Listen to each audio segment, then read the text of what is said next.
Hello, welcome to part 11 of this fabulous event, the 48 and 48. You're all very welcome. Here we start again. So I'm here with Ian from On the Bench podcast. I'm here with Craig Everson, the Aussie Skull Models, and Callum of Columbus Models and Micro Machines podcast in Auckland, New Zealand.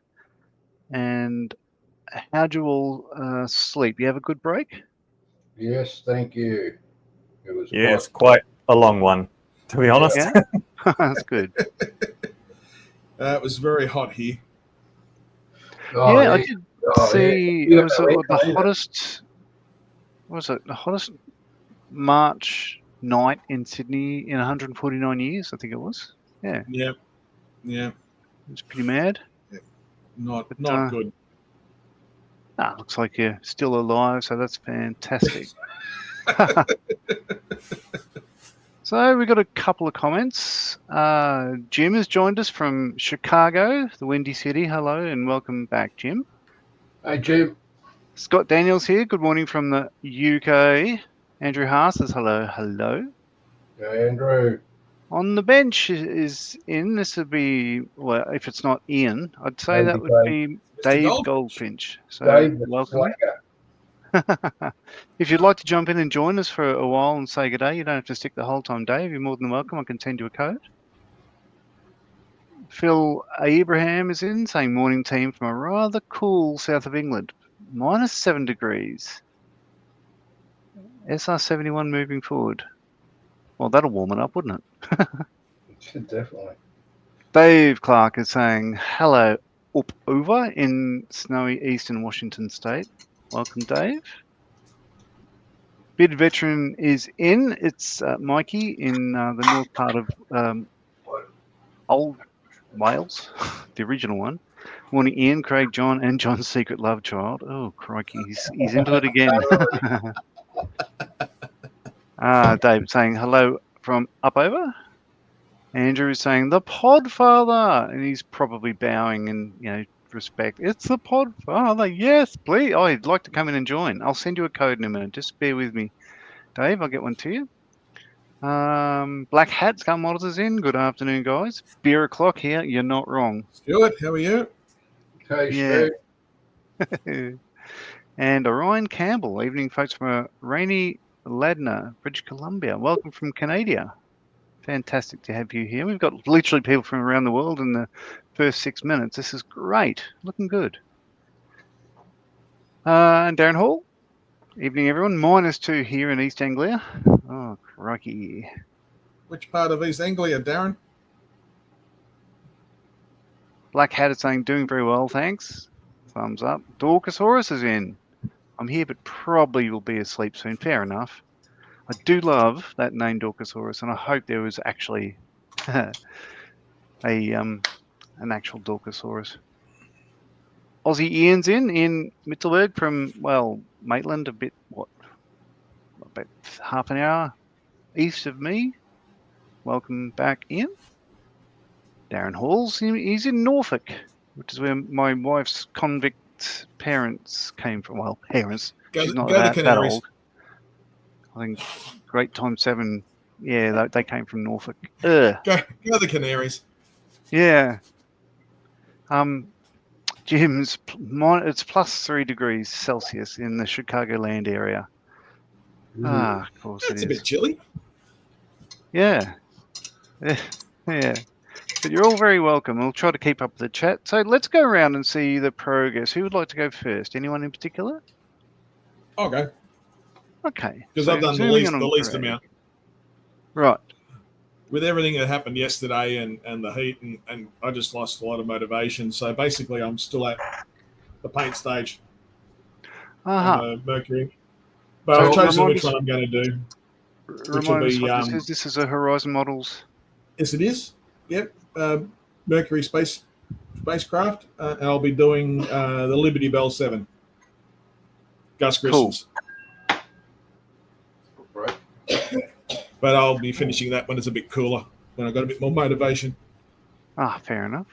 Unfortunately. All right, I'll jump across to Callum, who's madly working there. So this is how much I got on the D14, D520. So I got all the camo, everything is glued on, just doing the last touches. Primarily doing a pseudo pin wash with oil paint.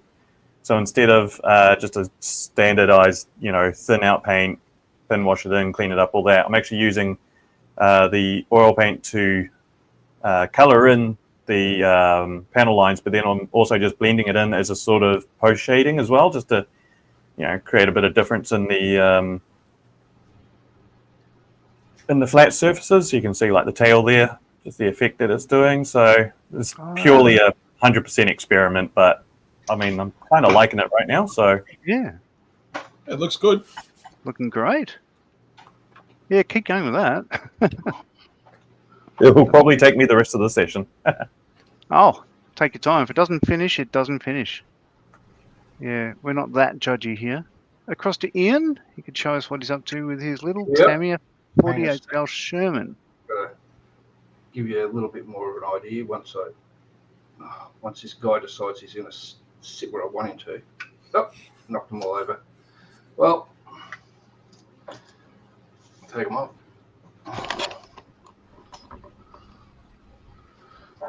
That is looking great. Get in focus.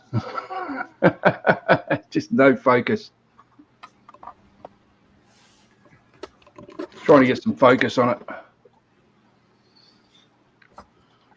So, bit of a French graffiti on the fence, which you probably can't see very well. Oh, yeah, I can see that. And in the process of painting two French resistance fighters. Old fella with his beard and younger fella looks like he's got a Sten gun. Cool. So yeah, that's once I got them done, I'm finished. Awesome. Very good. And I'm coming up the home stretch-ish of the 48 scale Airfix Supermarine Spitfire Mark 1. So change camera, have a look at him, her, probably her. It's beautiful. So yeah, aluminium underneath, decals there. It's about to have a pin wash go down on that. All the decals from the kit worked exceptionally well. There's no problems at all. That's all together. Still got a gloss coat on it, so that'll be matted down as soon as I get the wash through all the little panel lines and such forth. And I've got some exhaust stuff that I've been working on. They're a little bit more weathering on those things. And then I should be finished on time. But it's looking yeah, as good as I hoped in the time frame and everything. Mind you, if I had all the time in the world, it probably wouldn't be too much difference from this. So that's coming together rather well. I'm quite chuffed. The world needs more Spitfire models, so that's doing me well. Right, follow layout that one. So there we go. So a couple more comments. Duke Wellington is saying it's half the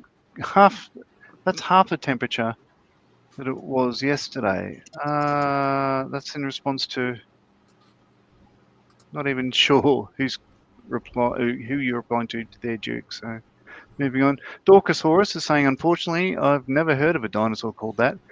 Full name is Dorcosaurus Fluffy Rex. Fantastic name. And Alex Johnson saying, good afternoon, everyone. 23 people watching, including our model officer, James. Hello, James. Good morning, guys. How are you all doing? Good, thanks. Good. Very good. I'll just flick to you for a few words, if that's okay, just because I'd like to send a private message to somebody. Yeah, no problem at all. So how's it all going? How's the American stream? You probably slept through most of it, but the American stream is finished. Obviously, no.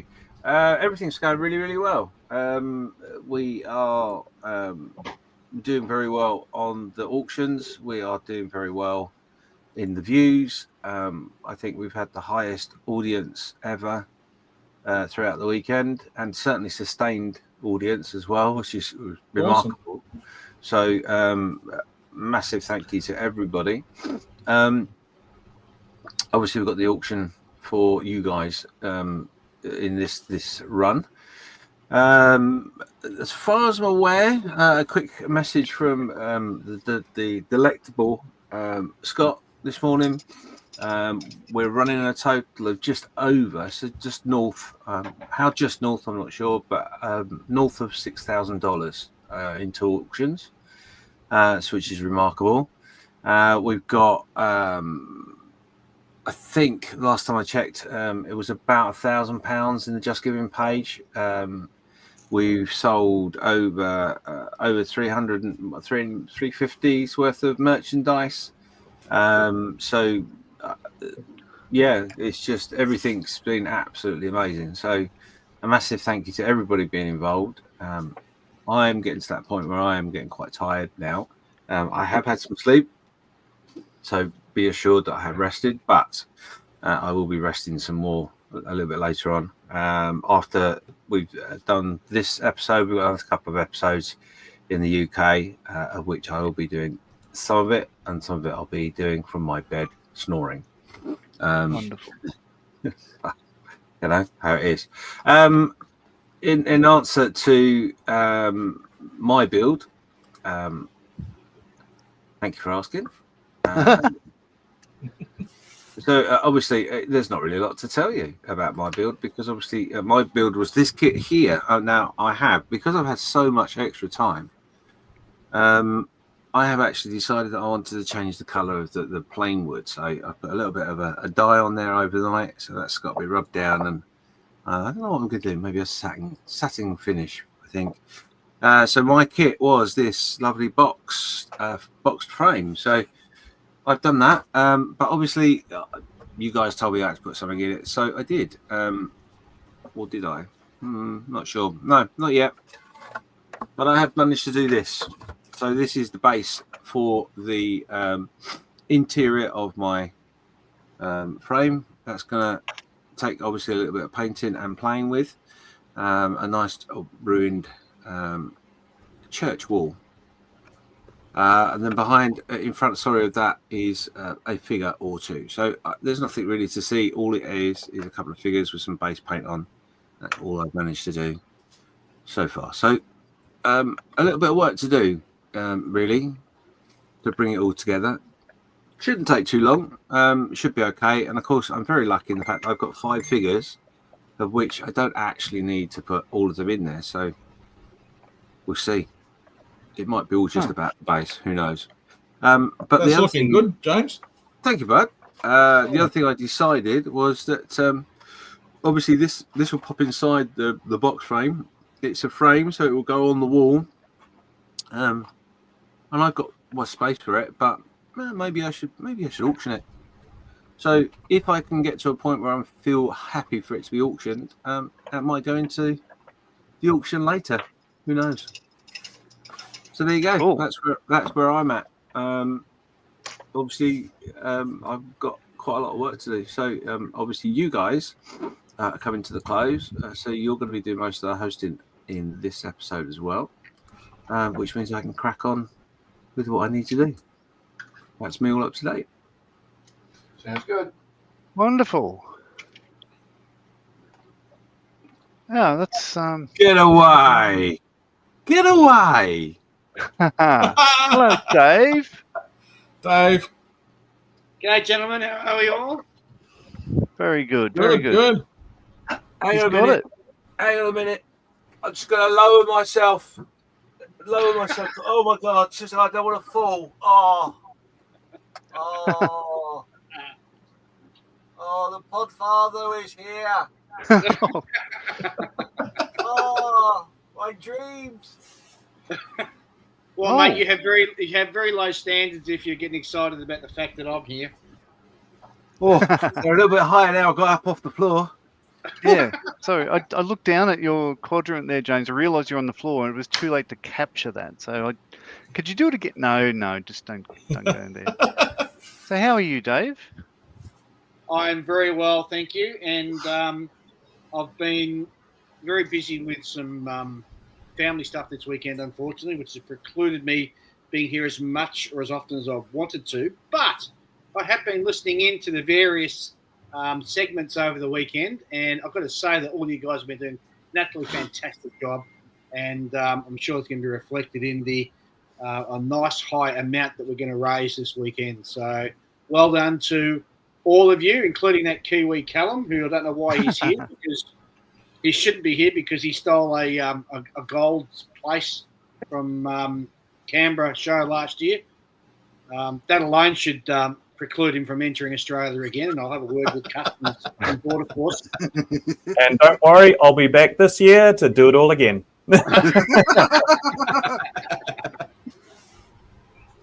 For those of you who don't know, Callum came across the ditch from New Zealand into Australia and entered into Scale ACT, and he entered this crappy tank that ended up winning a gold. So I'll go get it so they can just see how bad it was.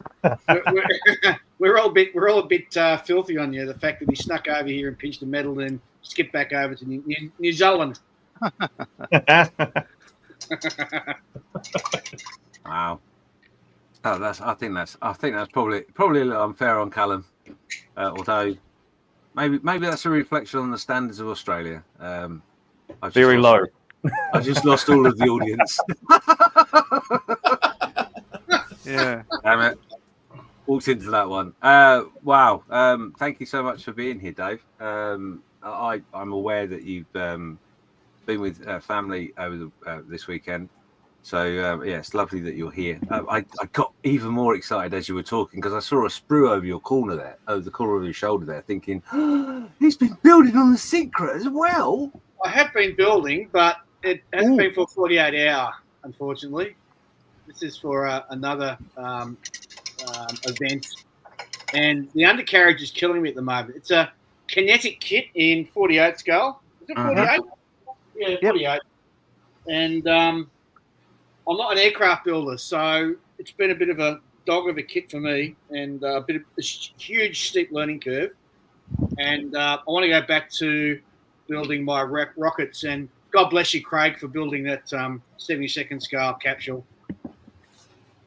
Thanks, Dave. I see. Maybe that's what it's about. Maybe that's why Dave has felt that he can be here, because there's a bit of space going on. And he feels back into his comfort zone. Well, a bit of space. I'm wondering if I can just sort of show you my beautiful collection of. Oh, wow. So that's just a few. There are some more there. And I've got some other stuff sort of tucked away that I'm sort of working on slowly but surely. But yeah. Real space. Get into it, guys. It's the up-and-coming part of the hobby. Yeah. So what you did there. Be there or be square, definitely. Exactly right, yeah. Toss your aircraft away, bury your tanks, sink your ships, get into building real space, because we're living in the second coming of the space race, and it's a beautiful time to be alive and be able to see all these wonderful things that are happening. Right. So guess what kit I've just finished, Dave? Oh, well done, John. Fantastic. We finished about a week ago or so. And look, I'll zoom in. Oh, there we go. So it's the same kit, the Kinetic Harrier GR. Well, I built mine as a GR3. This is from Op Corporate, the Falklands. And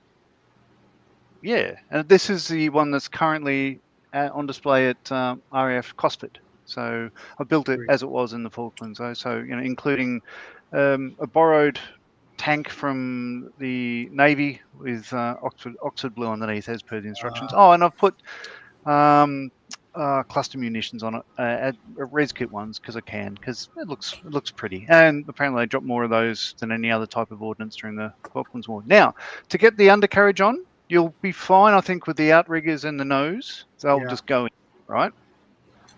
You'll find the middle one doesn't fit. Right. Okay. I'm finding it now.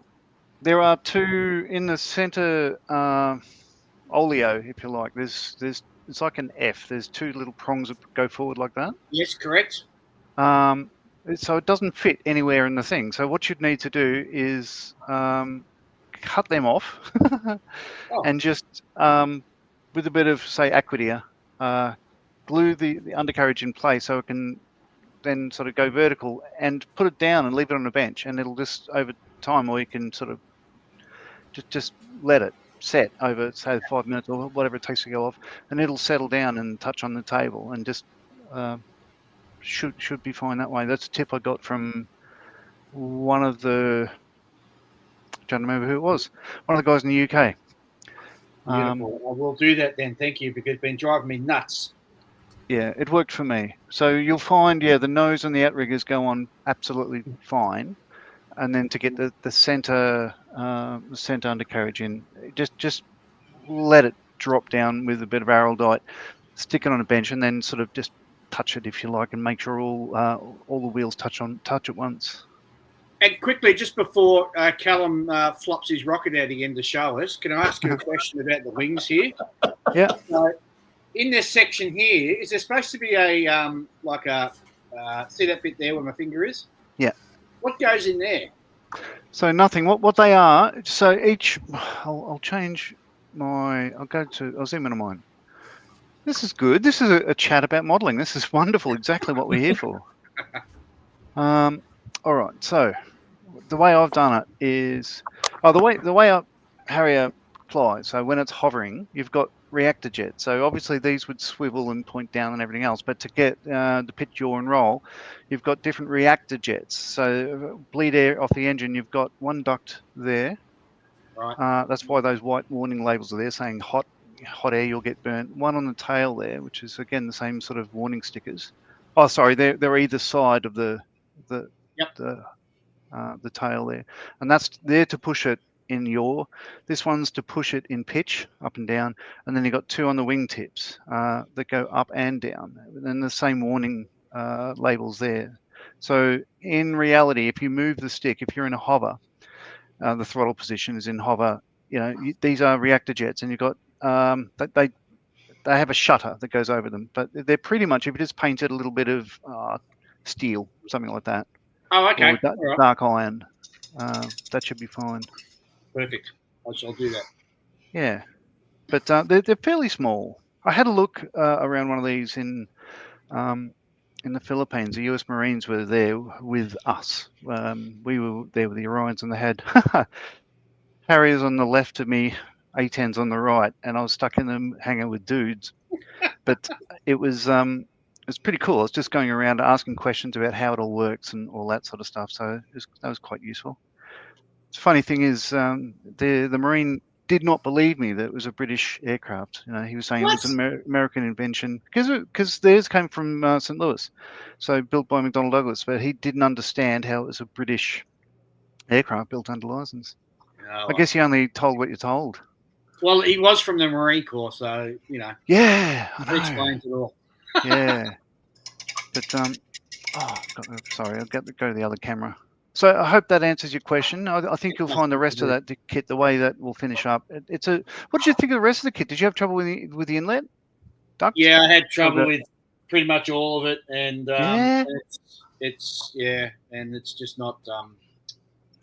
The only part I didn't have trouble with is the cockpit, which I bought an aftermarket one and shoved in there, and it came out beautiful. So.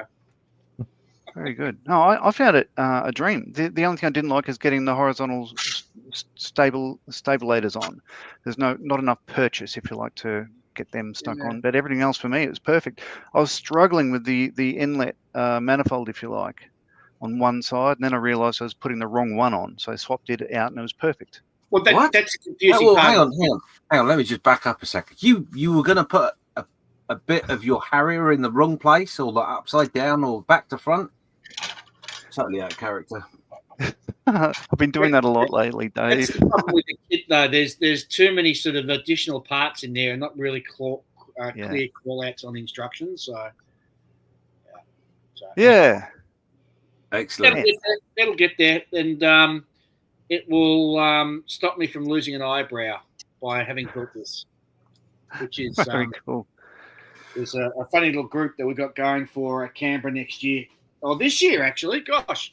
And you're going to build a Harrier, and if you don't, you're going to get an eyebrow shaved off. So Yeah. I see. I understand that now. But before you Yeah, do very cool. the chat, John, I never thought I'd actually say this out loud. But Callum, come on in, get your big rocket out.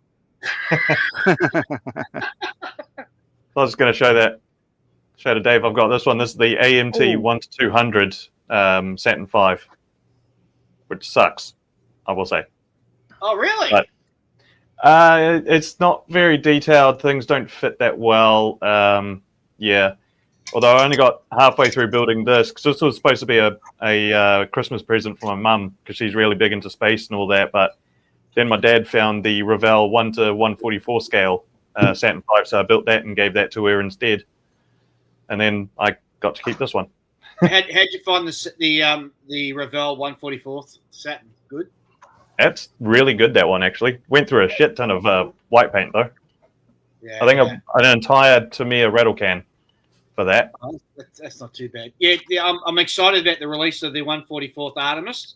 So I'll have to get a Revell 144 Saturn to go with it. I've got a 72nd scale Saturn, but yeah, like the Saturn V they've got, the 144 one, it's quite good because it's got the launch pad underneath, well, a simplified, but then they actually have figures in 1-144, so you can actually get an idea of scale.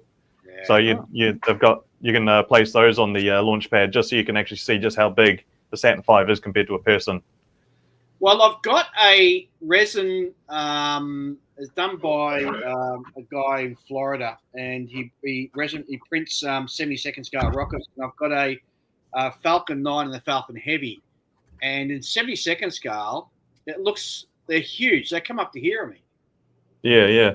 I've just got to figure out how to sort of mount it so it sits upright because it's so heavy, and then I'll start sort of completing that one.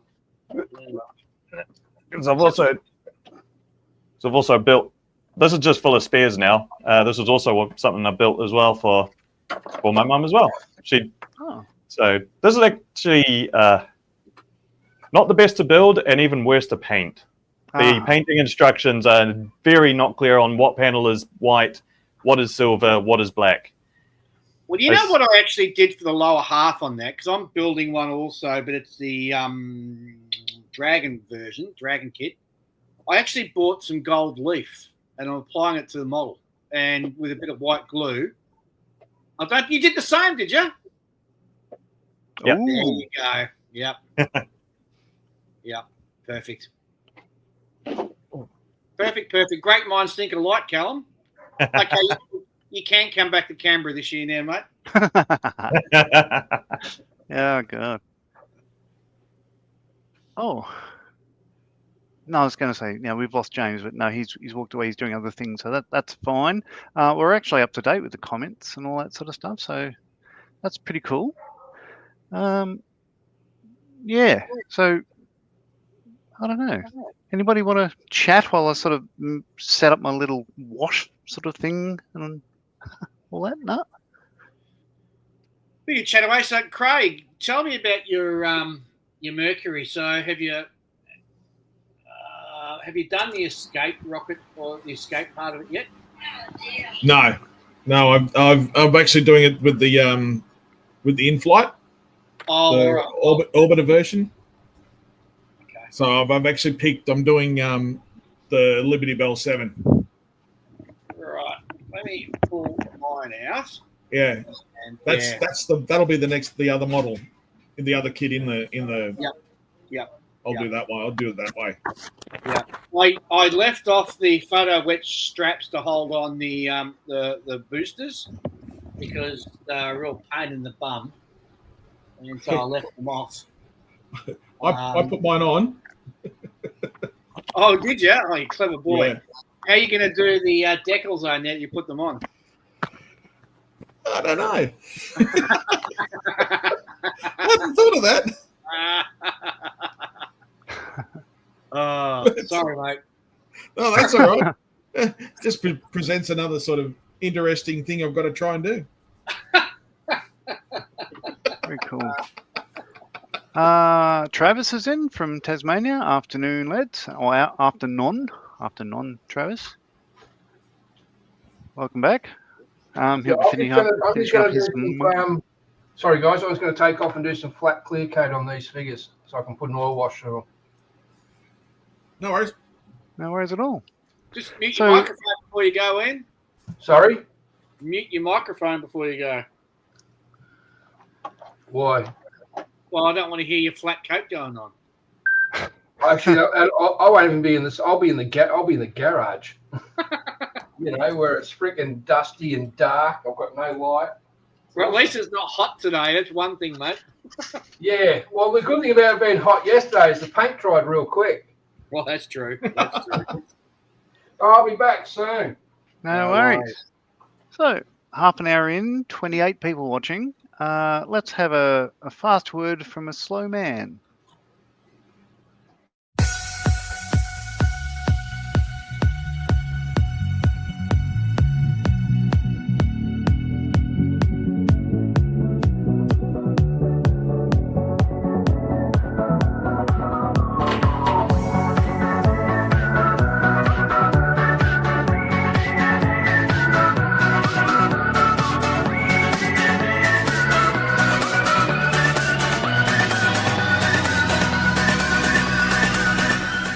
Hello MFH community, May here, well done on the 48 in 48, and I've been asked to remind you to take regular breaks when modelling.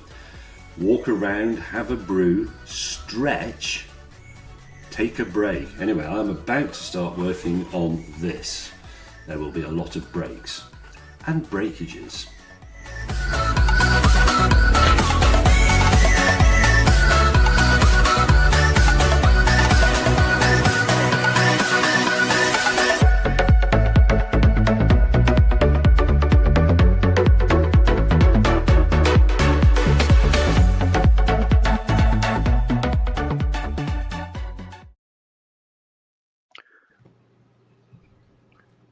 That's we're pretty back. Cool. Yeah. Well, that was pretty cool getting James May James onto. May. Yeah, the man, the myth, the legend. He's an avid modeler. I think Yes. most of us have seen the the story when he made a 1-to-1 scale. Spitfire. Spitfire. It's lost for words. It's in front of me. It's on the tip of my tongue. But yeah, I had a look at that. I went to when I head over to the UK about a year ago or so. I had a look at it. It's pretty good. Excellent. And Excellent. yeah, it's still got the model of him next to it, which is pretty cool. Very good. Right. I was mentioning before that there was a guy in the US who does 3D printing of real space stuff. And this is one of his other ones that I've built. This is 72nd scale, and it's a Minotaur 1 NROL3. And Wow. really nice model, built up really well and quick. And to get it on the stand, I ended up putting a magnet on the bottom and a magnet in the 4 engines, and it just clicks in and sits there, which is really Thank cool. God you have the decals on there so we know what it is. And of course, I got this little thing here on it as well. Callum, you're being rude, man. Sorry, I was a bit slow. I only just figured out what you said then. Would you like me to dig out the Dong Feng so you can have a look at that? Oh yeah, whatever you like. All right, let me get me Dong Feng out now. Hope it's not too big. Well, actually, so there's my Dong Feng. So this is a Chinese version of the V2, which they got off Russia.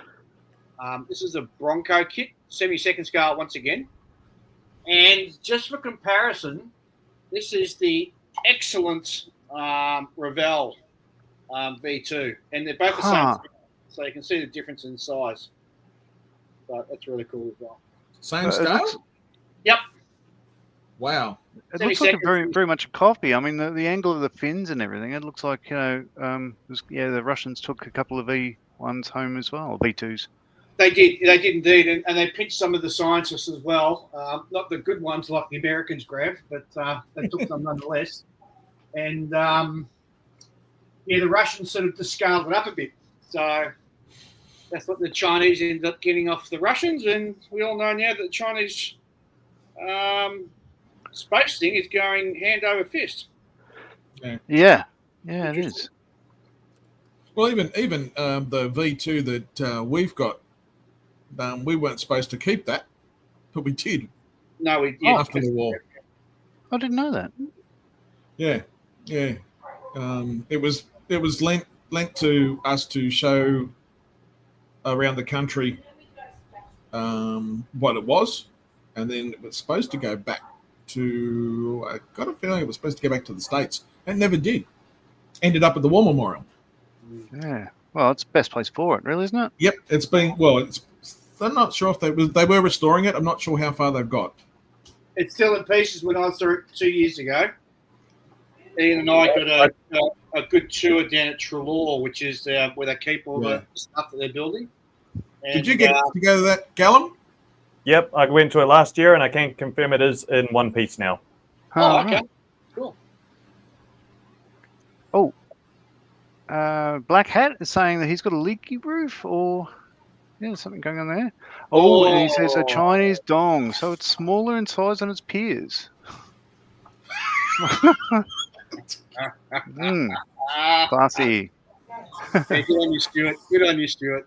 Ryan Campbell is saying, I've always thought May seemed like a modeler, but now it's confirmed. Yeah, he's keen on it. He's always been a fan of skull modeling and railroads and all that. Like I think he's like all of us. Like he ended up with that dream job, but I think he's just a nerd like us and loves engineering. If you actually Google too, he's got quite a few programs available on YouTube now for you to have a look at. Yeah. Where he does like that. He did the longest railroad for a model railroad. They did that glider or remote control. They flew over the English Channel, I think, and they did one with cars as well. Was it Scale Electrics or was it just Yes. Macintosh cars? Yeah, so they had Scale Electric cars running around the actual Brooklands Speedway in the UK. Yes. Yes. Go check them out on YouTube. They're quite entertaining to watch, actually. And I always thought that he was, out of the three of them, he was one of the more entertaining members of the trio. Oh, totally agree. I think, all those shows were, you go, let's watch another one. And then when you put it on, it's like The Simpsons. You can't help but love it. It's just wonderful stuff. Yeah. Exactly right. So I'm just using, this is just an oil wash here. I'm using, what is it? Starship Filth from, is it Abe Tylon? Can't recall. Yeah, there we go. Do you want to just John, while you do it, just want to talk through the process, exactly what you're doing for those who are listening in and watching? All right. So you can get lots of product for washes and all that sort of stuff. And I use quite a lot of them, but it depends what mood I'm in. I wouldn't say my go-to one is. So I don't like the Tamiya. Everyone's got. So this is it. Don't. What I say is my view only, and what I'm thinking and all that sort of stuff. This is no mean. Don't do this, but do this instead, and everything else. You use these ones, the AK panel ironers. These are set with, there's 5 of them. So different ones, as you see there. There's one for brown and green camouflage, grey and blue, sand desert, white and winter, and black. And depends, you could have a mix of those. So generally, if I do a Spitfire, I use the brown and green one on the on the brown bits on the top, and the grey blue generally underneath for say a Sky Type S, but this one being aluminium, I'm doing a different way. But all I've done is a smear of that on a bit of card. So I've got a bit of black there and a bit of Starship Filth there, which is almost like, I guess you'd call it the NATO black of washes. It's a very useful one. And it's literally diluted in a little palette with McGack. Here we go. Just any odorless solvent. Any solvent. So you just do that. Made up the wash, and literally it's a pin wash, but I don't have an absolute pin brush, but it's close enough, so small enough. I'm just dipping in that and letting the capillary reaction sort of run that around the edges and everything else. And then a bit later on, once it all settles in, I'll just go back with a Q-tip, cotton bud, whatever you want to call it, and just sort of clean up little bits and pieces like that, move it around. and that's all I'm doing. And then later on, I could use different bits of brown and black and all that sort of stuff, and do big smears of oil coming from the engine at the front here. So it's not really rocket science, but it does, I think, lift any sort of model. While you've got center stage there, John, I'm having a look at your scheme that you're doing. Silver underneath for a Spitfire must have been post-war. No, this is the opposite. In fact, this one is. I'll move this aside. There we go. This is number 19 F Squadron, so Fighter Squadron. Yep. Royal Air Force Duxford, UK, August 1938. So 19 Squadron were the first customer, if you like, the first squadron to get the Spitfire. So this is how they arrived originally, and they were painted aluminium underneath. The standard scheme A and B on top. So one is, as you see it, which is I'm trying to remember. This is a B scheme because it's an odd serial number, and then A schemes they flip the pattern over and then swap the green and the brown. So this is an A scheme. I was meant to do an A scheme. I accidentally bought a B scheme, but yeah. So that's how that's looking. So it's it's pre-war before they had the big code. So the single digit is the squadron. The double digit is the squadron code, and the single digit is the aircraft code. For instance, that one. So this is middle of Battle of Britain, May 41. Yeah. So that's squadron code, aircraft code. This one being an even number, and the serial number is an A-type scheme on that one for the early ones. And the Sky Type SA went through a different couple of phases. Black on the port wing, white on the starboard one, all that sort of stuff. It's an evolution.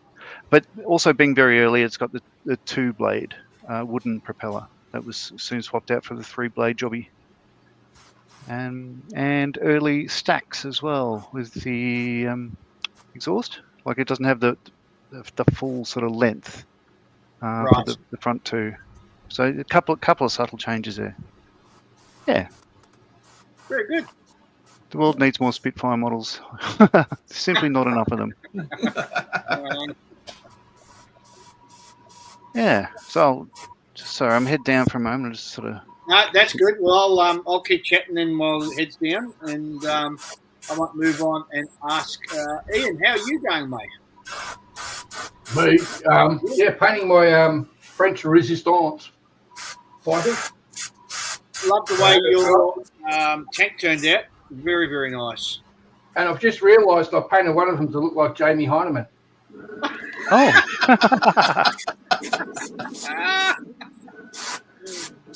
Completely white shirt and black cap. And a beard. Ian, you're working out of your new build space. How's it working out for you? Oh, the lighting's crap, as you can tell. But apart from that, you're obviously managing quite well. Oh, I'm managing. I'm persevering, to be honest. I missed the old setup, but yeah, you got to do what you got to do. You do. At least you're building. Let's move over to James now, who seems to be spraying, but I can't hear your exhaust fan working, James. What's going on? I'm sorry. I'm just and the fact that you're actually talking as well means that you haven't got a mask on either.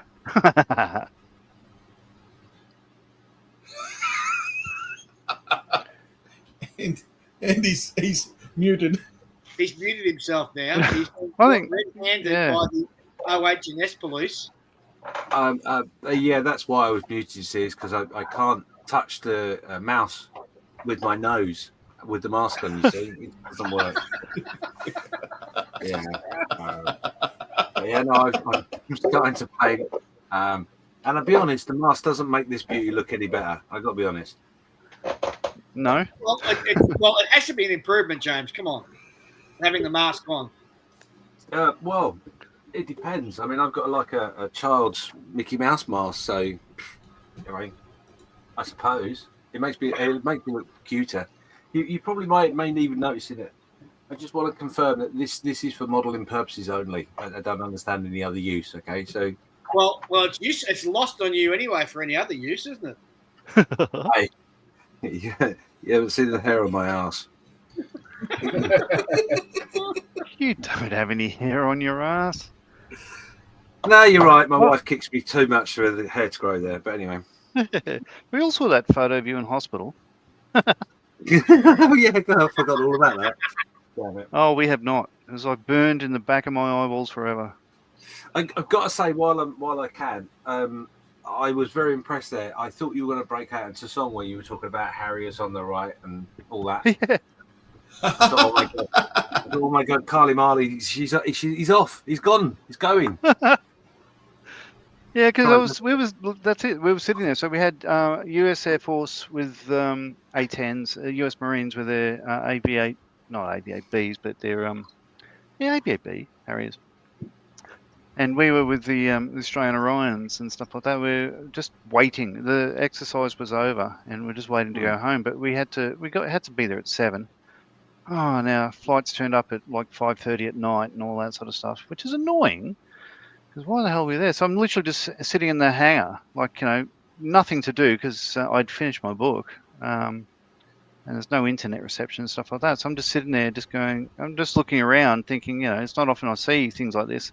I'm just literally singing. I've got, this is pretty cool though. I said I've got Harriers to the left of me, A-10s to the right, and I'm stuck in the hangar of duties. And I sort of cracked myself up, and I thought, oh, that's clever. No one's here to share it with me. I never thought I'd be able to break it out and actually get mileage on it, but there you go. Excellent. Right, I'm going to put the mask back on and get back to painting. I will have to leave and refresh because you see one of the problems I can't show you, unfortunately, because I haven't got a camera I can put on the screen. But one of the problems with messing with my mouse without the right digits is that it increases the size of whatever I'm looking at on the screen. So I've now got Dave in about 4-foot version on my screen, which is lovely, Dave. Don't get me wrong, but I really need to refresh that. It's going to hurt my eyesight because I don't know how to make my screen smaller. How sad is that, old git? Oh. It's true, honestly. Anyway, so I'm going to be back in a minute, and then when I come back, I must get some painting. So see you in a minute. Right. Really good. And while James is popping out, I'm going to pop out for 1 minute, and I'll be right back. Wonderful. Black Hat says, Ian, your Sherman looks great. Thank you, mate.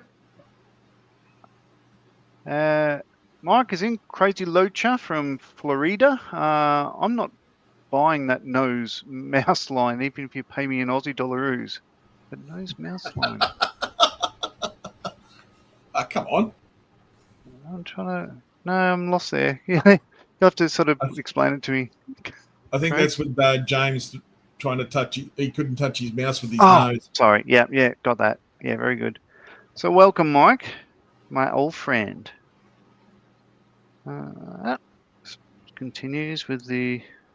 Whoop, that's a little bit over the top. Whatever. I'll keep going the way I am.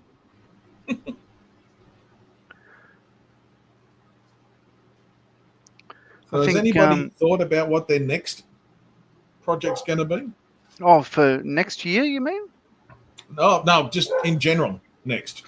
Oh, so yeah, I'm halfway through. In fact, I put it aside for this. Is this one here, the Armour Hobby? Oh, sort of in the way. Hurricane. I'll be doing that as a Stanford tuck from World War II, Battle Britain. What it was, no, without getting too political. I was building a MiG-23, and then certain world events happened. I suddenly lost the appetite for anything Russian. So I jumped across to something else, and so that's what I've been doing, and I've been loving that kit. It's I believe the armor kits are really good. I've got the F4F4 Wildcat. Oh yeah. The and I was able to go on. Yeah? Yes, and I was able to go on the website and I bought the STLs for the upgrades. Oh, for it. off them. Off them? Yes. Oh, that's cool. So it comes with a 3D printed seat, all the gear and chains for the landing gear, exhausts, and that's in one pack. And then another one gives you the 3 different external fuel tanks. And there was also another one I bought, which was the back frame of the cockpit with the headrest. Uh-huh. I've printed all them out, and they've come out really well. Cool. I have not got that. I've got the Wildcat in the Eduard one I bought recently. That looks like a nice kit as well. A couple of comments. Darren Orr saying hi, Crazy Locha. Andrew Haas is saying at Crazy, you got a great haul in the last North American auction. Well done. And he replies, thanks, Andrew. Yeah. Mike Crazy Locha is a very, very generous individual, I must admit. And you're welcome to these events as you are every year. This is, I think, the 4th year that I've been meeting in this place. It's always great to catch up, Mike.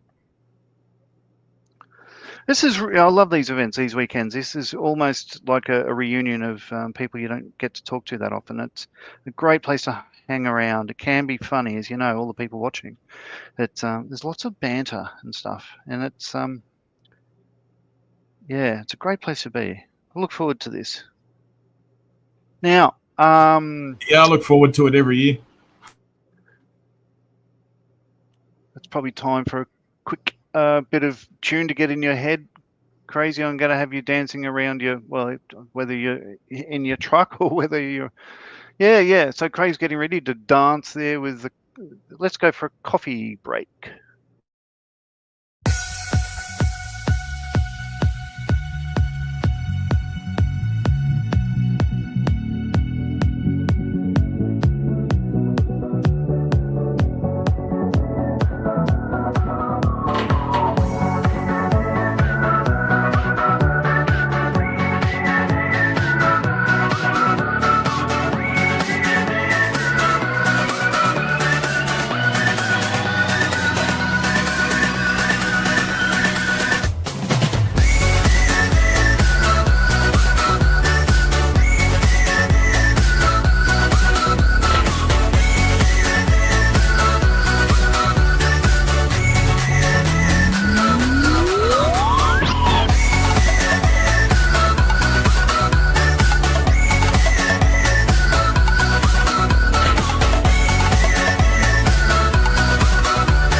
Oh no, it's a view of Dave we didn't really want to see, but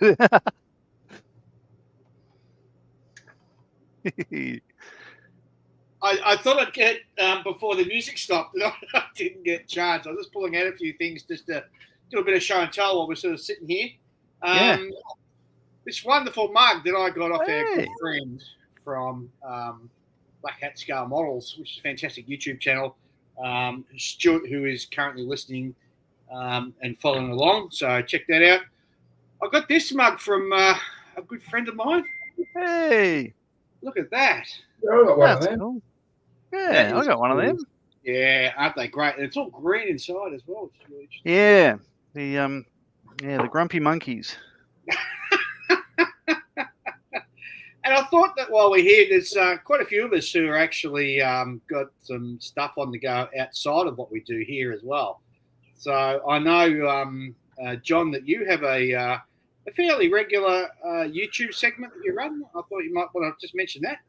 Oh, sure. So, right. So I have a YouTube channel called Scale Modeling Twins. Me and my twin brother Paul, who's 4 minutes older than me. He doesn't get that much time for models, but he's like everyone here, like passionate about the hobby, loves it. We always talk about it, you know. But I do most of the uploading there. But the fact is, I'm not uploading a lot to that. what I am doing, I have a very good friend in Wales, bearded veteran crates, Mikey, and what we've been doing is Mikey, myself, Gary, who's in England at a place called Telford, you may or may not heard of, and occasionally Gary's stuff. So Gary Evans, we either call ourselves the 3 veterans or the 4 veterans. And yeah, like we at the moment, like three days a week, we're online with builds. So on Mondays we tend to do our own projects. Tuesdays at the moment is Beardy's Funnies, which is do something with a humorous sort of twist. So what I'm doing for that one at the moment is one of the ball tanks. This is a Kugelpanzer from Mini Art. It'll be done in the style I'm going to shoot for, make it look like a cricket ball, like with actual stitching around the edge and stuff like that. Cool. And a little 1/35 scale cricketer, Aussie, holding a bit of sandpaper, taking the shine off that because, you know, that's what we do.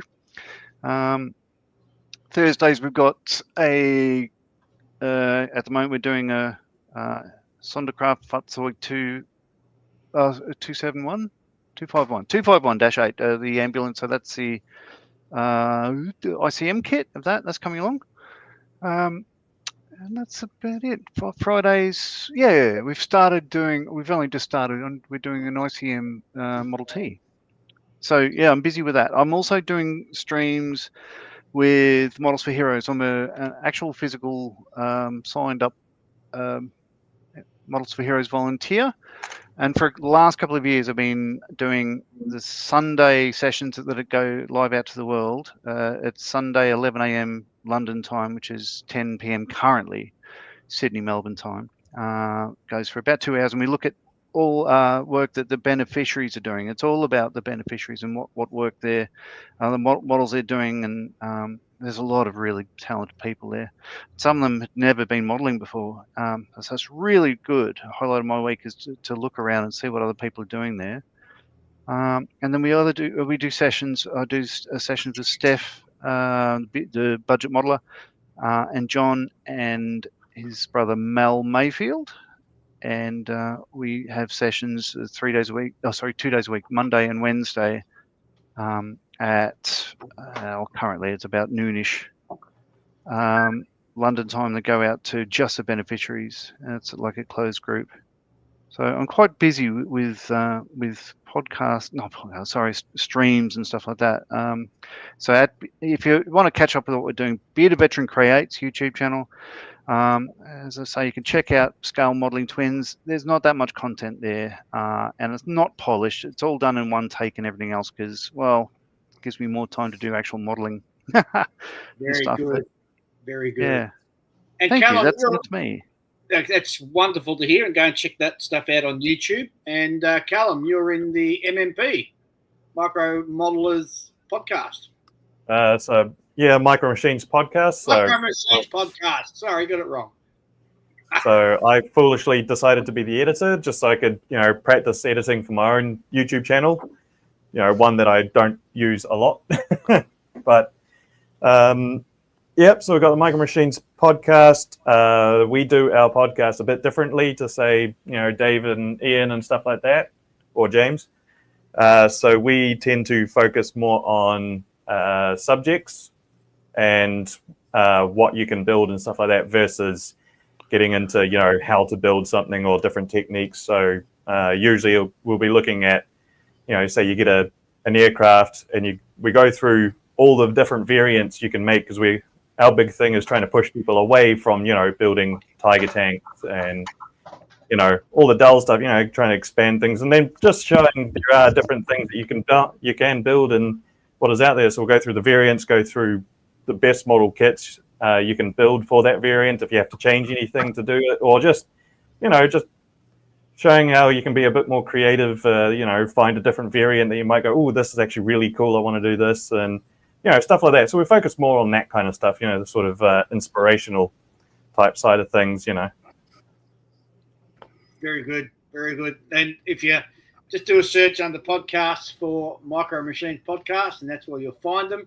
And before I go to James and talk about what he does when he's not doing this sort of stuff, don't forget that for what we're doing now, 48-48.org, you can go and actually donate money. You don't have to wait for anything. You don't have to wait for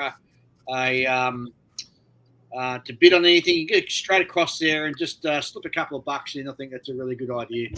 So, James, when you're not doing this sort of stuff, how else do you keep busy in your sort of social media wise? You got a little podcast that you and Malcolm do, I believe. Yeah, we do a very unimportant view of model making.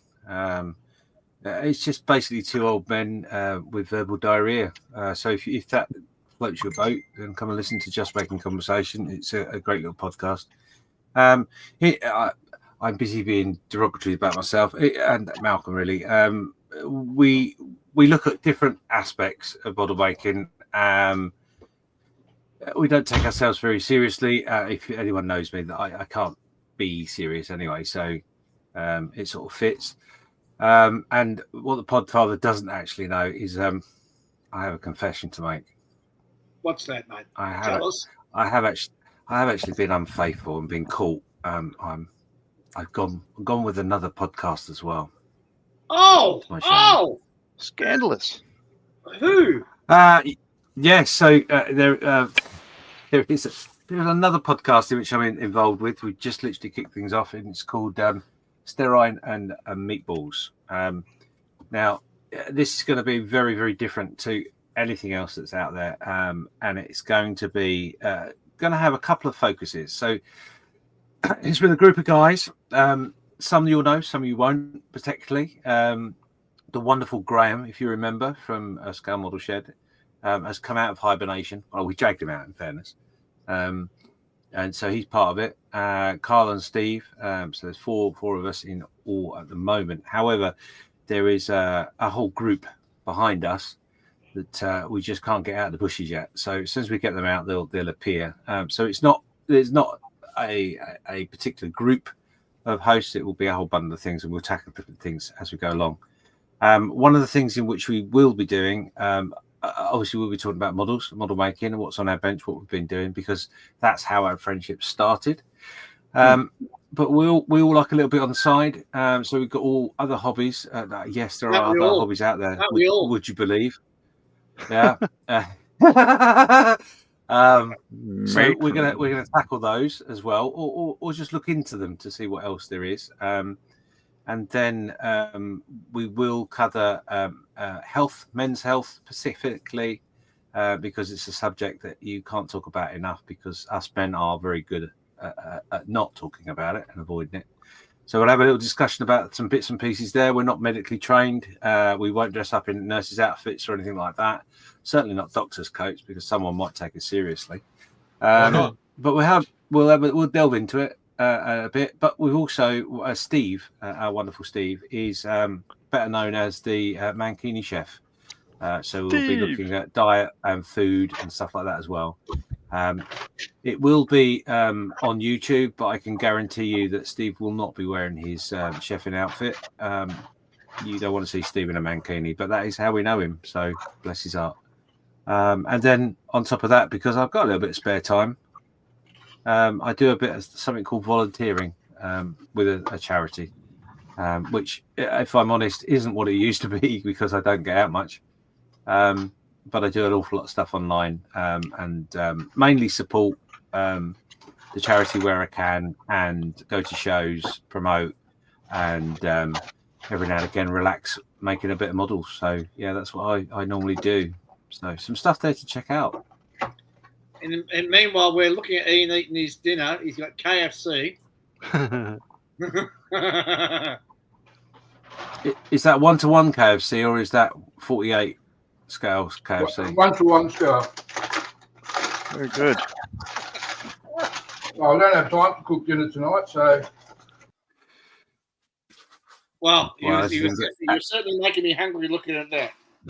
Yeah, as he didn't buy us all some, he can go and sit in the corner and think about what he did, really. Onesies. Where he belongs. Yeah. No, that's fine. So yeah, obviously, go on. No, I was going to say the episode of Just Making Conversation that you did recently, interviewing Graham. I thought it was wonderful. It's good to hear his voice again. I was an avid fan of the Modelling Shed as well. Yeah, it's his fault that I started doing podcasting. If I'm honest, both Malcolm and I listened to them and loved what they did. It's a real shame that they stopped where they did, but the reasons for that are the reasons for that, and other things come along in life. So it's good to have him back. I've known Graham for some time, been on some YouTube channels and bits and pieces with him, models in hangouts with him for a long time. Get on very well with him. He even took him to an aircraft, an air show. Sorry, don't know why I said aircraft. Air show, and sat there for the whole day listening to him say, "What one's that? What one's that?" Because don't you know anything? Well, no, not really. That's a Spitfire. Oh, is it? Right, okay. Oh, right. Well, I've heard of them. Oh, Jesus, yeah, it was quite amazing. And listening to him in conversation in one of the streams, I think it was yesterday. It was yesterday actually, yeah, because Malcolm went through everybody's work that they posted up on the Facebook page, and he was that's the Mark 9A with a tropical filter and backstabbing batch or whatever. It's just like reaming stuff off. Wow. It's like, hang on a minute. Weren't you the guy that didn't know anything about a plane? Surely. And he's like, well, no, I still am. I mean, more than me. So that's cool. But yeah, so it's good to have him back. And we've achieved three things in the last few months. We've got him back into a podcast. We've got him to do a group build twice, and he hates group builds. So that's quite amazing. And obviously we've got him to do some presenting as well. So it's going to be a good 2025, definitely. And I have to say, I know it sounds like a bit of a fanboy, and I am to a point, but I've got the wonderful Dave with us today, which means an awful lot to me. We had Dale yesterday, not yesterday, on the last, it was yesterday for the UK. Last night we had Dale from Airfix with us, who popped in randomly. That was just unheard of. Wow. So and we've just had such an amazing amount of people viewing and all that sort of stuff. So that's just awesome. It really has been a great weekend. And my next goal for 2026 is to get Julian on here and building a model that he doesn't throw in a bin. That'd be quite interesting. I've just had a really good idea. Hang on. If we could get Julian's bin and present him with all the models he throws away, maybe you could make a mashup from it, right? In 48 hours, you get happy. You'd be able to do that, surely. Well, I can tell you that he has actually finished the Moosaroo Cup and submitted the pictures. Yes. What? You mean? You mean the one from 3 years ago? No. That horse is still running. No, he actually finished this one this year, and it's been entered now. So we have to wait and see. I haven't seen anything. Malcolm was building yours this year, wasn't he, James? He was, yeah. Malcolm's done it. He's submitted the photos. I'm hoping Julian didn't have any similar problems that Malcolm did, a few leaks and stuff, but a quick visit to the doctors. We got him some pads, so I think it's okay. It'll be all right. Age happens. But yeah, no, he done his work, and he's not happy with it. I know it's a gold winner all day long, but we at Just Making Conversation always allow ourselves to let the others win because they get umpy. So, well, I had a look at the submission from the geeks, and quietly, if I had $5, I'd be putting it on for a wooden place with their entry this year, because what Tim did was a cracker of a model. So it's really good. Tim. Not Jim Bates. No, Tim. Oh, Tim. Oh, El Presidente. El Presidente, yeah. He did a really, really good one. So, yeah. We won the first 2 years and haven't won since. So, what are you going to do? It's very gracious of you. You know, you bring us all on into the family, us the newbies, and you stand back and go, oh, let the newbies win. They'll only throw their toys out of the pram. I think it's gracious of you, Dave. Oh, thanks, mate. Thanks. You're doing next year, are you, Dave? Yes, I'm building next year. Yeah, so. Wonderful. I've got no idea. We've done aircraft, we've done Gundam, we've done cars, we haven't done armor yet, I don't think. So maybe that's going to be something. Maybe. Have you thought of a wooden ship? Well, it's a case of what Lightfoot gives us. Is it Lightfoot, the distributor in Canada? Yeah. Hamilton. Yeah. They're the ones who actually donate the actual kit to build. So we're sort of in their hands as to what they choose to sort of deliver. I still haven't forgiven them for the ICM Ural. It has a dog of a kit. That's the one that Julian failed on. So anyway. Jake, I wouldn't be, just putting it out there to the universe. I mean, I wouldn't mind one is the 1/44 scale P8. That'd be nice. Do that in Aussie colours. That'd be good. Just saying. Yeah, I'm quite happy to go with the 1/16 half track. Yeah, I'd be happy with that. Just putting it out there. Let's welcome Steph. Hi, Steph. How you doing, buddy? I'm fine, thank you very much. All recovered from yesterday.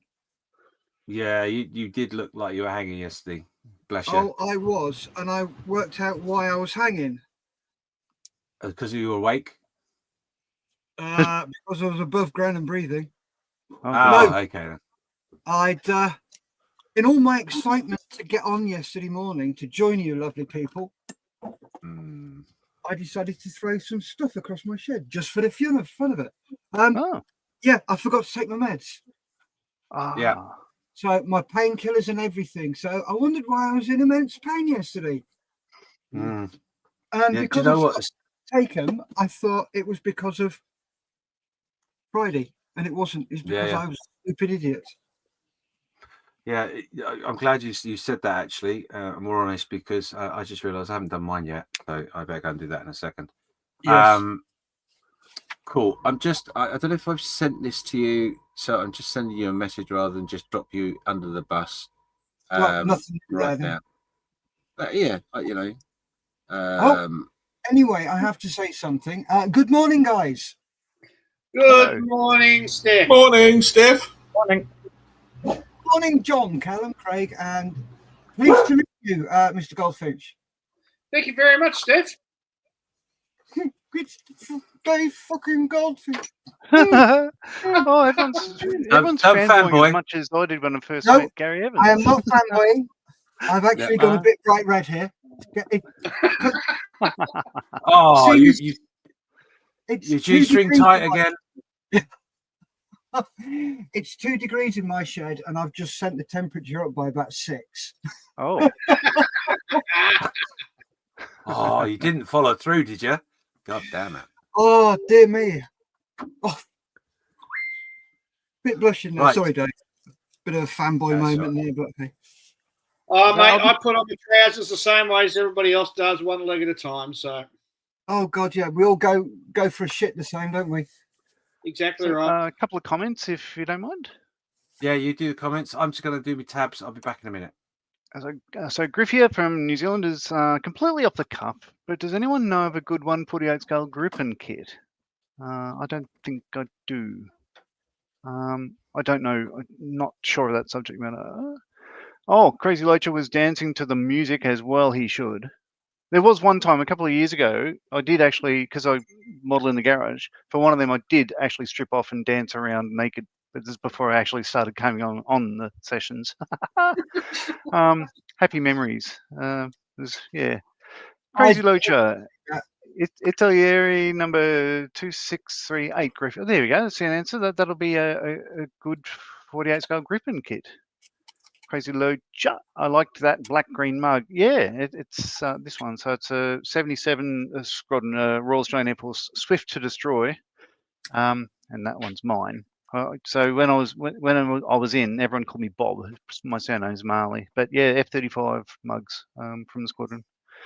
And I bought a couple actually they bought some, one for Dave, one for Ian. Julian wasn't interested, just like podcasts. Yeah. Sorry, streams. Crazy Locha, always like a good place to plunk my coffee.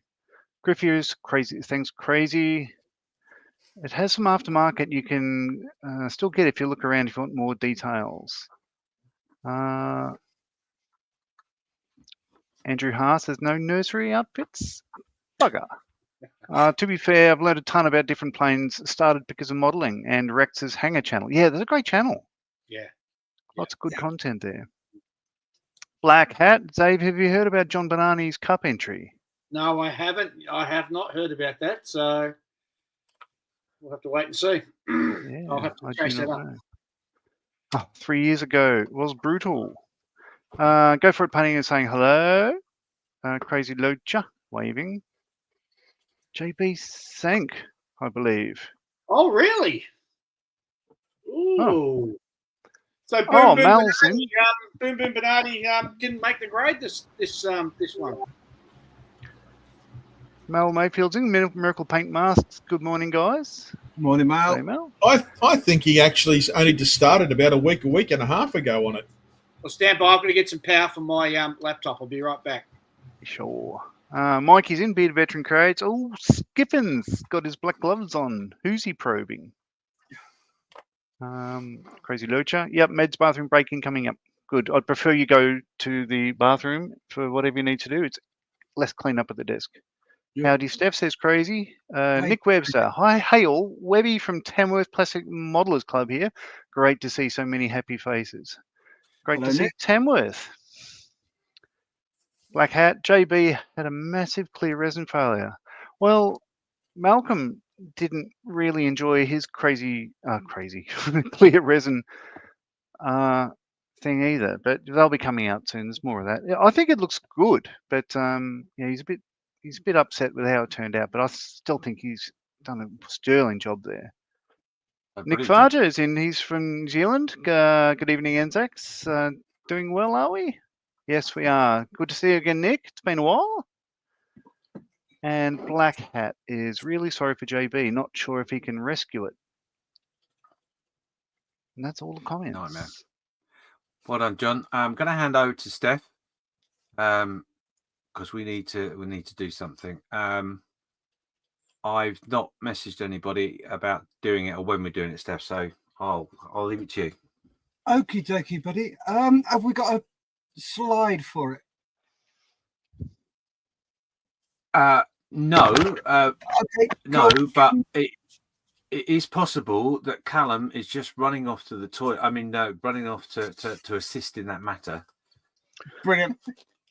Either that or he's heard his name and he's I'm not doing anything and running. Yeah, he's gone. There he was. Is he doing his Welshman impression? There he was, gone. There he was, gone. Oh my God. Right, cool. Just shut that down. We'll just wait for Callum to come back and then we're going to be doing something. No, you can talk about it. Okay. You know about it. You can talk about it. Yeah, by all means, because we need to all those people out there. Is have a quick warm up on a flash sale. Flash! So we're just going to wait for Callum to come back. Hopefully he's going to come back. Otherwise, it's going to be a bit boring.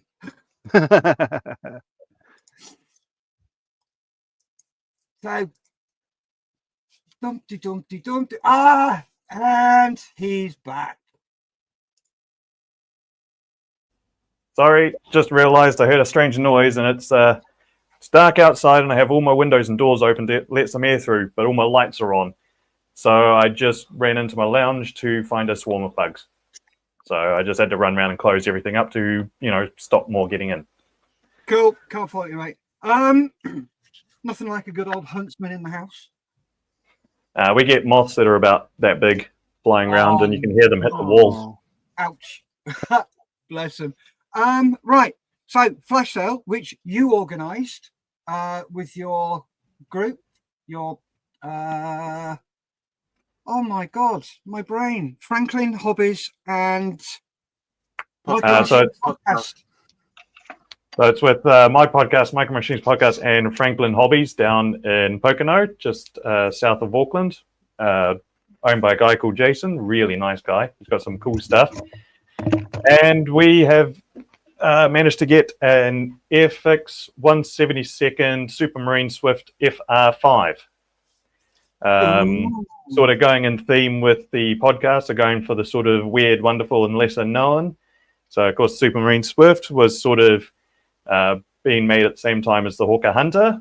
Turns out the Swift was actually pretty bad. The Hawker Hunter, really good. So the Swift is not as known, but it's a cool aircraft. It's a really, really good kit as well, from what I've seen. So if you get your hands on it, you'll have to give some feedback on how well it is. Might have to get one for myself. Brilliant. Thank you very much for that, Callum. And if you bear with me a sec. Oh, and so part of this deal is whoever wins it does not need to worry about paying for shipping as well, because my podcast is picking up that tab for delivery. So you don't need to worry about paying extra for delivery. Brilliant. Thank you very much. And one thing we do have to say, though, the shipping is only to Oz and New Zealand. Is that correct? Yeah. Brilliant. So this is what you're bidding on, the Supermarine Swift FR5. But before we go through that, I will go through the rules, which I should have brought up earlier, but me being me, I'm failing miserably. So bear with me a sec, and I will just get the rules up so you guys can have a look and see what we're up to. So here we go, auction. And rules. So only place a bid if you are located within the auction's designated region. So this is here. Yeah, it's in the Australia and New Zealand region. So that's where the bid is for. The next one is each lot will be open for bidding for 3 minutes. The beginning and end of each bidding period will be clearly marked in the chat with start and stop. This is a tried and trusted way we do it because it works. It's not when we say it because there's a slight delay. It's when you see the start and the stop. That is when the bidding begins and ends. The highest bid visible to us at the close of the auction will be considered final. Please note, posting and packaging costs are not included in this bid because Callum, thank you very much, Callum, is picking up the tab for that. Also, just familiarise yourself with these rules. So, just a quick one for the guys in the studio. If you do fancy this and you do want to bid for it, please bid on your own YouTube channels.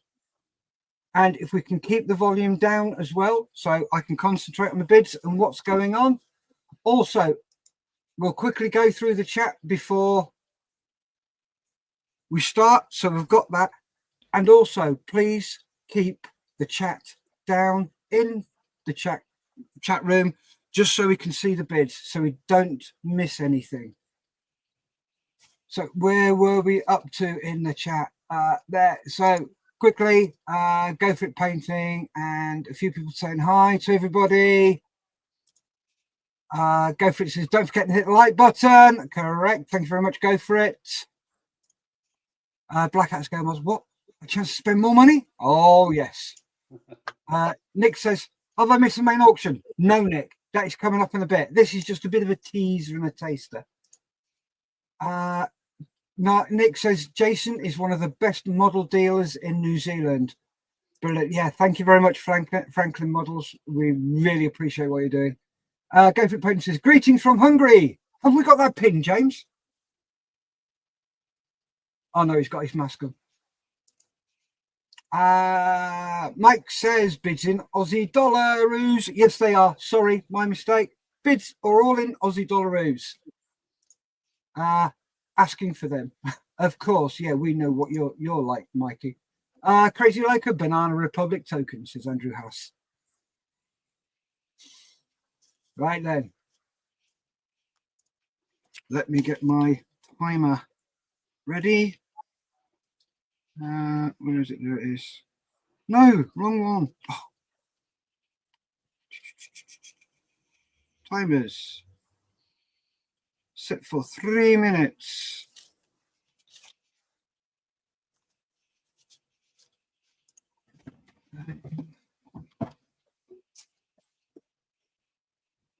I think this is the quietest this lot's been. So, on your marks, get set, go! And we've started. So, this is a Airfix 172nd Supermarine Swift FR5 donated by Franklin. Is it Franklin Hobbies or Franklin Models, Callum? Franklin Hobbies. Franklin Hobbies. Brilliant. Thank you very much, Franklin Hobbies. And thank you, Jason, down there. And thank you, Callum, and the MMP guys for picking up the postage and packaging. So come on, get your bids in, guys. We're already 30 seconds in. So first bid on the bench, $25. Crazy Locker's got. I'm going to teach you guys how to do it. This is the way you do it. You blow everybody out of the water, come in with a high bid, and that's it. It's yours.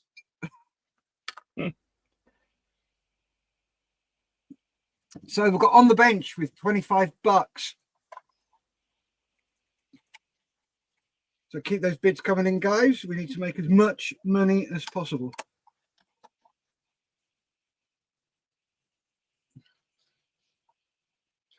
And as Crazy Loker says, bid like you mean it. Ah, Crazy Loker's gone 35 Aussie dollars. Whoa. Take that. Ba-boom. OTB's gone 40. Oh, we've got a bidding war here. And you're down to a minute and a half. 90 seconds remaining. If I had a basketball, I'd go slam dunk.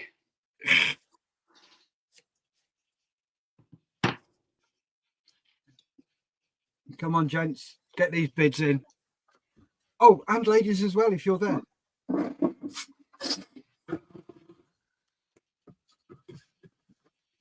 Right, you're down to a minute.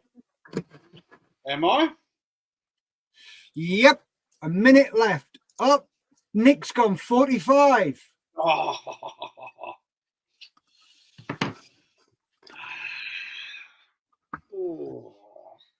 I'm going to use the phrase from Crazy.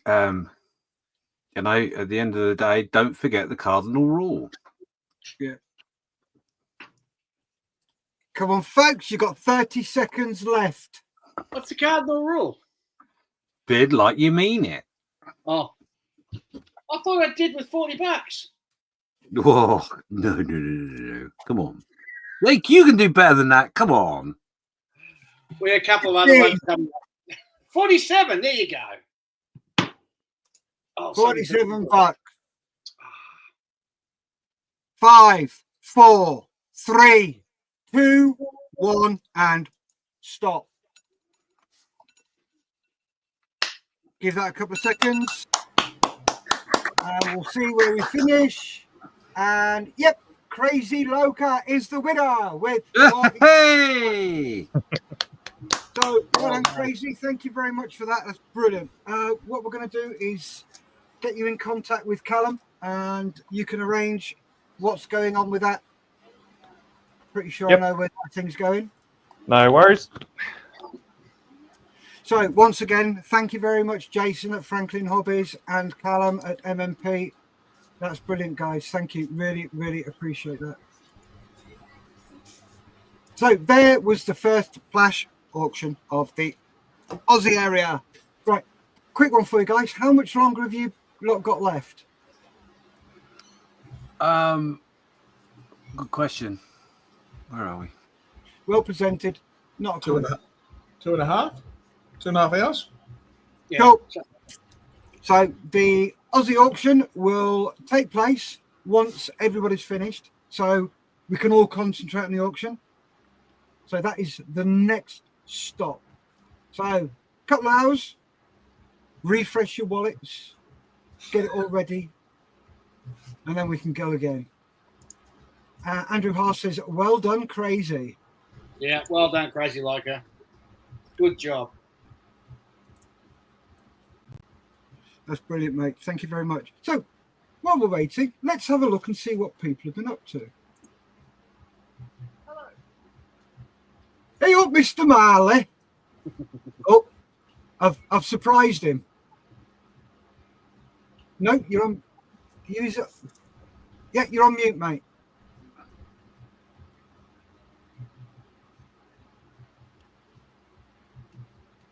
You're still on mute. There we go. Hey! I had to swap headsets because I was remote. Okay, so I've just given Airfix 48 scale, Spitfire Mark 1. This is a matte coat now, so that's looking more like it. So I'm about to take the canopy masks off, but I will step away for a moment. And it's looking all right. Looking okay. It's looking quite like. So, Cool. right. How have you found it? Oh, good. I wouldn't. Yeah, there's no problems with the kit except for there's a mistake in the instructions for the tail wheel, which the one drawn on in the instructions isn't in the kit. But you have a choice of two other ones, so put one of them on, and you can't really tell. It looks like a standard wheel at the back there. Mhm. Oh, I haven't painted that properly. I'll get to that. And no, that was it. There's a bit of a wing. The gap between the wing and the fuselage fillets, but smear of filler and it's fine. But it's not bad. I think the kit's about 35 years old. Yeah. Prop does spin, so yay. Hooray. And yeah, like that. Have you made the noise yet, John? No, I usually do sort of fly these around, make the appropriate noises because that's why I build them. Just run around and do that. Yeah. Cool. Always do that. I'm how going have to step away and get a cup of coffee. I think I'll be back in a few minutes. Okay, cool, brilliant. Thank you very. Oh, that's what your back garden looks like. Yeah, I know. It's amazing, isn't it? Sorry. Usually when Steph sees it, it's night time. Yeah. Yeah. So I've got two sheds out there. One for gardening stuff. The other one's all kids' toys and stuff they won't let me throw out. And we've got a water tank that's where I keep the animals I run over on the road occasionally to sort of fill them up and poison the water hole and stuff like that. Because it's all dead possums and stuff in there. It's a bit of fun. Stinks a bit, but I'm used to the neighbours. Yeah. Brilliant. Thank you, mate. Really appreciate that. Well done, you. And next up, where are we? Oh, my eyes aren't open yet properly. Boom! Hey up, Callum. So I have almost finished my pseudo pin wash oil blending. So just doing the underside now. So that's the top side all done. Looking relatively filthy, but yeah, just started on the underside. And then after that, I can do pigment powders at the end, and that'll be me done. Awesome. It's looking really good, mate. It's looking really good. How have you found the weekend? A lot of fun, especially the Friday night building this and then doing the first one. I honestly didn't want to go to sleep, but I needed to. Yeah. Yes. But yeah, I've already warned my manager. Yeah, tomorrow morning I might be a bit sluggish at work. Just leave me to die at my desk. Brilliant. Thanks for that, Callum. Glad you've had a good weekend. And Craig, how you doing, buddy? Yeah, I'm good. Good. Yourself? Oh, above ground and breathing, which is always a bonus. That's always good. So with everything that happened over the last day or so, I've still got to paint the Mercury capsule. I haven't got that far. But I will by the end of the week when it's a bit cooler. Nice. Brilliant. So how have you found the weekend? I love it. I look forward to it every year. And if you will have me back, I'll be back again next year. Of course, mate. Of course. Brilliant. What do you mean? What do you mean have you back? We're not going to let you out in the studio. You're staying here, fella. That's it. Once you're in, you don't get out. Jesus. Well, hang on. He had. What do you mean have him back? How did he get in the first place? Is what I want to know. Well, it paid us a lot of money. It wasn't the good looks, that's for sure.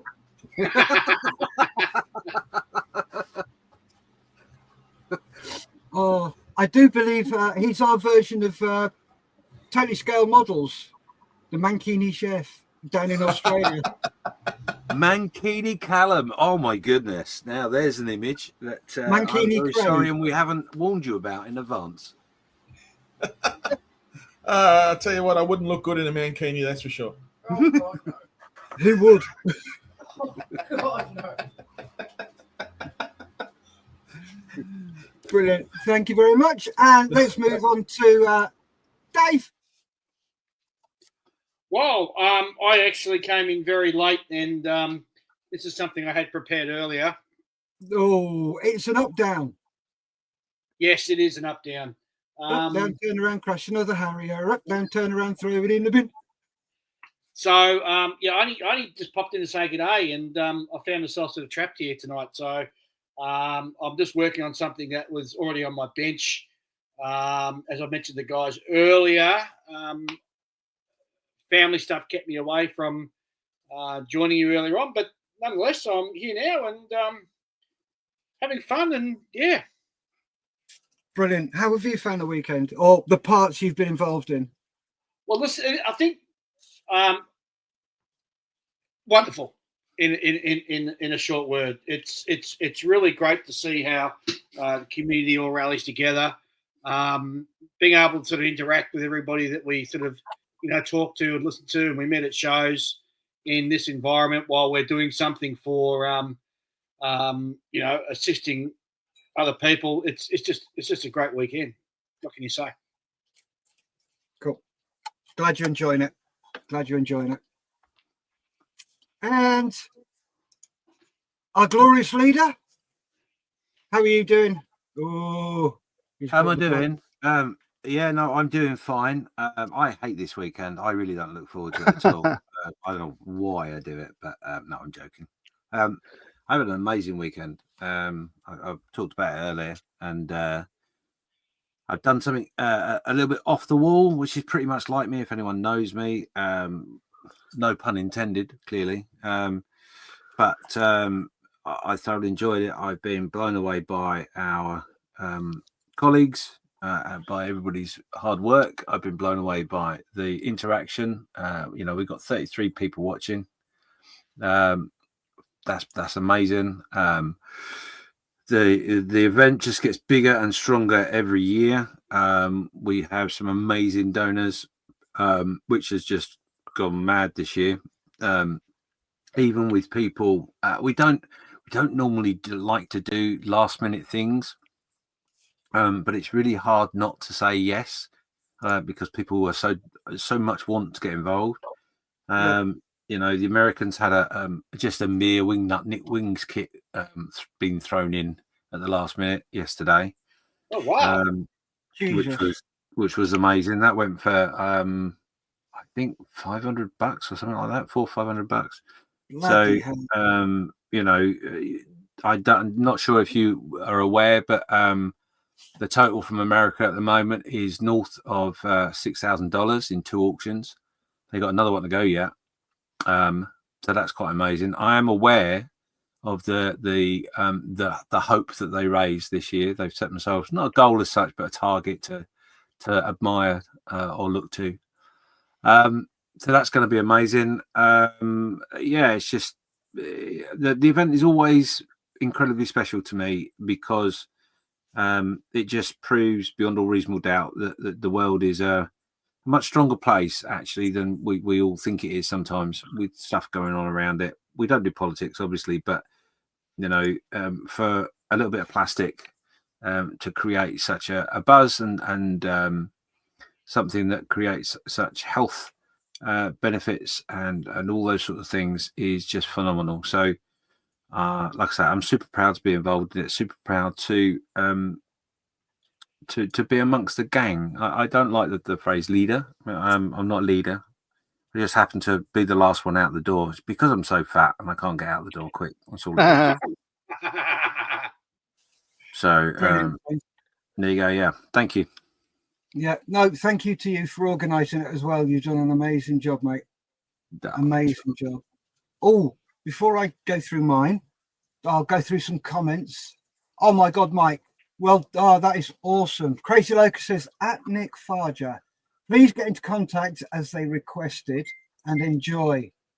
Wow. Oh, Crazy. That's amazing, mate. Thank you very, very much. Wow. That is an amazing thing. So, Nick Farger, get in contact with Callum. So, next up, Wombat Thunder says, match report from me. I've just finished building my first aircraft in 45 years. Wow. At least wings on a mic and a propeller. Paint sometime next week. Oh, that is brilliant. Wonderful. Stick that in there. We want to see this. Come on. So is that your second kit will be in another 45 years then?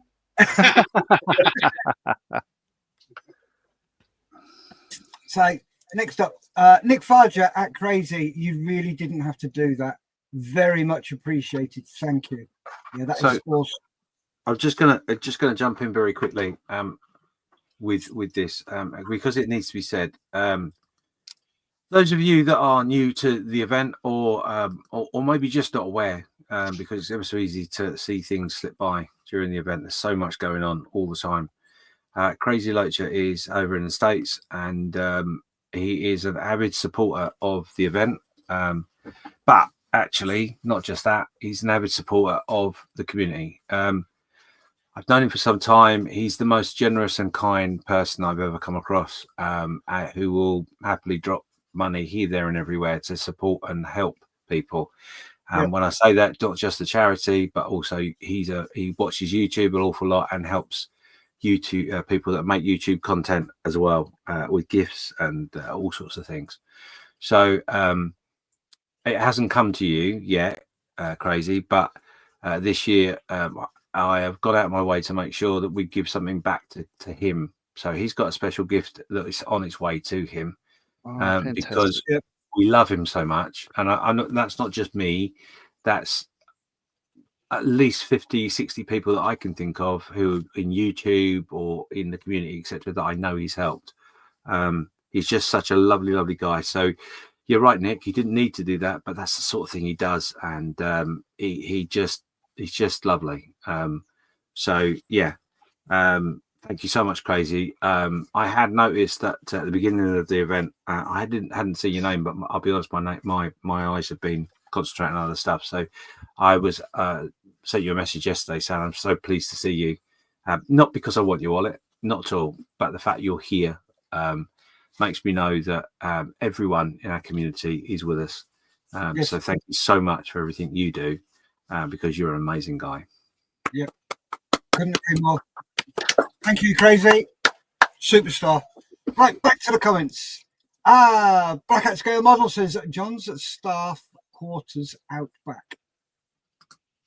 So is that going to work? Yeah, thanks. So we've got a thing? I don't know. Is that love heart going to happen? Let's get some balloons or something going on.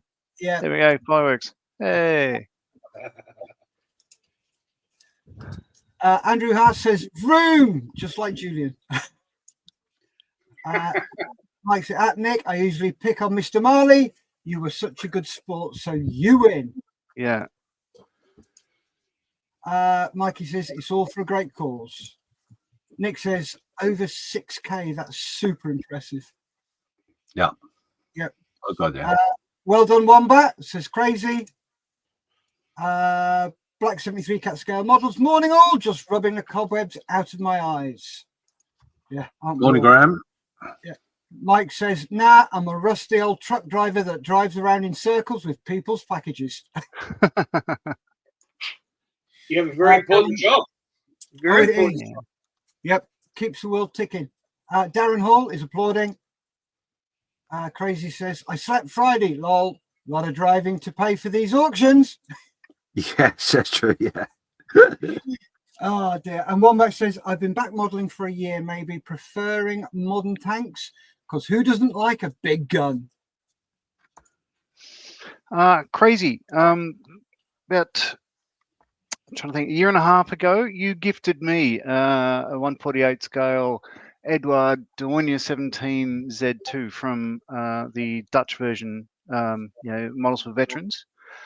I'll let you know that's been finished. I swapped it out for another kit with a mate of mine. He's built it as the aircraft that shot down an Australian in the Battle of Britain, and it's now sitting pride of place in the Scone Aircraft Museum. So it's going to be there. It's going to outlive all of us, I think. Thank you very much for your generosity. Oh, wow. That's amazing. Awesome. Thank you very much. Well done, guys. Another veteran built it. Brilliant. So where am I? Yes, Steph, tell us where you're at. There we are. I am doing something a bit different with my spit. It's been sprayed white, red nose, black prop. And I had to run out yesterday to the bank, go and get some money out. So I got a tenner out, chucked it in the bucket. Oh, Wow. So they are going on it. So I'm just doing the stencils at the moment, and then these are going on. So that's what I'm doing on mine. And I absolutely love these weekends. They are brilliant. As long as I remember to take my drugs, I'm fine. But yeah, it gives you such a huge buzz. And doing the auctions, oh, I love it. It's marvelous. Just watching everybody dig in, dig deep, and just spend money and help the charity. It's just fantastic. And the best part about it is the bloody sniping. I love sniping. We've got 40 minutes left of our builds. Hey, 40 minutes? I thought it was a bit longer. Oh, no, sorry. No, it finishes at 8 p.m. Sydney time, so that's 40 minutes time. Yeah, it's 40 minutes. Crumbs. Cool. Thank you very much. Well, 40 minutes and we will be starting the proper Aussie auction. Talking about the Aussie auction, what's in the Aussie auction, Steph? Right, what's in the Aussie auction? So let's quickly go through. So the Australia auction. We've already been through the rules, but I will go through those rules again just before we start. So lot number one will be from Metro Hobbies. Bear with me a sec. I just got to turn that banner off if I can, Jane. Where is it?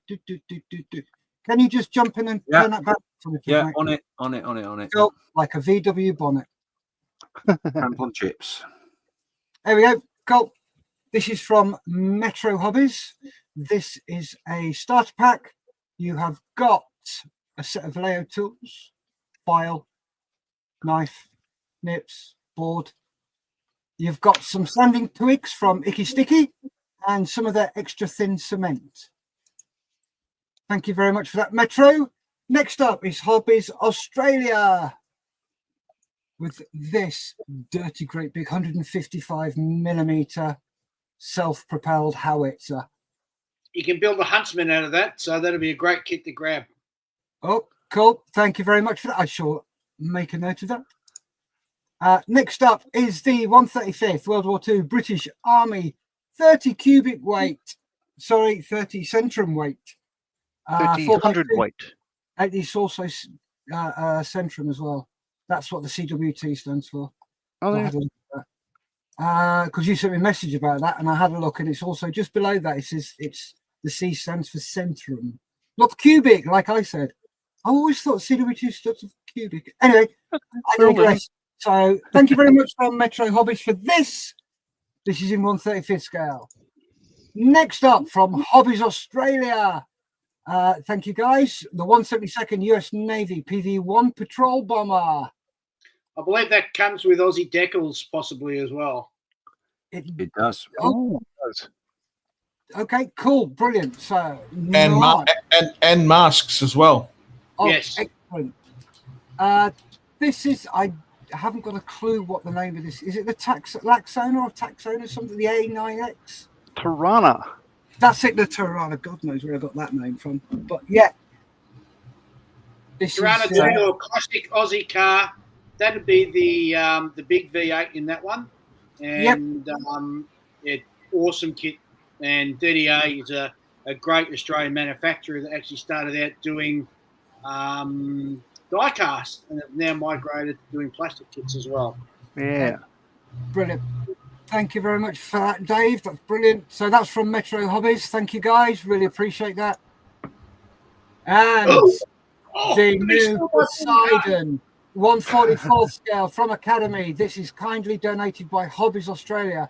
This has only been out about a week and a half. It comes with Aussie decals as well. Sure does. So this is your chance to pick up something new. This is what we love on here. Getting something that has not been out long or has not come out yet. This is brilliant. So this is something to look for. Next up, from Metro Hobbies, a fairy battle in 148 scale. No, it's not a fairy battle. It's a fairy Fulmar. That's it, it's a Fulmar. I get those two mixed up. Thank God I don't do aircraft recognition. All I did was put the bombs on. I left that to the green grow bags. Right. Thank you very much, guys at Metro Hobbies. Oh, look at this bundle. SMS. What a bundle this is. There's 16 paints there. There's dry brushes. There are detail brushes. There are clamps. There are sanding stick, a ceramic scraper, and a couple of hyperchrome pens there. This is a huge bundle. This is worth about $400 Aussie dollars. So this is a cracking bundle. And to finish off with, no, we're not having that one. No, that's not there. Sorry, my mistake. This is one of the best lots we've ever had.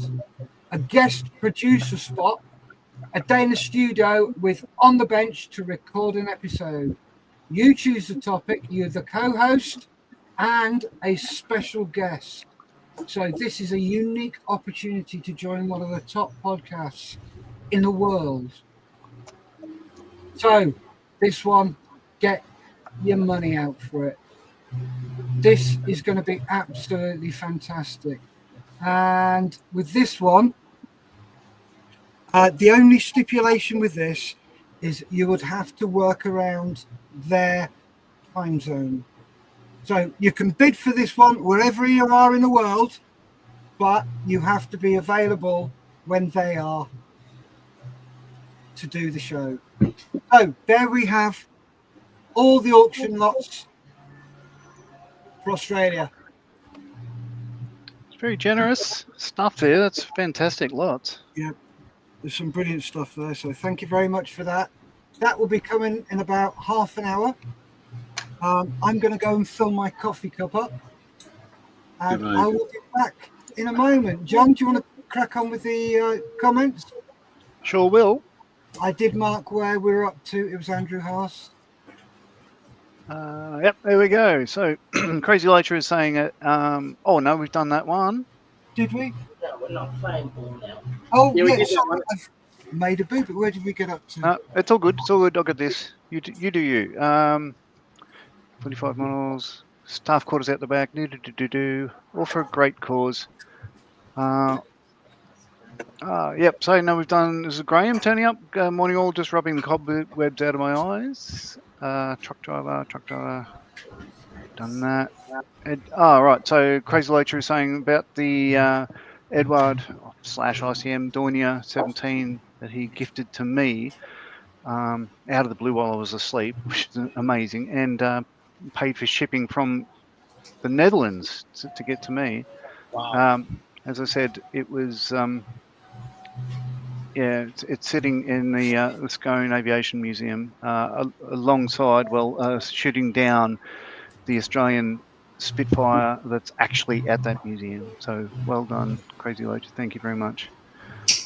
Nick Farger is saying, on the bench have a really interesting episode with the owner of DDA Hobbies. Yeah, that was a good episode. Really enjoyed that one. It was a while ago now, a year ago or so. Yeah, about that. And we'll be catching up again with them at QMHE in Brisbane at the show up there in August. And we'll have them back on the show again. They have a huge stand up there. So if you're in Brisbane, Queensland in August this year, come to QMHE Model Expo show. It's a great show. And some fantastic vendors there as well, including DDA. Very good. And Nick Farger from New Zealand is saying Lot 10, which is the on the bench sesh, is the only reason he'd want to live in Australia for that legendary breakfast cooked by Dave's lovely wife. Actually, it's not cooked by my wife; it's cooked by me. Oh God, I'm not turning up then. Well, that's lowered the price. God. Well, so far, Ian and Julian and some of the guests we've had in the studio haven't been poisoned yet. So, Michelle leaves the breakfast cooking to me, and she does all the dinners when we have them, which is very few and far between. But if you're in Melbourne or indeed in Australia and planning to come down, we can plan the episode around you. So, and I'm quite happy to have you here at my place, and you can join us for breakfast in the morning if you're actually in the land of Oz at any time. Otherwise, for our overseas listeners, generally it'll be around 10 a.m. UK time, and for our US guys, around, I want to say, 5 p.m. East Coast time. All right. So I'm trying to remember what the actual question from James was the first day we did this. So if you're doing a full breakfast, Dave, would you go bubble and squeak, hash browns, or there was a third choice? Yeah, so I can jump in and say that. So hash brown, bubble and squeak, or fried potatoes. Well, here's the thing. I've done. The amount of times I've bought hash browns, and Julian and Ian don't eat them, but so it generally goes. The leftovers go to the dog. But we do the small pork sausage. I do the small pork sausages. I do bacon, eggs, cooked sunny side up, and baked beans, toast, and percolated coffee. Oh, that does sound all right. Nice. I've got to ask you though, very important for me, the beans. Beans, of course. Are they on the side in a separate dish or on the plate? No, they're in a separate bowl because they come out of the microwave piping hot and ready to go. Microwave? So you're saying you don't cook it like, say, the Lindt chocolatier in the way he does a bar of chocolate? Alex Johnson is saying he's in Brisbane. He looks forward to catching up with you guys there. Black Hat is, what's a brekkie menu? And is it worth a trip? Oh, I'd say it'll be worth a trip. I tell you what, Stuart, if you bid and you win the bid and you come down, I'll even put smoked salmon on for you for breakfast. Very and good. croissants. How's that? Croissant? Jim is saying he's still here in Chicago. He's working on his Spitfire whilst listening to the chat. Well done, Jim, and always welcome, of course. And Crazy Loacher is saying the eggs alone are worth a flight by the sounds. Oh, egg prices in the US, yeah. Good luck with that. Well, actually, Crazy, I'm over in the US next year. I'm going to NATS 2026. So if you're going there, we'll catch up and we'll maybe have breakfast as well while we're over there. Well, that sounds good. So where are the Nats in next year? Indiana. Next year, Indiana, yeah. Indiana. I've not been to Indiana. No, first time for me too. I'm going to that one as well because that's where Clint from my podcast lives. He's actually a 40-minute drive from where the convention's going to be. For God's Cool. sakes, you're going to follow me around everywhere? If I keep winning golds, yes. Very good. You know what I like about that prize giving at the Canberra? You can, if you listen to me going up, if you just hear in the background, you can hear Ian going, yeah, piss off back to New Zealand.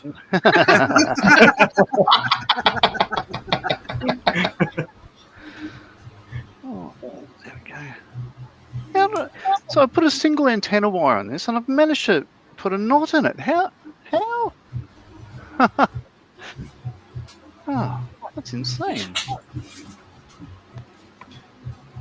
Wow. Oh, well. I need to fix that. I haven't put it on backwards, but yeah, I've literally got a loop knot in it. Oh, let me see if we can zoom in. This might be worth it. I don't know. It probably isn't. Oh, no. That's a hell of a knot you got in there. I don't know how I did it.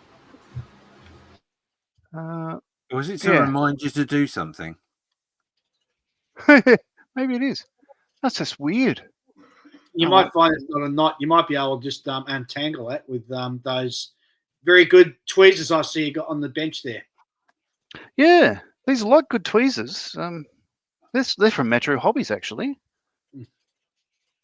I dropped in there a few months ago. Last time I was in Melbourne, and Max was there. He was at the Box Hill store. So I said g'day. And I was there with Paul, the better-looking Marley, and introduced ourselves. He was as underwhelmed, I think, as when the other Marley met you, Dave, at the Nationals. Yeah. So, my twin brother turned up at the Melbourne IPMS competition thing. He was dropping off a model, and Dave came bounding up because he recognised me. He said, "Oh, g'day, how are you doing?" And yeah, you can imagine Paul. He's never seen Dave. He's not heard the podcast. He would have been saying, "I don't know who the hell this is. What's this crazy guy?" So he just sort of left, and he said, "Like this really attractive man came up and spoke to him. I don't know who he is." And I said, "Oh, that'd be Dave."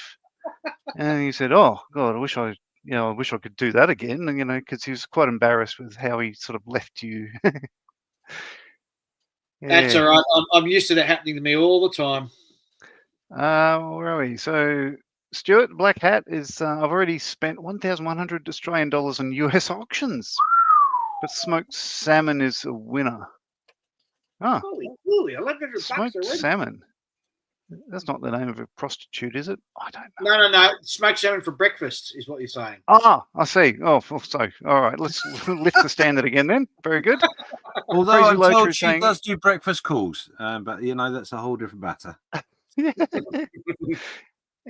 Indiana is corporate headquarters and main trucking terminal. Maybe. So you might be up for a breakfast there, Crazy Lecture. That's all right. Graham Nemo, greetings all. Good morning from a sunny Scotland. There's no such thing as a sunny Scotland. We're on here. I've been there a couple of times. I saw the sun once.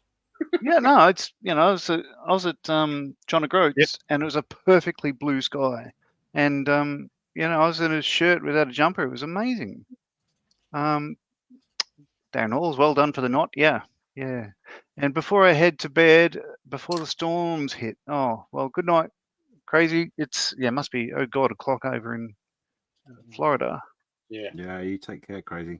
Yeah, it's funny. Whenever you read in the paper, a Florida man does this, it's either going to be Crazy Locha or some other. Have you ever played the Florida Man birthday? I don't know what you do is you type in Florida Man and then type in your birthday, and you find out just what someone in Florida has done on your birthday. It's freaking hilarious. Oh, I'll do that. Rob Sutto saying, "G'day possums from Carlisle, merry old England." Love Carlisle, beautiful place. We have friends there. And Crazy Loach has gifted 10 Model Officer memberships to some very surprised viewers. Good on you. He's so generous, this guy. He's an absolute legend. So well done. Thank you.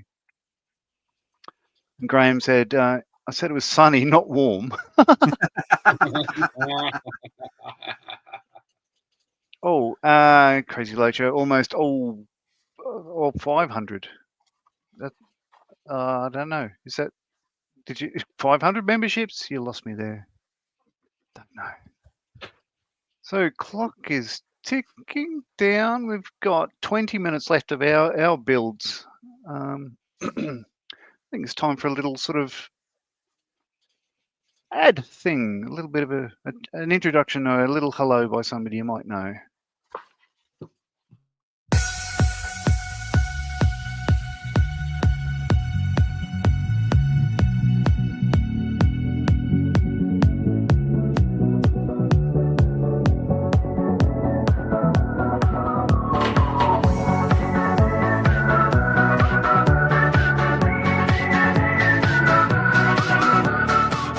Hello to everyone from Models for Heroes. It's Al Murray here at my desk, at my workbench. Do you want to have a little look? Here we go. I'll turn it round. I don't know how to do.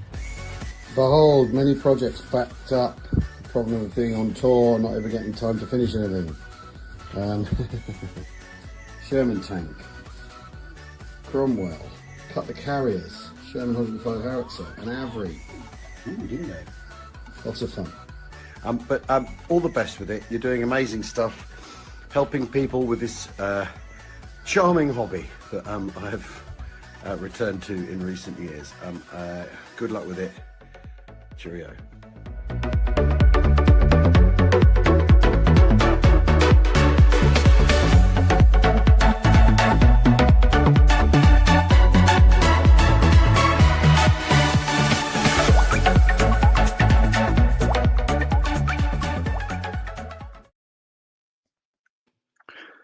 So that was Al Murray from the I can't remember the name of the podcast. It's something about talking. We have ways of making you talk.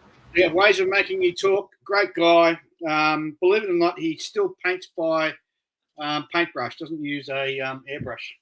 Mm-hmm. And it's another person you interviewed on the bench. Yeah, way back in the early days.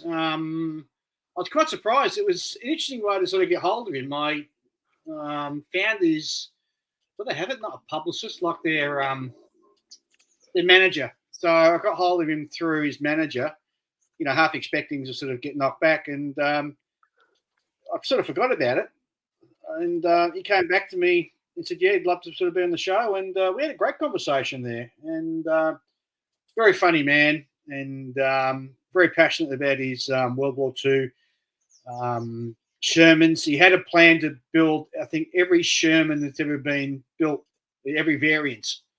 And look at his desk there, his bench. I think he's sort of a third of the way there, actually. Wow. That's But great. nice So, yeah, guy. I mean, does love his Shermans. And, yeah, nice guy and generous with his time, which is great, Because, I mean, let's face it. I mean, we were back then, I mean, not too many sort of people knew us or who we were. And for him to come on the show was just amazing. And it's great that James has been able to sort of, get him on this as a little sort of, ad break thing is really good. Yeah, this event, I think every year there's more and more people that like household names that are getting involved. And I think it's just fantastic the way that this has spread and growing over the last couple of years. It's great to be a part of it. Oh, absolutely, 100%. Thoroughly enjoyed it again.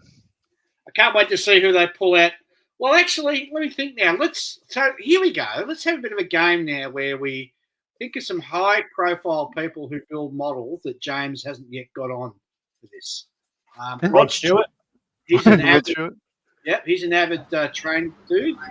Steven Spielberg. Yes. Oh yeah. What's his name? Oh, Guillermo. what's the guy who does the? He played Superman, and he's right into Warhammer. Oh, Henry Cavill. Henry Cavill. Yeah. Guillermo del Toro as well. Guillermo, very good. What does he build?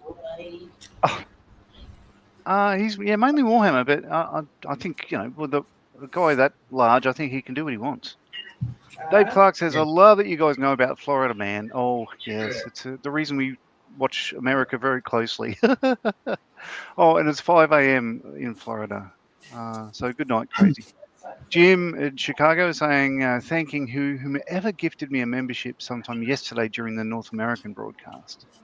There are some generous people that tune in. It's fantastic. 3:40 a.m. here in Chicagoland area. Dave is in. Dave is a beneficiary of Models for Heroes. He's saying, morning all. Rob Soto is at Jim. Are you injecting coffee into your veins again? Oh, there we go. Another modeler, Adam Savage. Yep. Oh, yeah, of course, yeah. And I don't know whether you Aussies know him, but Jonathan Ross, he's an avid modeler as well. I know him. So he's a compere of talk shows and stuff, yeah? Yep, that's the one. The guy who plays the Major, I think, in Ghosts. You've met him, Steph? I can't remember his name, but he's big into modelling. So's in that series, so is the guy who plays the scout leader with the arrow through his neck. Wonderful. Those two are big modelers because he came up to we did We Have Ways Fest in last year, and we had loads of people, famous people, come up and say, "Oh, we love this. It's great." The usual: James Holland, Al Murray, James May, also those two, and surprisingly enough, Dermot Reeves. Dermot Reeves. Yes, he's a compere. He does stuff like that, and my wife got a little bit giddy. Oh. Yes. Very cool. I hope you're making notes, James. These are the people you need to get on for next year. Yeah. Yeah. So Rod Stewart is effectively one of my neighbours. He lives literally a stone throw away from me. Although I think the court order not allowing me anywhere near him will probably not help that. Yeah. But I once, this was a couple of years ago now, I sent out, actually I know when it was during COVID. So Jonathan Ross was going to come and actually be with us doing model making at one point when COVID was around. But it was just as it was coming out of the darkness, so to speak. So we missed out on it, unfortunately, because other things happened. But so he's one. Oh God, what was the other one? There were a few that I contacted, and a bit like yourself, Dave. I did it thinking no chance. And most of them, if I'm honest, have run for the hills when they've seen my name. But Mr. May and the likes, that's all through Malcolm. The people that have met Malcolm or have come across it and offer their time. So and it's great. You're right. It's great that they're willing to provide a bit of their time to help promote something. And the fact they're a model maker is just a big bonus. So we do have we had a plan at one point to do a celebrity hour, but that didn't come off. But you never know. Wayne Cooper says, morning, chaps. Jim is saying, wow, the castle wall is getting better and better, Mr. Skiffins. Thank you very much. It's coming together slowly. Yeah. Zooming in on that. That's beautiful. So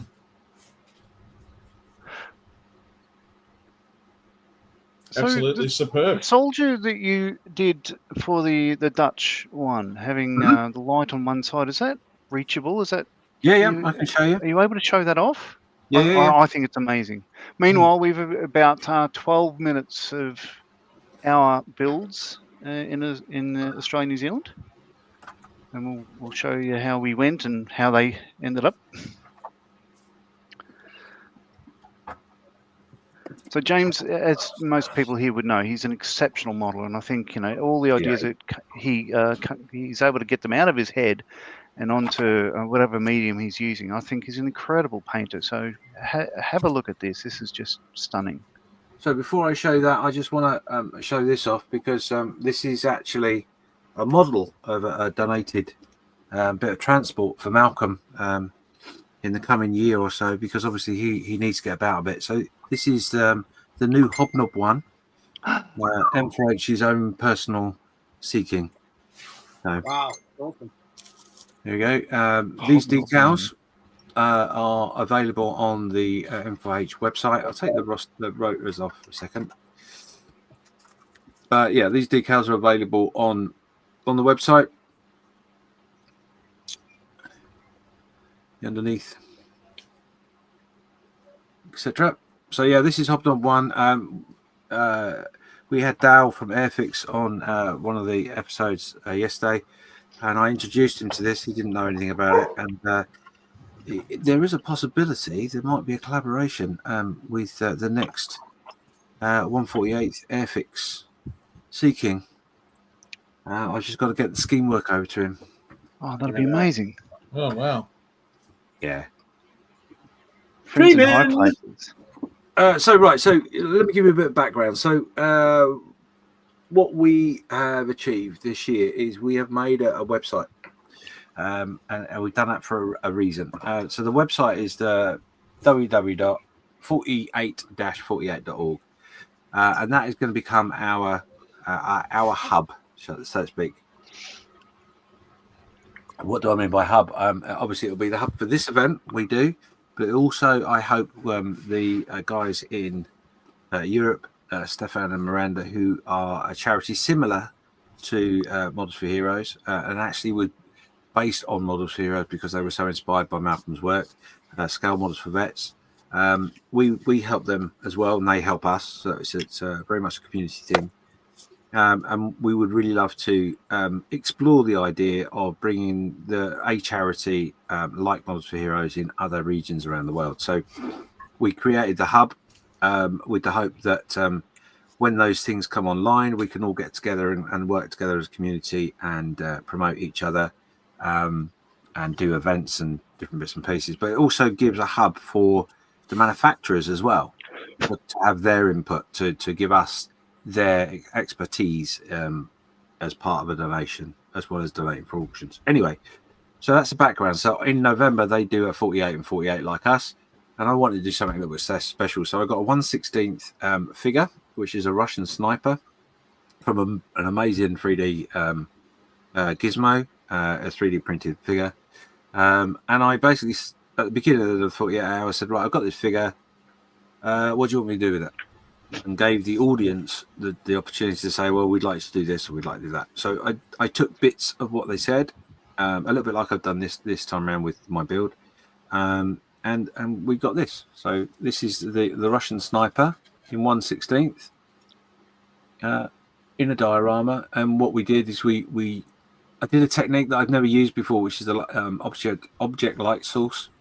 So we've got the fire, obviously, which is giving a small glow. But then as you turn around, you get the moon, because it's a full moon that night, and you shouldn't really be trying to hide very badly in the window because you'll get yourself killed. But yeah, so that is the build that I did in 48 hours for the Dutch guys. There we go. Beautiful. It's amazing, James. It's all right. There's some talent there. That's all right. There is some errors on it. Well, I say errors. There are some improvements I could make to it to make it just that little bit better. And a very good friend of mine advised me all the way through the making of that. So I can't take full credit. I mean, obviously I did it, but I took a lot of advice from people. But I've chosen not to add the bits in that he told me to, like, do this, do that, just bring that bit out and whatever. I'm chosen not to do. I'm going to leave it like it is because that's what I did in 48 hours. But I love the process. The process is something I've always wanted to do, and scared the bejesus out of me. But actually, I found it a lot easier than I thought it would be. Of course you did. You'd be surprised. There we go. Okay. Pete Benham said he saw Al Murray last night and he passed on best regards. Very good. Jim saying the late great drummer of Rush, Neil Peart, was an avid modeler. He had a mobile workshop with him on concert tours. Ray Davis is in from Sydney saying, "G'day, folks. I hope your builds are going well. Just came home from an all-day volleyball tournament where our younger centre team came second. Awesome. Well done. Awesome. Dave Cummings is saying, Jim, a huge Rush fan here. I had no idea he modelled. Great trivia. That's great. Ray, good news about daughter. Ray obviously won't be finished in time. That's no problem. Thanks for being involved. Jim is saying to Dave, it's a big surprise to me when I learned of it, Dave, about Neil Peart. Ray saying, oh yeah, saw this morning and drooled. I really would love to get my hands on those Models for Heroes decals. Jim is saying, I envision the scene from Apocalypse Now with Sea Kings and Models for Heroes markings in flight, and the Models for Heroes theme blasting from the loudspeakers. Oh, gee, that could happen, couldn't it? That could. We could do that. We could do that. Well, funny enough, actually, we were talking to Dale, as I said yesterday, and I did pose the thing and said to him that, wouldn't it be great if we did the event and then after the event all gathered down at Airfix HQ with all our models? Wouldn't that be a scream? And he seemed to be relatively open to the idea. So, but they are moving warehouses, so they might just be looking for volunteers. I don't know. Oh well, that could happen. There's a reason. Rob is saying, Jim, I love the smell of extra thin in the morning. Dave Cummings says there's an online build happening with Henry Cavill, Rod Stewart, Guillermo del Toro, and Spielberg, and they're all talking in awe about Mr. Skiffins and wondering how they can attract such a name into their group.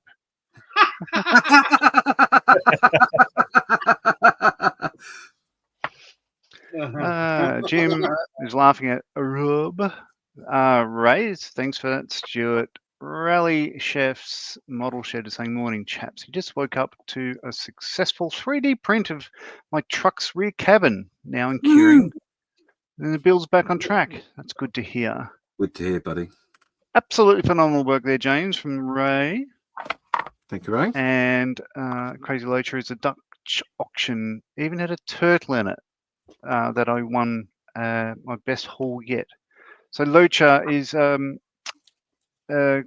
so Mike is American Indian, and Loacher apparently is, I'm not sure whether Hopi or whatever for turtle. So correct me if I'm wrong, Mike, but I believe that's what you told us once. Yep, I believe you did. All right. 54 people watching. Oh, fantastic. That's what I like to hear. Amazing.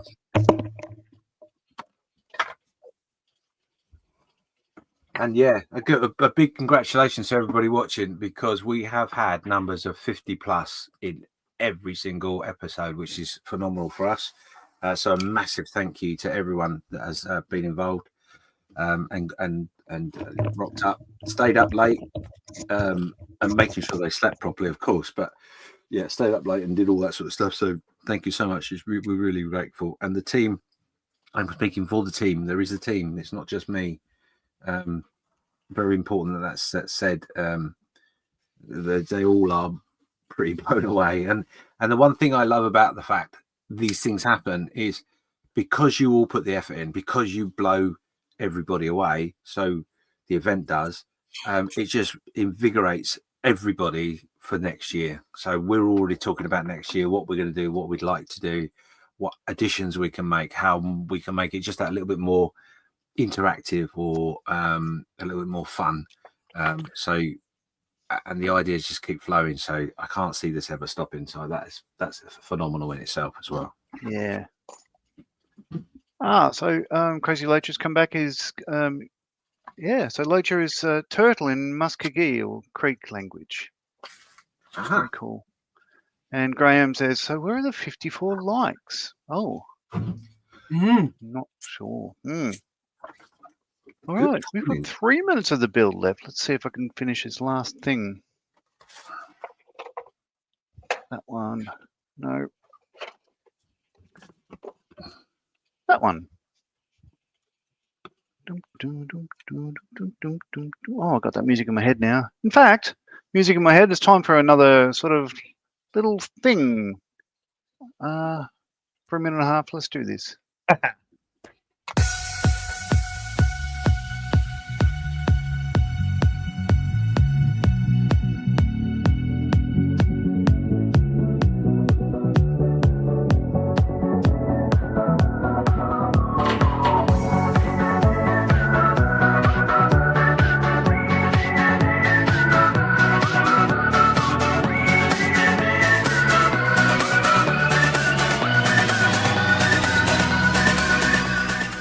Models for Heroes is a charity very close to our hearts here at Airfix. Modelling has always had something of a serious reputation for the time, dedication it takes to put together the perfect model. However, we believe that the journey is far important than the destination, regardless of how long it takes. Over the years, Airfix has proven we're more than just a business. Airfix is the foundation of a fantastic community which welcomes every modeller with open arms. We're proud that the modelling community is inclusive, accepting and endlessly helpful, and we vow to mirror these attributes in everything we do, especially our support for Models for Heroes.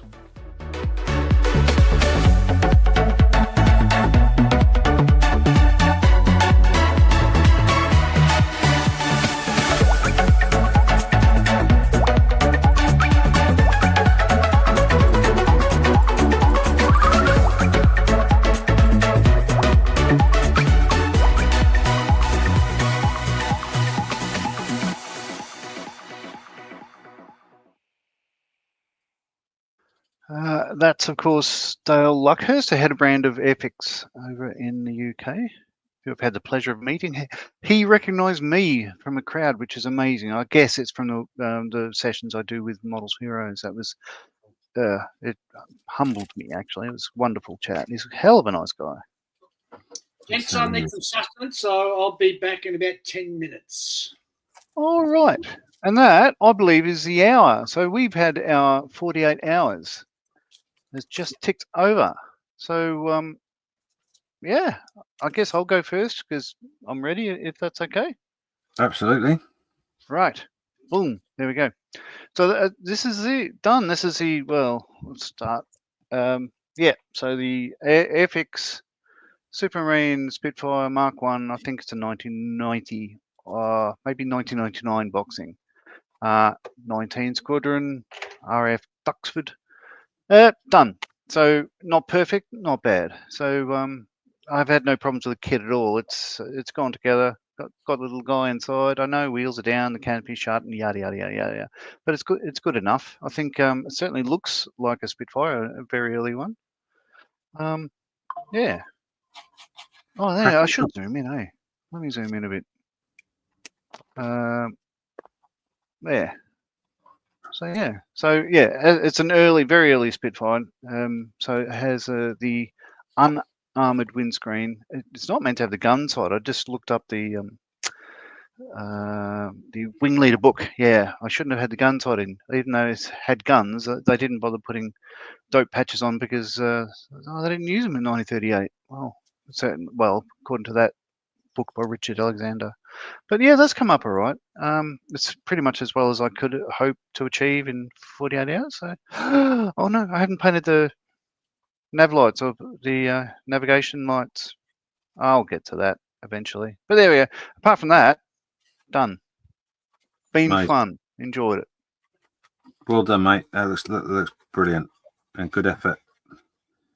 Let's go across to Callum. John, quickly before we go across to Callum, how have you found the weekend personally? For me, it's this. This has always been like before. I was asked by James to be a part of this. It's I believe the third year that I've been part of this. This is the one of the highlights of my calendar year. I think this is always something to look forward to. Just the interaction with people I admire, as well as people I've never heard of, and sort of hit it off. We're all like-minded individuals, I think, and it's just a really great place to hang out. It's funny as all get out. Well, I can't say I'm you know, it gets me back to the bench because I have been doing a lot of modelling lately. I should actually do something else with my life. But no, it's fantastic. I think this year's gone very well. What's also amazing is every year. So the last couple of years, I've been struggling to finish because I'd be in a lot of pain by sitting for too long with because I've had spinal fusion and, you know, with rods and screws and all that sort of stuff. I couldn't sit for too long. And I would get up and move around it. But yeah, the first year I did it, I was lying down on the lounge room floor in tears because I was in so much pain from sitting here. Last year it was quite difficult. I have taken anti-inflammatories, but I got through it. And not only that, James has finished up this year with his voice still intact, which I think is a first for him. So it is for quite some time, actually. Yeah. Yeah.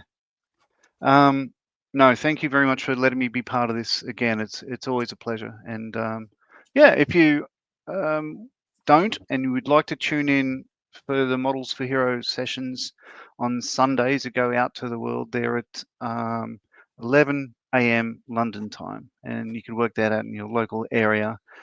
We get together and we talk about what's on our bench. Primarily, it's about what other people, beneficiaries and volunteers in the charity, what they've been working on, because my focus is the same as James, the same as Steph's, and everybody that's in the organisation is to help other people. And that's what we do. I think we do a fantastic job, and I'm thrilled to be here. Thanks again. Thank you for being a volunteer. Yep. Yeah, well, as I said before, I found, heard about the existence of your charity at the time that I needed it most in my life. So I think it was, I think it's mutually beneficial. Let's face it. Yeah. It's great fun to have you on board. Really is. Thanks very much. Let's jump across to Callum. Are you ready, mate, or will I go somewhere else? Yeah, I am all finished. Wonderful. I've managed to finish in the time again, second year in a row. So the 520 all done here with a couple of little experimental things like the oil wash and stuff like that. But I can honestly say I am extremely happy with how it's turned out. I don't need to do anything more to it, to be honest. So I actually have, it's going to go right next to this. I'm going to start a little shelf for 48. So that's last year's 48 that I did. And so this is going to be a small little, this is going to turn into a little 48-hour display at my house. So excellent. Very cool. Brilliant. Nice job. Makes me want to build a V1 as well. Great. Also, you're in a row doing it to me a kit. Craig, have you got anything to show? I know you haven't finished, but that's perfectly fine. Yeah. Where is it? 172nd Mercury spacecraft. So it's it's at the paint stage, so I've just got to get the paint on it. Yeah. But it went well, really well. Horizon kit, unfortunately, they're no more. For an Australian brand, there's not many around, and feel sorry for Tony and the crew. Yeah. But yeah, it goes well. Fine. It'll get painted. Very cool. Ian, you ready to show what you've been able to... Oh, yeah. Chuck me on. Oh, yeah. Hello. Hello. I'm finished. All done. So, move the camera. Oh, bad lighting again. Put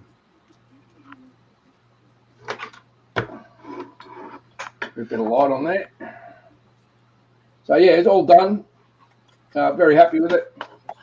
A couple of French resistance fellas in the back. Bit of weathering. Very, very happy with the way this one's turned out. Which Sherman was that, Ian? one that's not the Easy 8. Okay. I think you've got the M4A1. Yeah, that's the one, M4A1. Okay. Yeah. But no, quite happy. All done. So very happy. It's probably the best base I've done so far for the 48-hour build. Yeah, well done, buddy. That looks really cool. Yeah. And let's see a couple more comments. Let's see. There we are. So making models. Yep. That's sorry, I'm not even sure what that is. It's a link to something. Oh, that's the just giving link. Oh, so, very good. Very good. If you want to make a donation, that's the link you can use. Pop it in there, or put it in your browser, and that will take you straight to the Just Giving page. Donate what you can. Every little penny helps, but please don't put yourself in any distress over it. That's not what it's about. So thank you very much for your donations. Keep them coming in. I think I'm right in saying that our Just Giving page is around about the £1,000 mark at the moment. And I'm waffling because I'm literally dragging my finger across the iPad to try and find out if I'm correct or not. Yes, we are just coming up to £1,000. Oh no, we're over the £1,000. So we're £1,000 and £1,011. So thank you for those donations. Keep them coming in. We do have a target for 10,000. It's a bit of a rich target, but it's just there for fun. It's not a serious target for a particular reason. So, and the reason we did that is last year we raised around about £8,000. It seemed like a natural progression. So, yeah, let's see what happens. There we go. Great. Crazy Locha, congrats to all you upside downers. Pleasure to let me hang out for a few. No, always a pleasure, Mike. It's always great talking to you and chatting with you. And yeah, we'll see you again next year. Pressure change, headache is setting in as a front comes in. Yeah, weather in Florida. And he's dancing. Graham, Black 73 cat scale models, is his first time taking part in the 48 and 48. I've absolutely loved everything about it. Great fun building with everyone, and hosting the UK broadcasts have been really inspiring and humbling. Yeah, you're very welcome. It's a great bunch of guys. As you know, you've known James longer than I have. Crazy Locha, not at all. See you all soonish. Scott's Models is in from Tasmania, saying good evening, everyone. Duke Wellington from Victoria is saying he's finished his Tamiya 148 scale M10-2C Achilles British tank destroyer. Pics are on the Facebook page and Discord. Thanks to everyone. Thanks for taking part. Duke, it's always a pleasure to hang out with you too, mate. Graham Nemo, congrats all. Duke is saying goodbye to Crazy. Carl is well done, everyone, for joining in, finished or not. And you did it. You got the Just Giving page over £1,000 or 1,000 Australia. Oh, £1,000 Australia rocks. That's 2,000 Australian dollars, by the way. So that's pretty bloody cool. That's amazing. Ray echoes those. Well done, everyone. Yeah, because we work in dollary dues here. Yes, you know. Just remember, guys, the auction will be coming out very shortly. Don't go anywhere. Don't want to miss it. 45 people watching.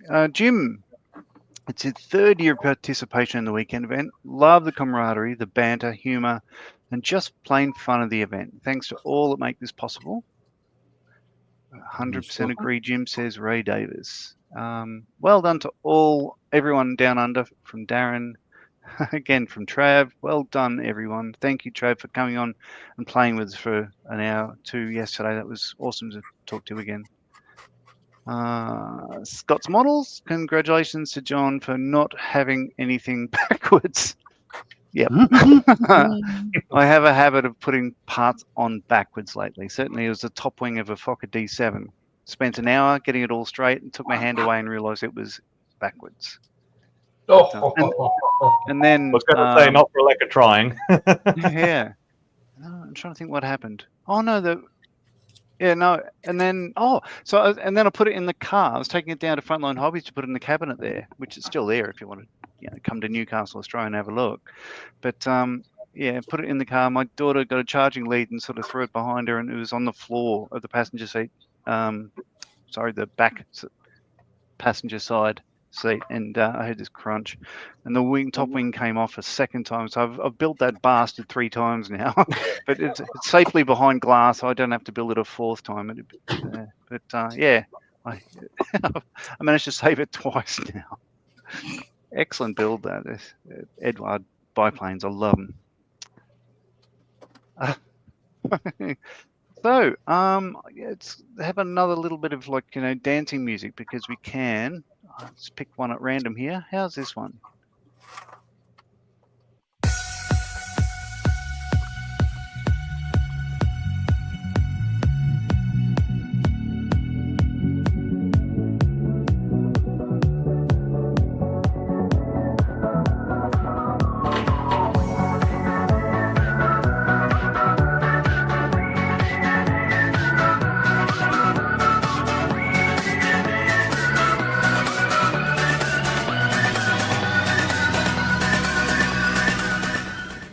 Hello everybody, my name's Carl. My name's Jermaine. My name's Wayne.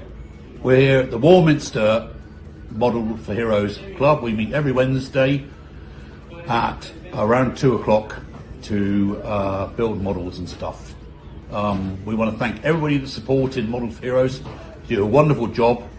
We're the 3 of us beneficiaries, and we thank you from the bottom of our hearts, don't we? Yes, thank you very much. It's much appreciated. Thank you very much. So from us at Factorum in Warminster, thank you. Big smile. Wayne? Wayne?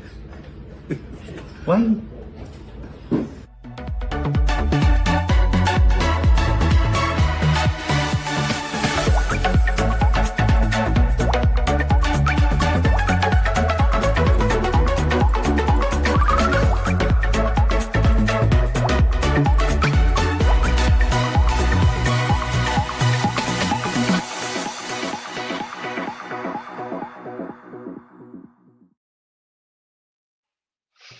That's very cool. And thanks again for sticking around for this session, Dave. It's a delight to see you. Totally, none of us knew you were going to be on. Maybe you didn't even know. I didn't know I was going to be on either. As it turned out, I managed to get the evening off, so the wife's happy. She's watching maths, so I can just had dinner, and I'm right to go for another 3 or 4 hours. Maths. Married at First Sight, yeah? Correct. Right. Yeah. So Ian's shaking his head, yep. Yeah, my mum watches that. That's why I've got my own TV in this room. Yeah, I can't say I've seen it myself. I could not handle rotting my brain having to watch that. I have to agree, Ian. I have to agree. Oh, it's garbage. I gave up on standard TV years ago. Oh, yeah, same. I have been watching. There's a series on ABC, Dr. Carl, how things are made and stuff like that. That's quite interesting. I think how they make cricket balls at Kookaburra and chocolate Hagues and stuff. That's pretty cool. The only thing I've been watching is Rogue Heroes because season 2's come out. Rogue Heroes. Yeah. The not historically accurate SAS program, which is still utterly brilliant to watch. Oh, don't get me started on those Bouchons in the first season. Was it the Bouchons or are you thinking of the ME 108s that they had? Oh no, they had Bouchons on there as well. Yeah. Yeah. Because they didn't know the difference between a 109 and a Bouchon. Oh, they would. It's just there's not that many actual 109s flying anymore. It'd be hard to get a couple of them flying. So they do what they can, I think. It was on the ground and it was all CGI'd. Okay. All that means is it becomes canon with the Battle of Britain movie where they use Bouchons then as well. It just becomes canon of their universe. Yeah. Yeah. Very, very cool. Okay, so auction then. Are you going to be running this, Steph? Yep. Cool. How long have we got? How long till kickoff? We can do it whenever you're ready. Let me just move. Oh, if you want to before, can we have a close look at how you've done with? Yeah. Oh my God, that's looking good. Cool. Wow. So that's how it's looking. I've got quite a bit more. I'll be tottering through it for the rest of the day. So just getting the decals on. So did you say it's a Mark 12? Yeah, it's Mark 12 clip wing with a Griffin engine. Griffin engine, yeah. Big humps for the rocket covers there. Yeah, right. Yeah, you can just see them there. Nice. Yeah, should be finished. That's very brave with an all-white scheme. Oh, don't. I've actually used that. So let me zoom in again. Is that solo layer? Oh my God, just standard freaking figure painting paint. Off-white. Wow. Off-white. I used that. But special thing I did, which I found it works. I used Tamiya thinner and airbrush. So with model color, the Vallejo model color that's not formulated for airbrush like Model Air, you use that in what sort of proportion? Just until you get the right consistency. Now, it's like this is a whole can of worms thinning. It's just experience and getting the right consistency. That's all it is. And it's all. There's so many different things. It's like mixture, ratio, airbrush pressure, airbrush, humidity, temperature.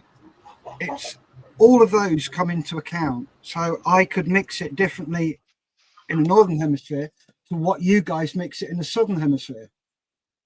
So that's why I never say this is how you do it. No, because it's just a whole can of worms that is opened. It's basically down to experience and how your airbrush works and how you work, your region, your temperature, things like that. So yeah, I accidentally found that the Tamiya lacquer thinner worked with Tamiya acrylics as well. It works with all of them. They don't separate, but there's only some of them, the Vallejo stuff, that don't separate. So the primary colors, they don't separate, but there are other colors that will separate, or it just goes there and clogs up. So I always get this, like every time I go to Mackie D's, I pick up a load of these. Okay. And then just containers. Put a drop of the color in, a drop of that in, and mix it and see what happens. So James is holding up his own branded airbrush thinner there, which is brilliant for acrylics. That works really well. This will work with most acrylics, not all, but most. But I am not only a fan, but I am a fanboy of model color. It's my go-to paint. So thinning it is a bit of a can of worms. You just have to try and try. And unlike all paints, I don't care who you are, you need to learn how to use your equipment.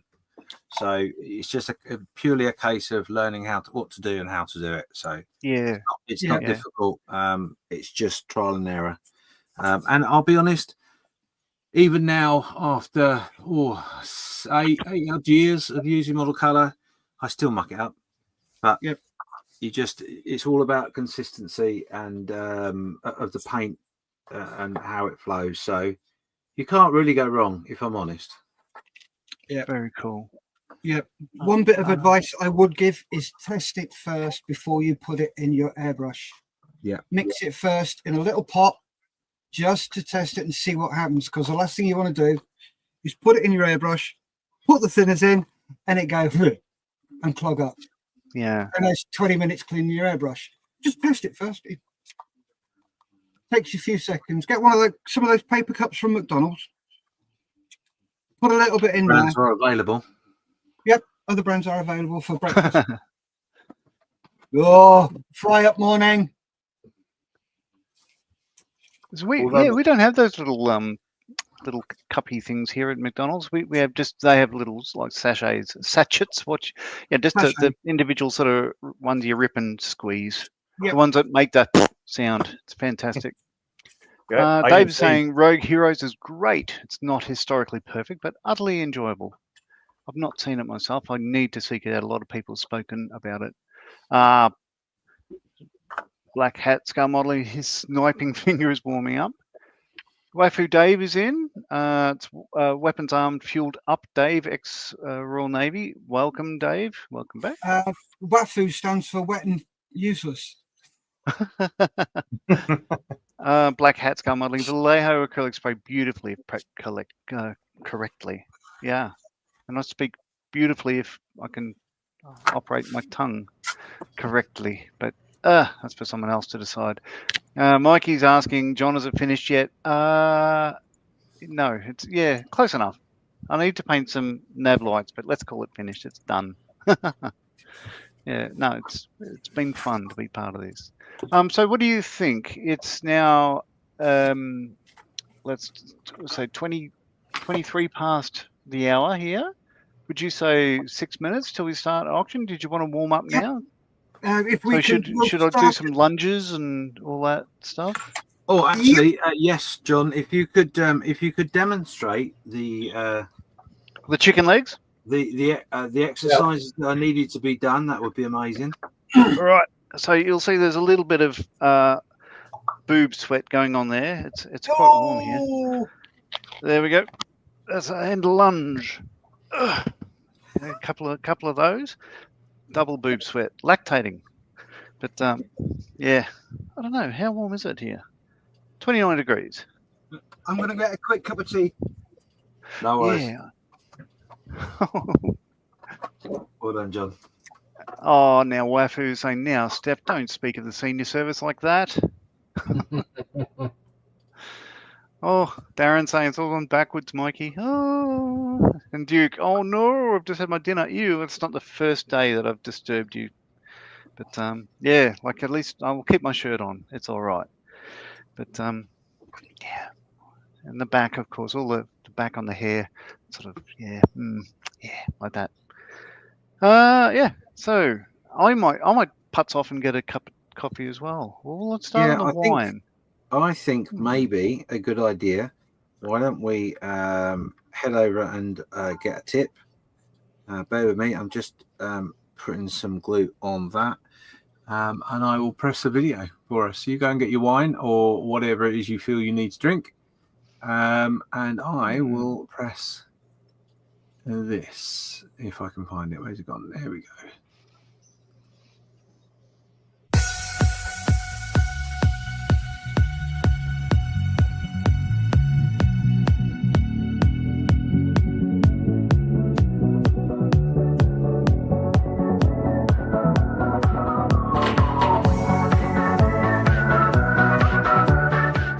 We complete this little episode, well, we'll have a little vignette looking just like this one pictured at the moment. As mentioned, the foam is very easy to scribe into and cut, just a few swipes with the blade, and we can start to cut out our pieces. And we'll also carve in a few doorways and windows along the way here.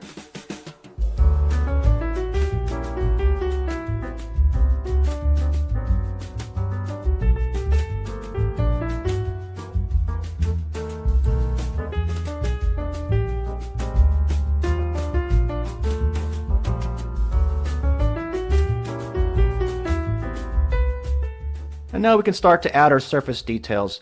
Well, no matter what type of a pattern you choose, whether that be the stone pattern we're doing here, or perhaps bricks, or any other type of surface pattern, it's always a good idea to give yourself just a little bit of a template to follow, just so everything stays nice and straight, and your pattern doesn't wander around.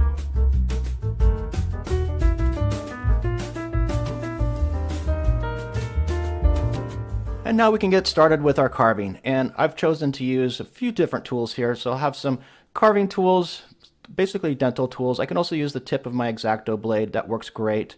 Any sort of element that you can use to do some engraving, whatever you prefer, will work just fine.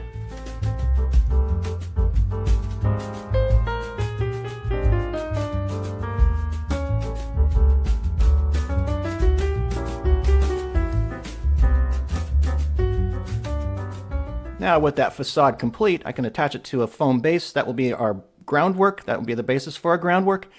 And we're ready to do some landscaping. When it comes time to do the groundwork, well, there's a number of different ways we could do this. You could simply just go outside to your garden, grab a handful of dirt, and glue it onto your base, and that's perfectly okay. In this instance, I'm going to be using this acrylic paste, basically brushing it over this surface, and I'll use the colors directly as they come from the can here, and just blend them together a bit just to get a very natural looking earth tone.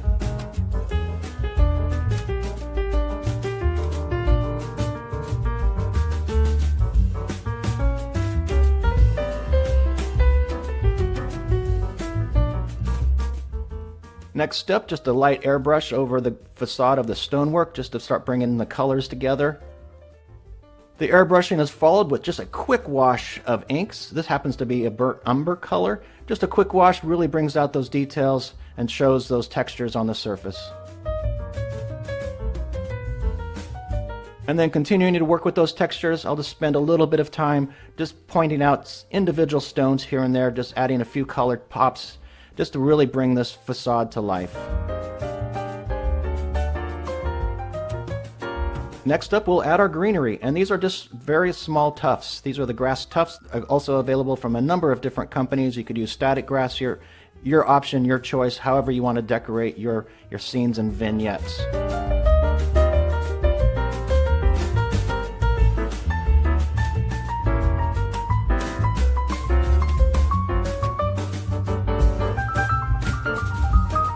Now finally, just a few finishing touches and we'll be complete. We have some wildflowers just to add a little touch of color here in the foreground. And then we'll have a few vines growing up the side of the building here just to really emphasize that aged aspect. And there we have it. We're finished with our small vignette. This really didn't take very long, and you can see very little effort involved. I hope you enjoyed this little tutorial, this little demonstration on a few techniques, and perhaps you can find something within this that you can use on your own modeling. To everybody out there, take care and happy modeling.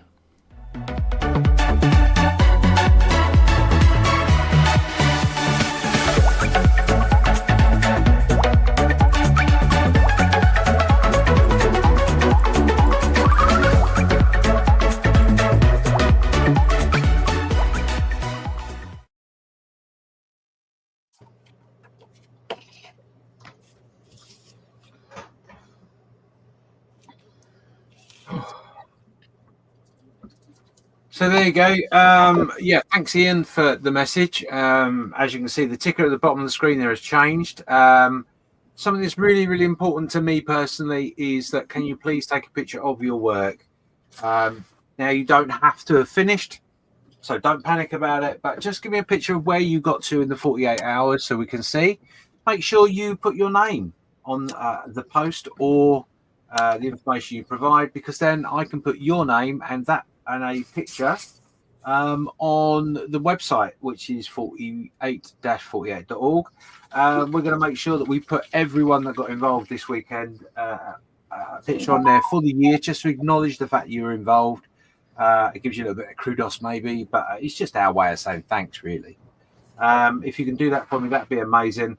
So you can either go to the Model Officers Facebook page if you're a member there. If you're not, where have you been? Sign up. And then you can post your pictures. What we generally ask you to do is post some pictures as you go along through the weekend, make a little album up. Maybe you've done a technique or something that someone might go, oh, how did you do that? So that opens up a conversation, etc., etc. But if you haven't and you're just joining now, that's fine. Just post a picture up. Tell us what it is, what it is you've made, where you are in the world, etc., etc. And that's that job done. And then we can sort it out. So that's one option. Or the other option is to email me directly at contact@48-48.org. Make sure you put your name and the name of what you've used, etc., etc. That'd be really, really great. And I can transfer that onto the website or into the Facebook group. I probably will do both, if I'm honest. And then send you a link and so you can see that it's been put up, and also an invite to the group. So please make sure you do that. And good luck, everyone, with the auction that's just coming up. Steph is poised, I can see. I think everyone is back now, Steph. So I think we could kick it off when you're ready. Cool. Awesome. Excellent. Welcome back, folks. And what we're going to do is quickly run through the rules again, just so everybody knows what's going on. So let's get this up. There we go. Right. Auction rules. Only place a bid if you are located within the auction's designated region. Each lot will be open for bidding for 3 minutes. The beginning and end of each bidding period will be clearly marked in the chat with start and stop. This is a tried and tested method. This works. The highest bid visible to us at the close of the auction will be considered final.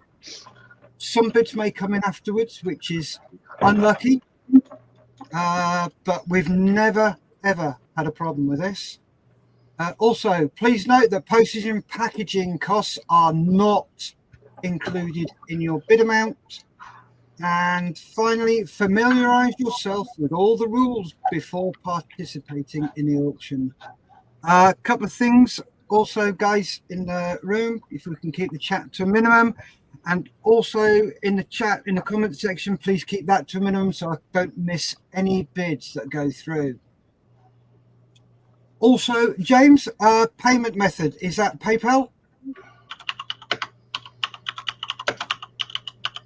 If we go to donate now, I believe, is that the PayPal one? Let me just check. Yep. No, don't send it there. So click on that. Okay, no, don't send it there. Don't do that. Where do we send it to, James? So the email address that's scrolling along the bottom, that is the PayPal account that you need. So contact at 48-48.org is the PayPal account. You send your money directly to that. Brilliant. Thank you, James. No worries. We will have that running all the way through the auction, so you can make a note of that for the bid. So let's get started. Lot number 1. This is from Metro Hobbies. Thank you very much, guys. This is a consumable bag with Vallejo tool set, a pair of snips, blades, a file, some other bits, and a cutting mat. There is also some Icky Sticky sanding twigs and Icky Sticky extra thin cement. I love that name. It's brilliant. So, if you're ready, we will put 3 minutes on the clock, which I've done, and starting in 3, 2, 1, go. So we're starting now. Duke, your bid was in a bit too soon, mate. If you can redo that one, that'd be brilliant. So go on, get your bids in. So remember, guys, only bids after start and before stop are counting. So there we go. Duke's in with 50 Aussie dollars. Thank you very much, Duke. And also thank you very much to Metro Hobbies for this lot. Brilliant bunch, guys. Yeah, I've always been supporting us. They're absolutely amazing, guys.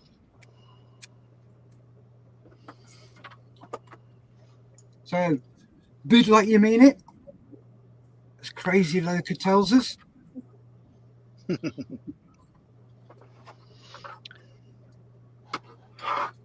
Well, folks, this is a nice little bundle. This is to start with. Even if you're thinking of starting off or want to help somebody start off, this will be a great lot. Buy it for your son. Buy it for your grandson. Give them a start in modelling. Bring the youth of today into it.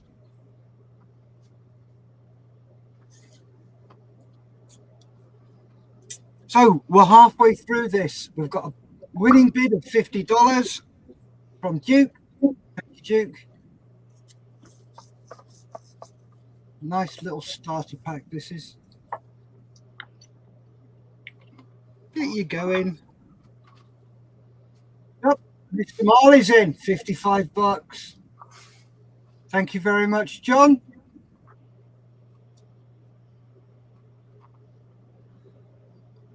Right, we're down to a minute left. 1 minute to go.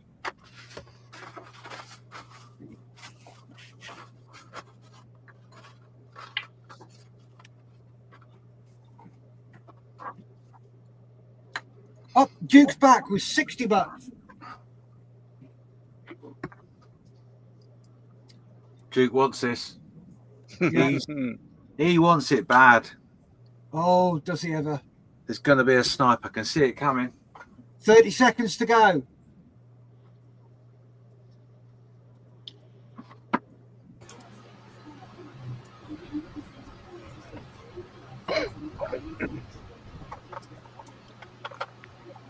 $15 seconds. 10 seconds. 5, 4, 3, 2, 1, and stop.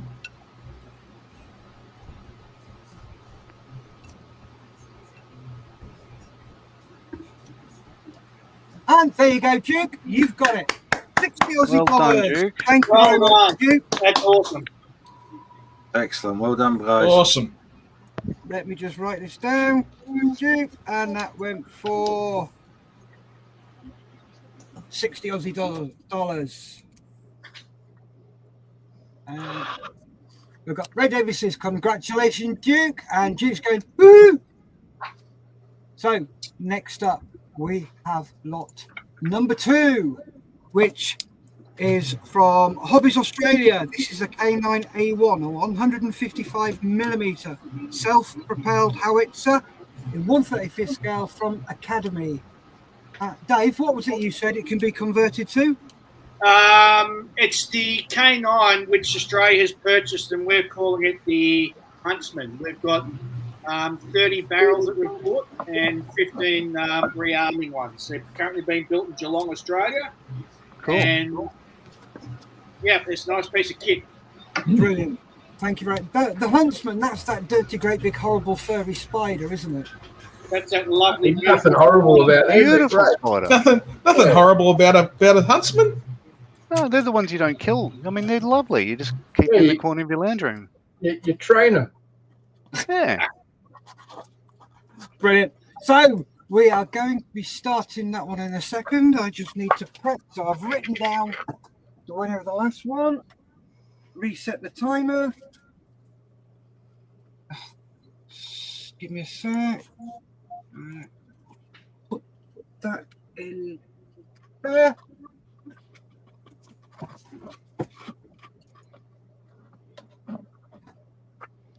Blackout Scale Model says, Huntsmen are pets. Yeah, we love them.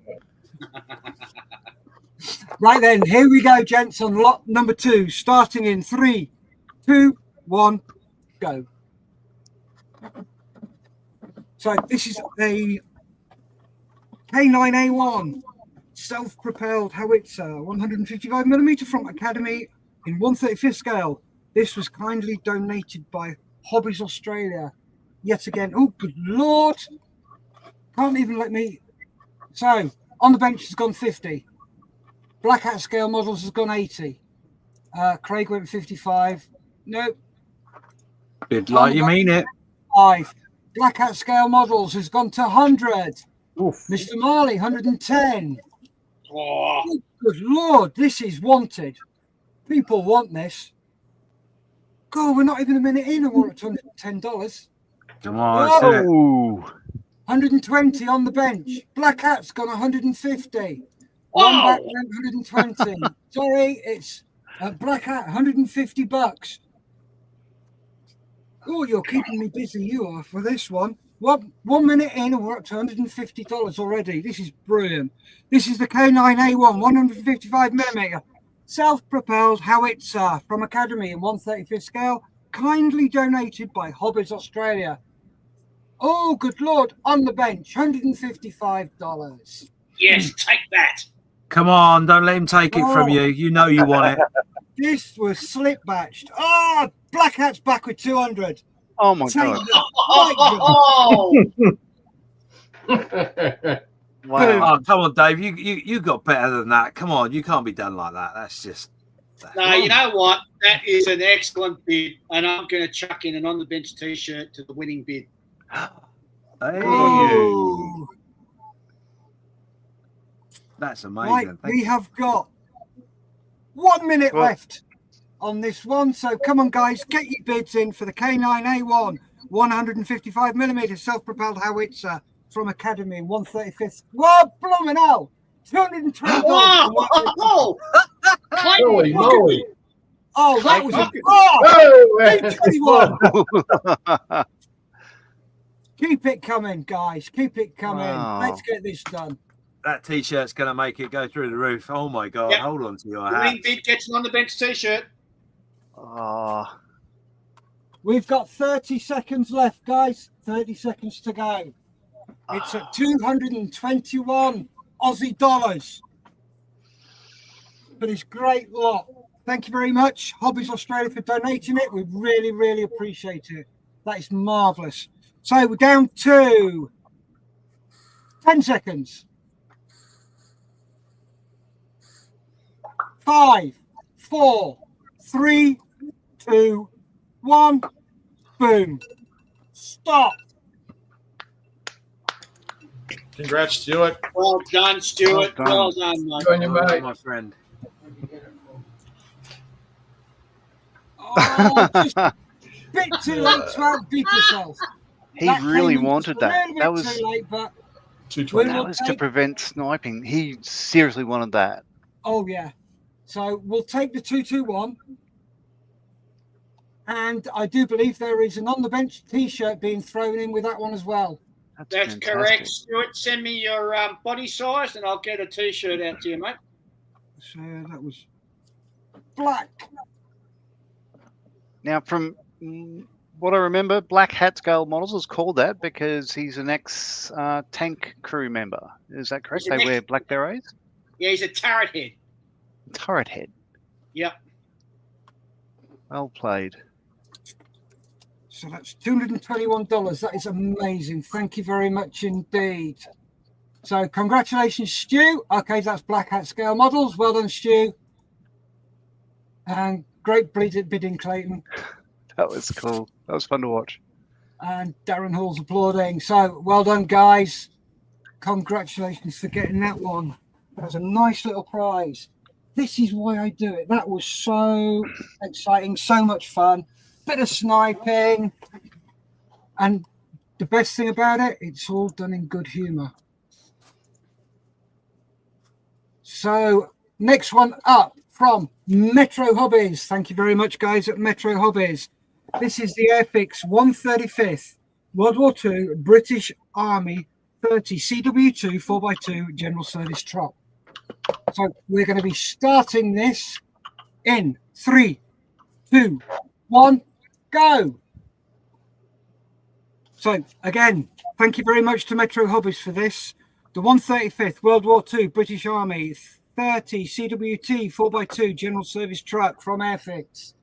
And Mr. Marley's in with the first bid of 40. And we've got 50 from Ian. Blackout has gone 45. 60 from Duke. 55. 50. If this cracks $100, I will throw in a challenge coin from on the bench to the winning bid. Crikey. Right, we're on 80 from Black Hat Scale Models. $80 and a challenge coin. So come on, get your bids in. This is brilliant. Loving this bid. Oh, there you go. Bang. Mao's Model Works. $100. Well done, Mao. So anybody who bids above this is getting a challenge coin alongside the model itself. Kindly donated by Metro Hobbies. Thank you, Metro. Oh, workbench hobbies. Sit down, ladies, 140. Clayton, well done. 140. Mic drop, or is it hold my beer?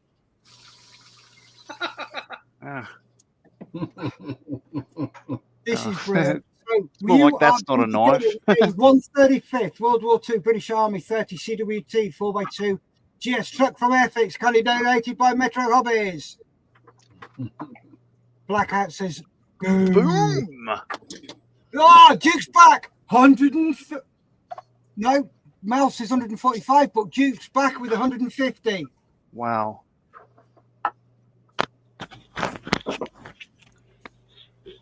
So, come on, folks, get this bidding going. This is what we like to see. Lots of bids, lots of fun, lots of sniping all the way through. You've got less than a minute to go. God, that excited. I keep forgetting to look at the timer. 40 seconds to go. So,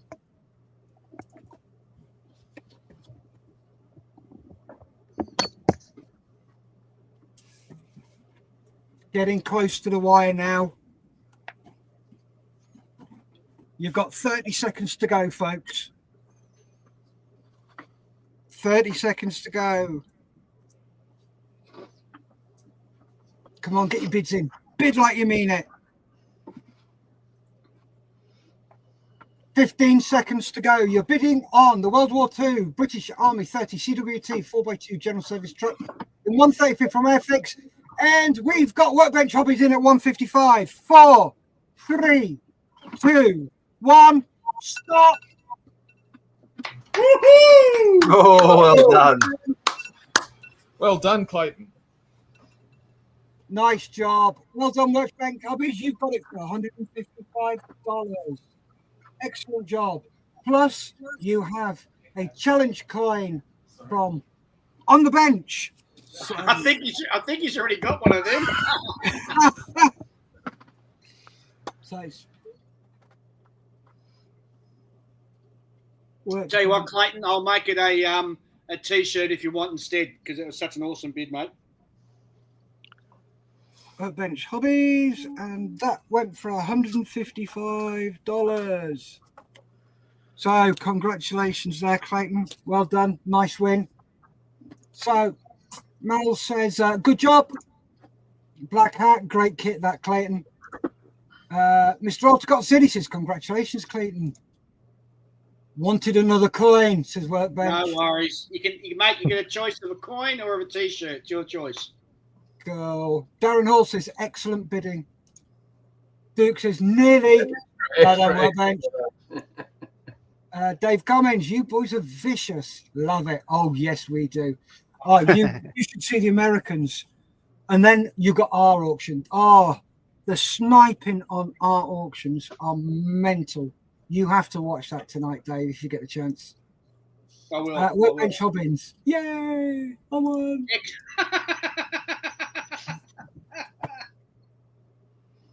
Right, so let's get prepped for the next one. Reset the timer and bring up the next slide, which is lot number 4 is, the US Navy PV-1 patrol bomber in 1/72nd scale from Academy. This is kindly donated by Hobbies Australia. Can't thank the guys at Metro and Hobbies Australia for the donations they give year in, year out. They are absolutely amazing. Absolutely amazing. Workbench says US was epic. Oh, they are. It's mental, that lot. Absolutely mental. So here we go. 3, 2, 1, and start. Right, you are bidding on a US Navy PV-1 patrol bomber from Academy in 1/72nd scale, kindly donated by Hobbies Australia. Mr. Marley's in with 50. Craig Everson's in with 60. Ooh, it's a studio off. Oh, this is going to be interesting. So this is very much like the Ventura.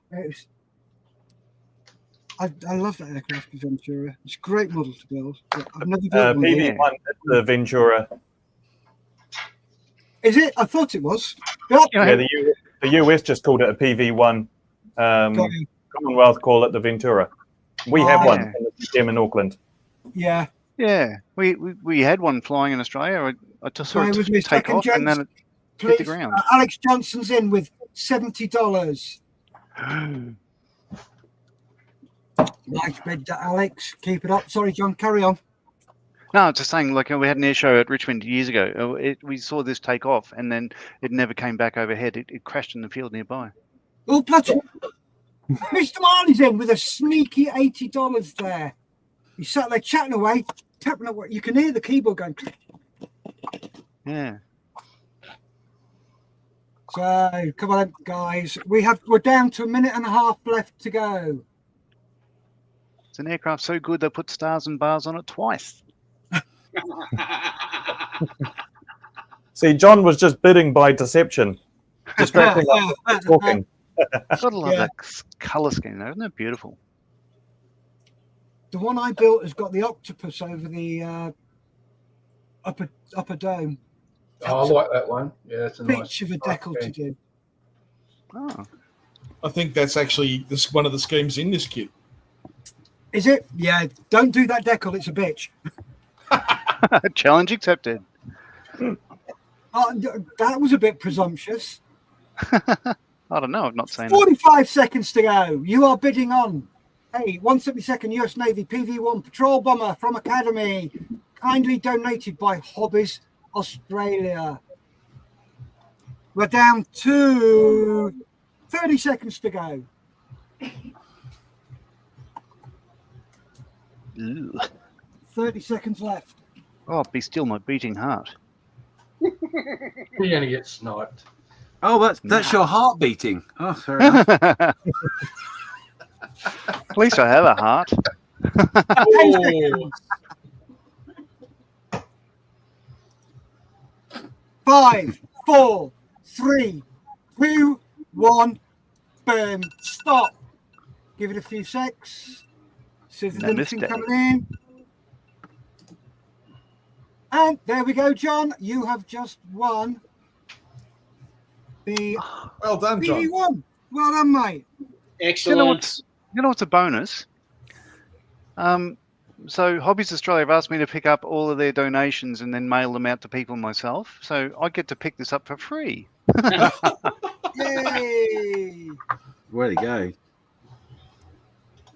And thank you very much, Andrew, and everyone at Hobbies Australia.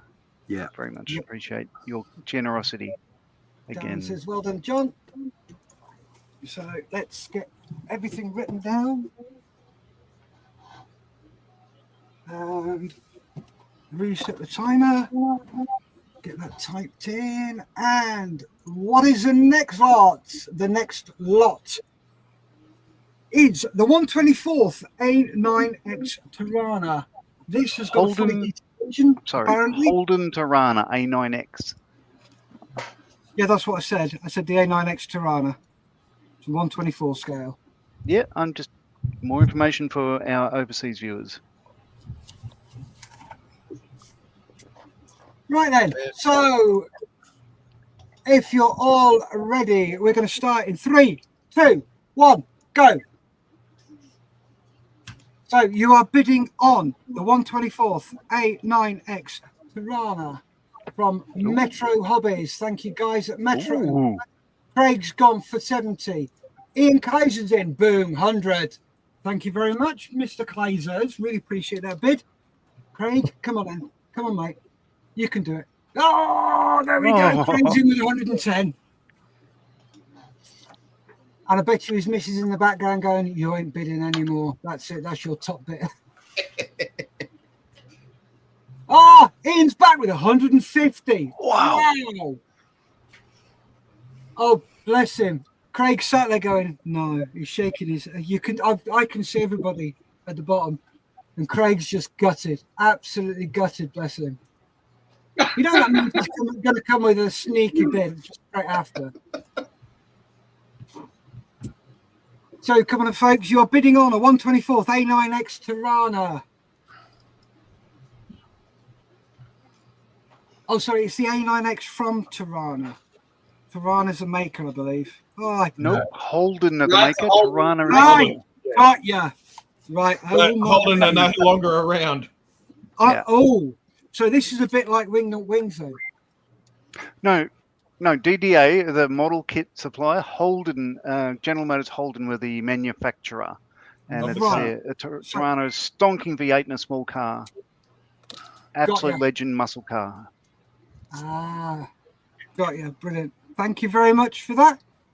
So this is once again, Metro Hobbies. They put it out the box every year for us, and we really appreciate what they do. It's awesome. Ooh. So thank you very much for this. So we are down to 1 minute to go. 1 minute left. So come on and get your bids in. This is a nice little model for all you petrol heads.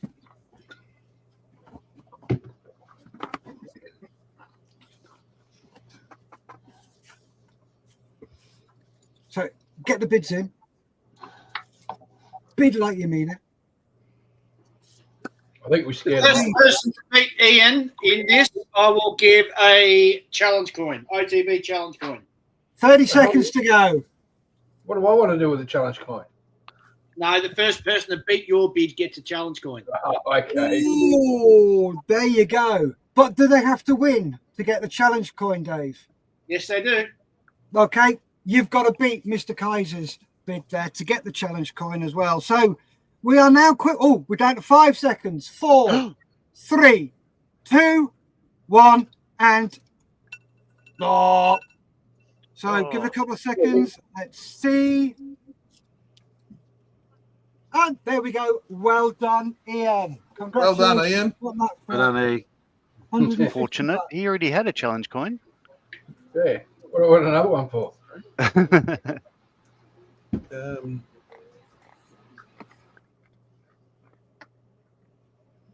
Let's get all this written down and marked up, prepped and ready. So we are now moving on to our next lot, which is lot number 6. Oh, this is going to be fun. This is the new US Navy PV-1 patrol bomber in 1/72nd scale from Academy. This has not been out for long at all, and it comes with Aussie decals. Now, so, I'd like to throw in a bonus challenge coin with this. Can I? Would you mind if I bring my screen up? Just a sec. 1 moment. All right, so the winner of this one, I should have set this up earlier. I'll change my camera. I've got a challenge coin that'll be included in this for free of charge. This is from the initial course in Jacksonville, Florida for the Australian P8 Poseidon. So they were there from June 2016 to December 2016. Maintenance teams 1 and 2, the first 2 maintenance teams. And P8 Poseidon making maritime great again. So somewhat timely, but yeah, you get a free challenge coin of that size in this kit. So bid hard, bid often, bid twice, all that stuff. Wow. Like that. You were on that course, weren't you, John? I was not. No, I didn't go P8 Poseidon. I went from Orions to Hornets. Right. I didn't. But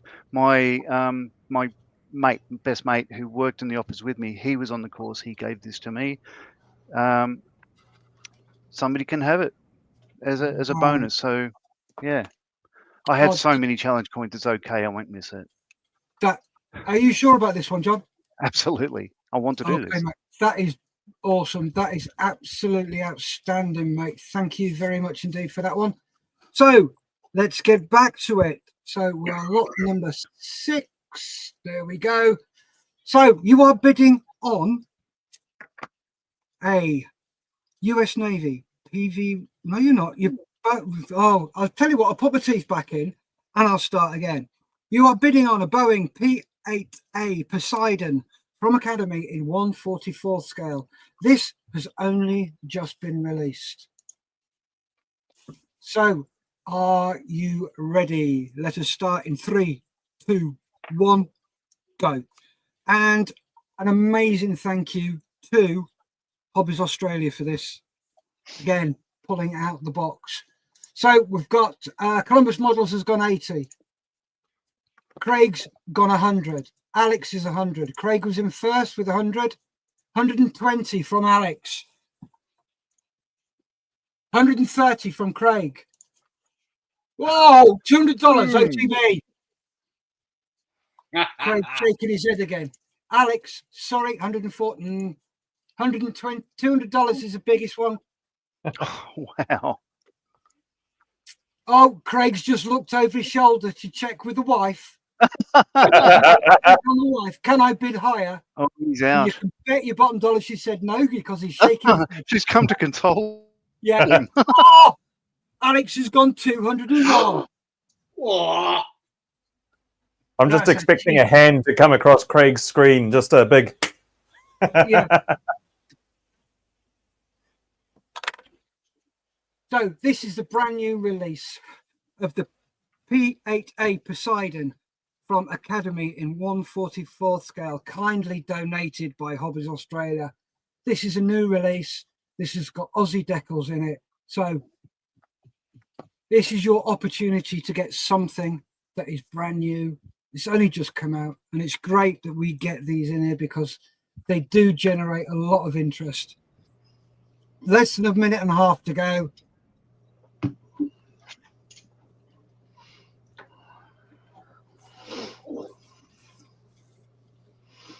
So come on, folks, let's get some bids in. Yes, Black Hat. Snipe. Alex is sat there chewing his nails. I bet you've got another bid sat there waiting to go. You can bet your bottom dollar that OTB sat there with one as well. Oh, here we go. OTB 205. Wow. Less than a minute to go. Oh, Alex is back. 206. If this gets to 260, I will throw in a patch delivered from us. Oh, you've got a patch as well. So if it hits 260, I've already got a patch. Less than 30 seconds. If you beat Dave, I'll throw in a patch. All you got to do is beat Pate. Right, we are getting close to the end of this one. We're down to 10 seconds. Boy, Dave's got a serious look on his face right now. 4, 3, 2, 1, stop. On the bench went 230, and then again 250. Wow. Well, having that 250. It came within the time. Well done, Dave. So, OTB. Well done, Dave. $250. Thank you very much indeed. That's brilliant. Absolutely awesome. Oh, shit. I think I need to go get a beer now. Huh? I think you need more than a beer. You can't afford beer now. Right, so let's get everything reset. If I can ask a huge favor, guys, once we hit 10 seconds, if we can keep the chat down. Yeah. Just so everybody who's watching can hear the countdown from 5. And that'd be brilliant. Thank you very much. Really appreciate that. Right, so lot number 7. We have from Metro Hobbies. Thank you very much, guys. The 148th Fairy Fulmer Mark 1 from Trumpeter. This looks a really nice kit. I do like the shape of that thing. So are we ready to go in 3, 2, 1, go? So you are bidding on a 148 scale Fairy Fulmer Mark 1 from Trumpeter, kindly donated by Metro Hobbies. So Craig's in with 60. Duke's in with 60. Craig was in first. Oh, Jim Altergott has gone 75. Thank you very much, Jim. Crumbs. Alex has gone 80. Duke's gone 80. Oh, Duke's gone 90. Craig's got a ton. Craig in with a ton. John Marley did go 90, but Craig's in with a ton. Oh, Alex in with a ton 10. So we've got Alex Johnson, who's bidding 110 Aussie dollars. No, Craig's in with 120. Oh, the wife is there leaning over Craig.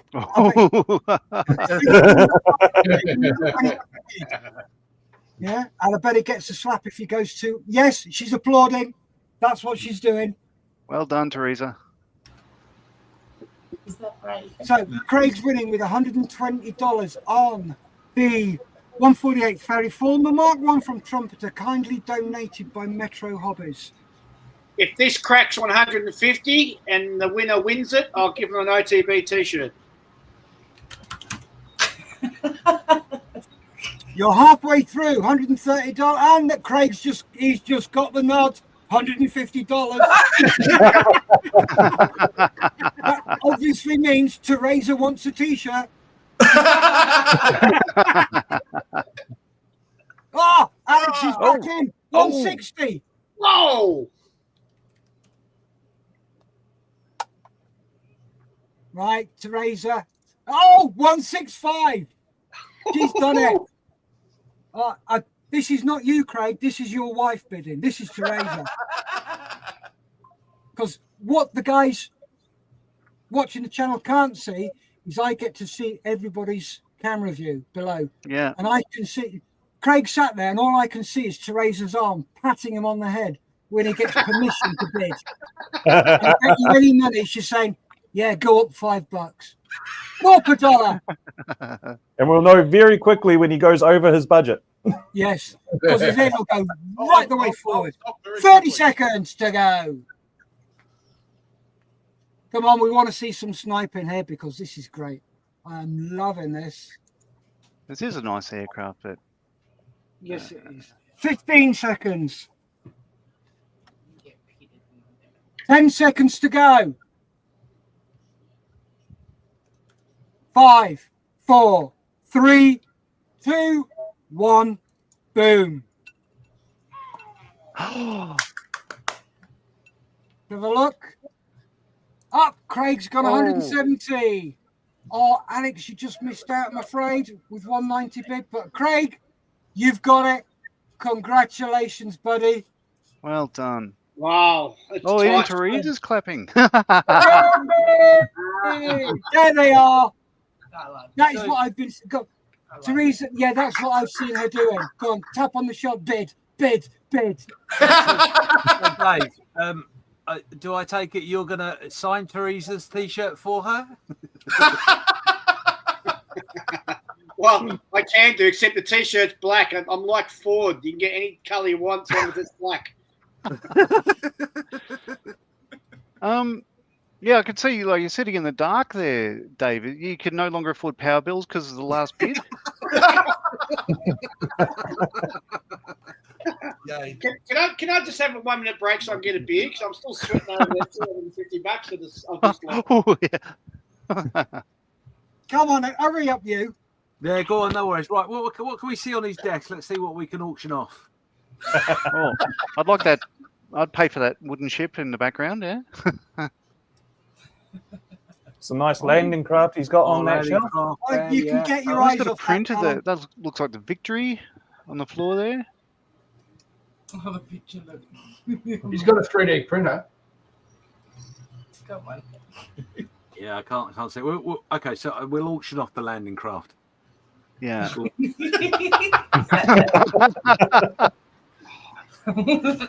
that's funny. Oh, so yeah, get your bids in for Dave's. Get your bids in for Dave's landing craft. Obviously, we're halfway through the 3 minutes now. Dave left the building. Look at the comment, Dave. Pardon? We'll go back to the previous comment. Oh, Workbench has gone $20. No, Alex Johnson's gone 30. Brilliant. Okay, let's get serious. We're only mucking around. We're auctioning your landing craft. It only got $40. So, well, apparently I bid at 35. So, Dave, you'll enjoy this comment. No, it's no because I have an electric fence, and so far, it's worked. It's worked. Oh, Yes. I get it. Is that what the sparkly white light out of your window is? Is all the possums up on That's all the possums been zapped. Yeah. I'll just use a car.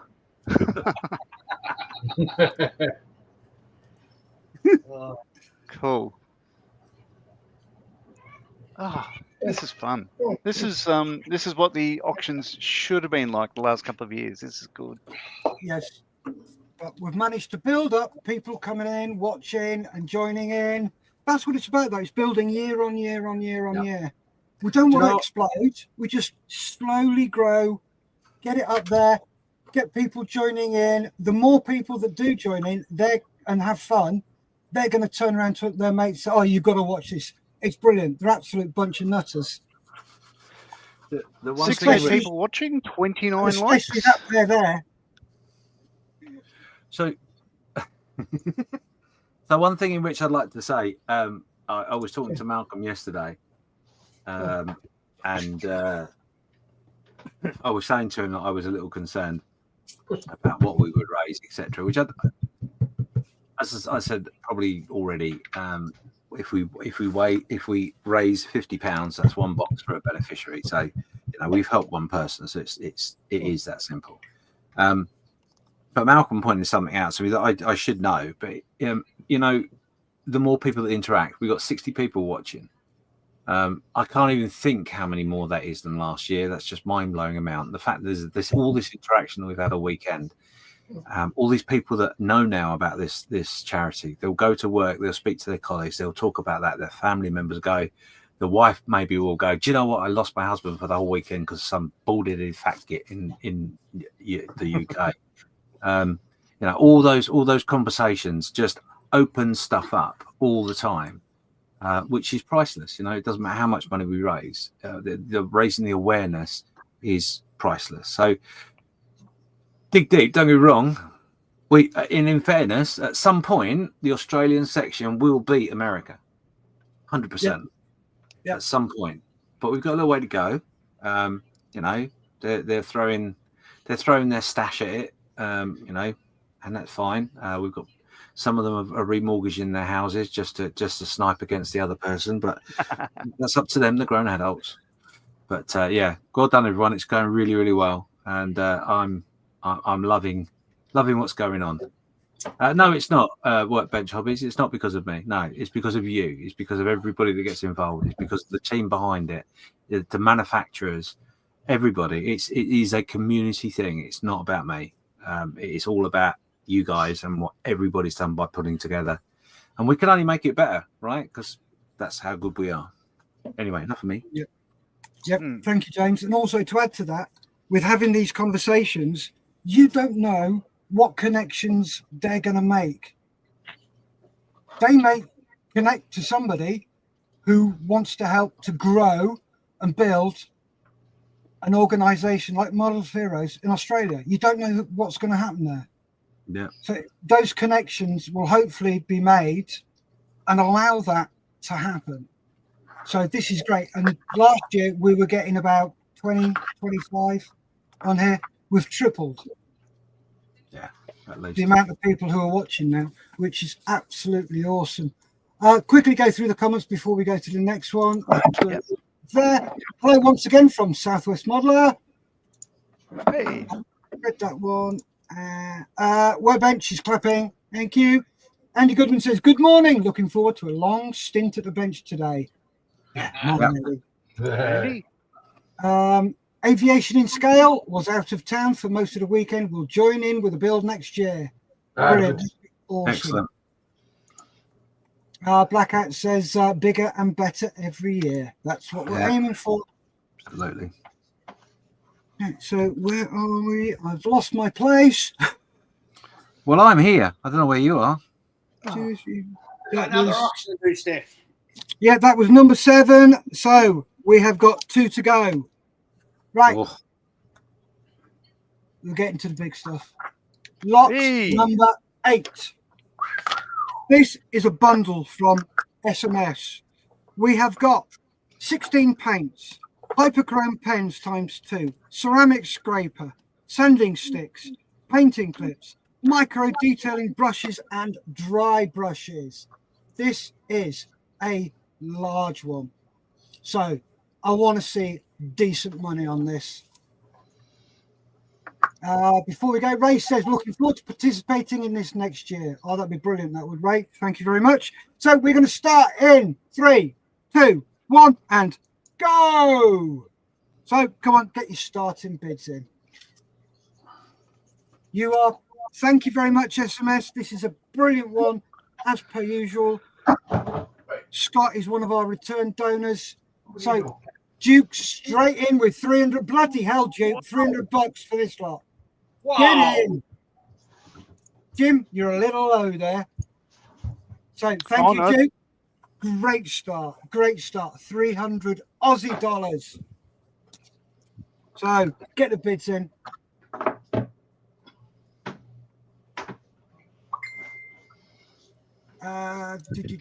Blackout says, I just fell off my chair. Ray says, that's a massive lot. Good luck to the auction winner. And the winner so far is Duke. He is leading the bids with $300. The winner of this auction will also get an OTB challenge coin and a T-shirt. Oh, challenge coin and T-shirt. So there you go, guys. Wow. That is awesome. Thank you very much for that, Dave. That's brilliant. So we're up to 300 so far. I think he scared the bejesus out of everybody with that bid. Right, we're down to 1 minute, 30 seconds left. There we go. Ray says, good old Podfather.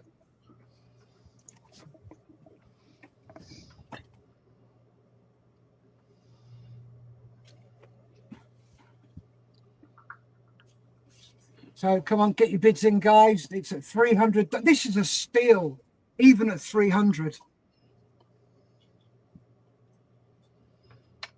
So 1 minute left. Just flash up on the screen if you just jump to my camera. I can't at the moment, Dave. I will do afterwards so people can see it. We'll show that afterwards. Perfect. Workbench says, could get a matching shirt for my wife. Well, why don't you then? Get your bid in. Matching shirts, get your bid in. Come on then, we are down to 30 seconds remaining. Excuse me, I need a quick... Oh, good Lord. Just waiting on those snipers. Yep. 20 seconds remaining. 15. 10 seconds. 5, 4, 3, 2, 1. Stop! Well done. Well done. Well done, Duke. Well done, Duke. That is brilliant, Duke. Thank you, mate. Congratulations on that one.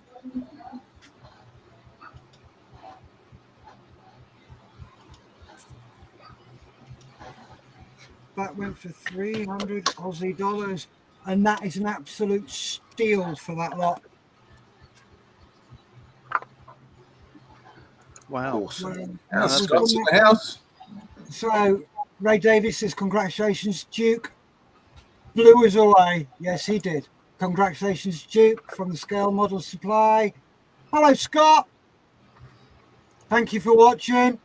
And Duke says, wow. Yeah. I'll be honest, I did a quick tot up of this. This is around about 400 Aussie dollars worth. And he's got that for an absolute steal at 300. Wow, that's fantastic. Well done, Duke. And a huge thank you to Scott at SMS. Thank you, guys. What did that SMS paint go? Right then, so let's bring... Wow. Here he is, the Podfather. Ooh. There you go. Oh, they're lovely. Oh, nice. That is gorgeous. That is absolutely fantastic. Thank you very much, Dave. Really appreciate that. That's awesome. Awesome. Duke says, thanks, Scott. Yeah, Scott's a great supporter of the podcast, and he's a terrific supporter of the Australian model hobby scene, and he's such a down-to-earth guy. And I'm pleased to say that he pretty much started his business the same time our podcast started, and we've been in lockstep with each other. It's just been a real privilege and a pleasure to watch him sort of take on the world with an Aussie product. And he's just such a real down to earth and a real gentleman and a beautiful guy as well. Who's that, Scott? Scott. That's Scott. Yeah. All those paints there, Scott. They're fantastic. They're my favourite brand of paint, I must say. It's also good to see that he's actually watching. It's fantastic to see our owners watching what's going on. That's brilliant. Thank you very much, Scott. It's really appreciated, and thanks for supporting me year in, year out. It's brilliant. Yeah, you're amazing, Scott. I look forward to speaking to you at some point in the next couple of months. I'll make the time to give you a call. Oh, sorry, I'm just... Scott's there saying thanks, guys. No, thank you. Yeah. Thank you very much. Yeah, I was just giggling there watching Dave knock back his beer. Boom, gone. Finished. My heart's still beating fast for the $250 I spent. Yeah. Right then. Now for our final lot. Here we go. This is from On the Bench. Thank you, guys at On the Bench. This is to be a guest producer. A day in the studio with them to record an episode. Choose a topic and co-host the show as a special guest. This is an amazing lot. Yeah. On the Bench are known worldwide. Yeah, I did do a bit of giddy fanboying earlier when Dave said it. He said, "Hello, Jeff." I'm like, "Yeah!" And again, if you're in Melbourne, you can come and join us. I'll cook breakfast for you, and you can come in the studio.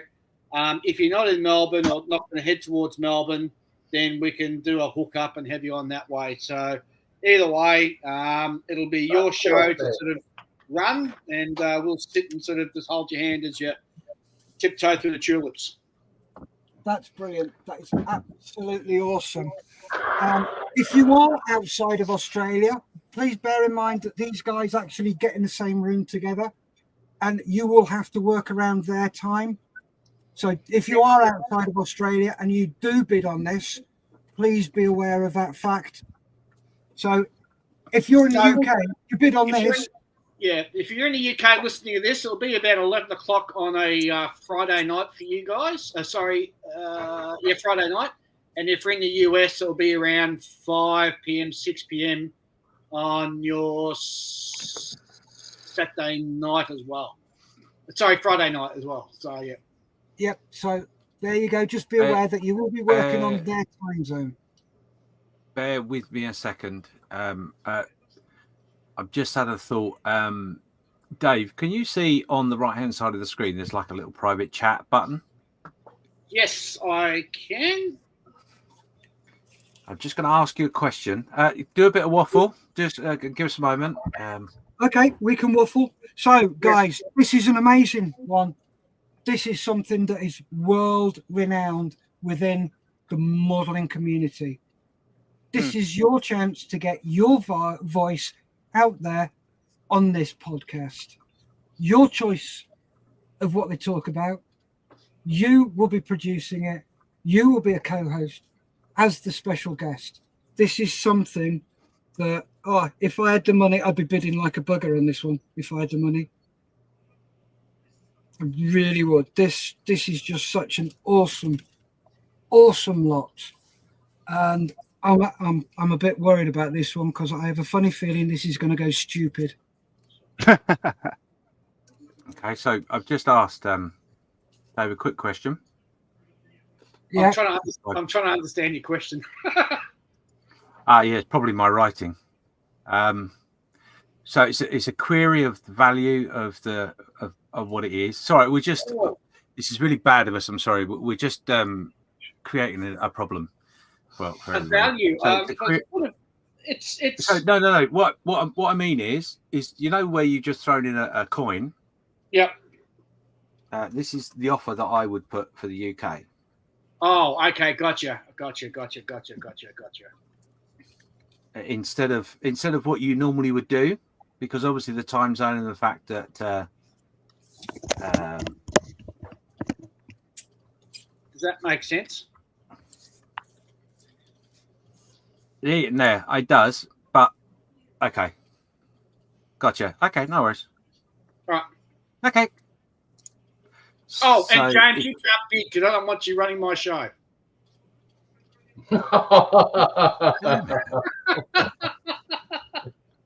Okay, we've got a quick query, James. Yeah. Duke says, if I haven't got PayPal, how do I pay?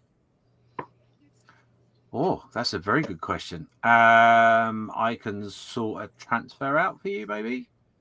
Yep. So if you and Duke have a chat, Duke, if you can...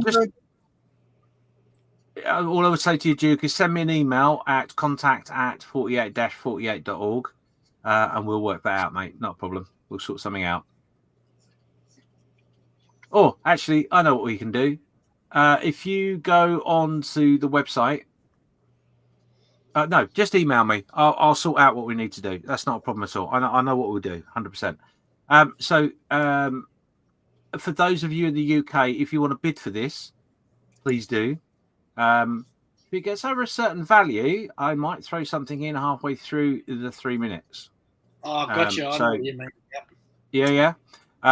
So obviously, if you're in Oz, in Melbourne, then part of the deal is that Dave's going to cook you breakfast, and that's all part of the deal. But if you're not in Australia, but you want to really do this, because I know they've got listeners all around the world, and I know there are people that would just absolutely gag for this moment to be on their podcast. Yeah. See what happens when we get to when we get halfway through the 3 minutes, and there may be a surprise for any UK bidders. So start bidding right from the off, like you really, really want it, because I want this to do really, really well. Okay. Sorry, over to you, Steph. Cool. Thank you very much for that. Also, please bear in mind you are bidding in Australian dollars, not GBP, not American dollars, Australian dollars. So please keep that in mind. So we're going to start this amazing lot in 3, 2, 1, go.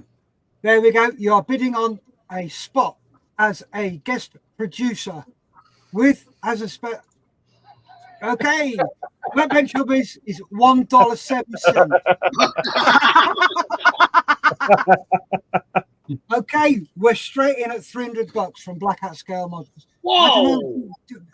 That's an amazing big workbench, but no, you're right. Up go, Stu, says Ray. So Stu's in at $300. So got $300. Oh, come on, guys. Is that it? Get your money out if you can afford it. Dig deep. I know you're going to want to snipe on this, but just bear in mind, get them in, because if there's a rush, you will lose out. So get something in, get it to where you think it's worth, what you're willing to pay, as soon as possible, because then you won't miss out. Keep bidding, keep high. Keep it going, guys. This is a spot on the bench as a guest producer. Well, Alex is in $450. Nice, Alex. Wow. This is awesome. That's how you should bid. This is a amazing bid. Thank you, Alex. That's fantastic. Where are the bids for the UK listeners? Come on. I know he's got some, at least 2 or 3. So come on. There's 56 people watching this. Come on, guys. Get these bids in. There's got to be some of you that really, really want it. I tell you what I want. We really, really want. And we're over halfway through.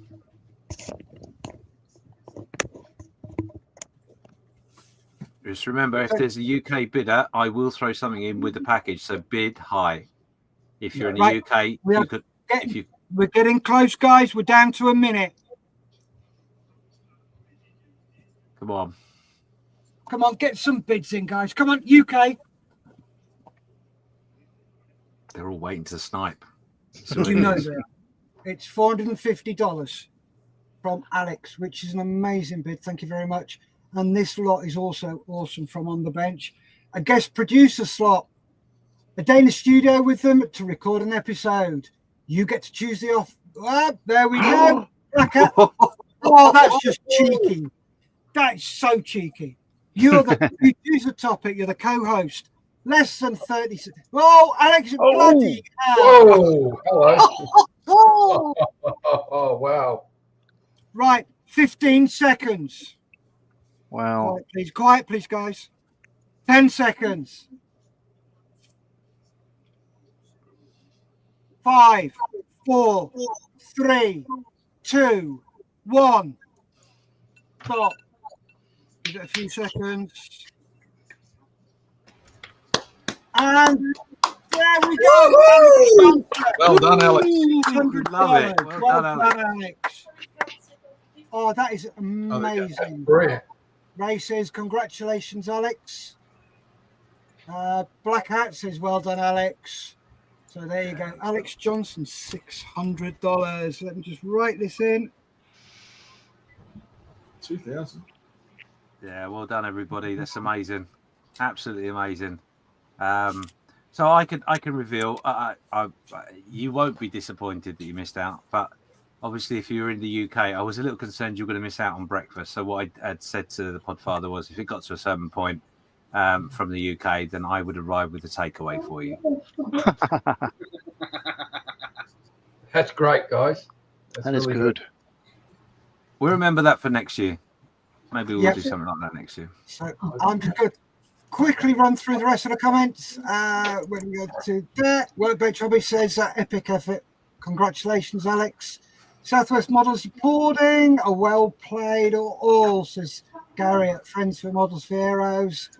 Darren's applauding again. Thank you, Darren. And On the Bench. Awesome work, Alex. Yeah, totally agree. Says, that should hopefully help with the proceeds for Models for Heroes. That's fantastic. Wombat Thunder.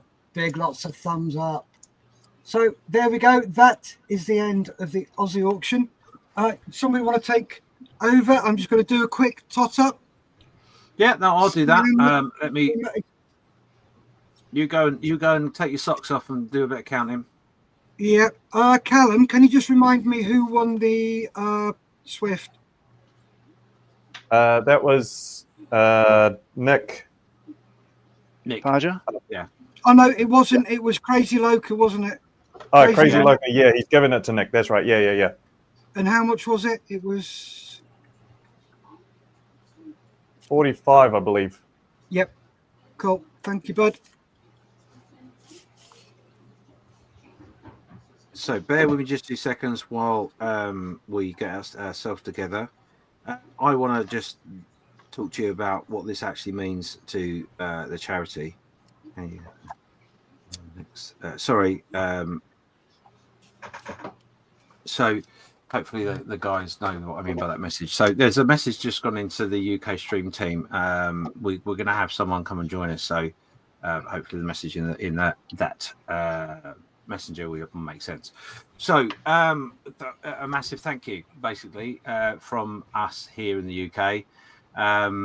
Malcolm is not about that I'm aware of, and he's just getting ready for his morning show, but he will be watching. He will be aware of what's going on. Of which we definitely want Malcolm to do that, because that's for the beneficiaries that he works with, and that's very important that happens. But the difference that you guys have made over the years is phenomenal. But I want to put a bit of meat on the bones for you that certainly happened from last year's total. We raised around about £8,000, thereabouts, and that made an enormous difference to the charity. We were, I believe, we were the highest donation to the charity for last year. And what the impact that actually meant was that Malcolm was able to elevate the charity to a next stage or two in the evolution plan that they'd had, without a date next to it, actually, as it happened. So what that meant was they moved from the unit in which they were in and worked in, which was very cramped, very small, no heating, and not the greatest place, if I'm honest. It was okay, don't be wrong. It wasn't dangerous. No one got hurt or anything like that, but it wasn't great. But with that money managed to help them elevate their premises to a much bigger, much better premises. Because along with the small premises that they had, they also had 3 shipping containers they used for storage. So 1.5 of those are empty into the new unit. Plus, it gives them the ability to have beneficiaries come over and effectively be given a box and say, go and fill your boots. And that's their first box that's sent out. Sometimes that happens in person where they can do that. Other times they send it out through the post. And in that box, you will find several kits, some cutting mat, some nippers, some paints, some brushes, all the peripherals that you would need to do this hobby. Obviously, the kits are donated in many different guises and ways, but the peripherals are generally purchased. So the money that we raise helps them purchase that sort of thing. And obviously, sometimes the donations as well. Instead of you donating money, you go on Amazon and donate that a gift of peripherals to the charity, which is always a good way of doing things as well. So that's a massive thing that we achieved for them last year, or were partly achieved for them, because I can't take responsibility for everything, and I don't know where every single cent went. I know everything went to the charity, and how they dispose and use that money is down to them. We have no input. I don't want any input. I just want it to make a difference. So that box that we were talking about, that costs about £50 to send out right now. It's gone up a little bit because costs have gone up, but that helps one person. So if you equate that into just that figure we raised right now on this auction, that's how many people that will help is phenomenal. But the bigger thing, the bigger picture that you should take from that as well, is that from that one person who gets that beneficiaries box, there may be a partner, there may be family or children around them that are helping them through their dark place. And obviously, if they've got the ability to deal with themselves and their issues in a way, or just at least get respite from those issues by doing a bit of model making, that has an emotional and a well-being effect to the family and loved ones. So remember, that box isn't just really helping one person, it's helping a partner and probably children. So then if you work that out, how the roots of that then go out, potentially we could have helped hundreds of people by a few bucks, a few pounds, sacrifice the weekend to play with some models and talk about a hobby and a charity that works simultaneously to help each other. So that's what you do. This year we are barely on our way, I would say. I think it would be fair to say we're on our way to do really, really well again. Will we hit the target that I set? I don't know. It doesn't matter. Well, the money we've already raised will help loads of people and loads of things.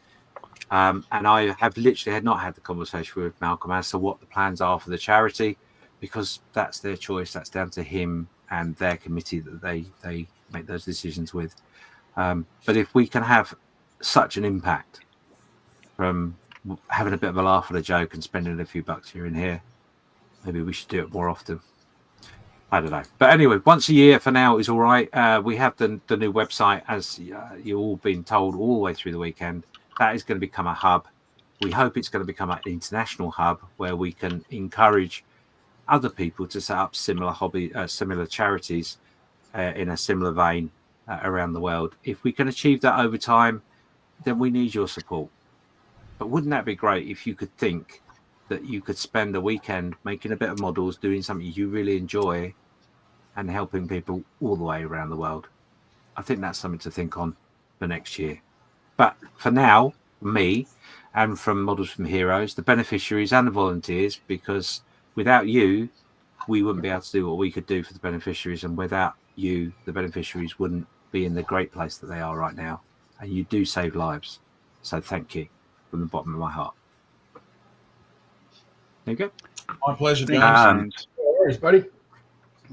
It's a pleasure to do. And like I know someone, I think it was Workbench Hobbies said about, it's because it's not, it really isn't. Like, yeah, I had an idea and yeah, I I had a load of people, friends that are crazy enough to go, "Oh, that's a good idea, James," which is never a good thing to say to me, ever. No.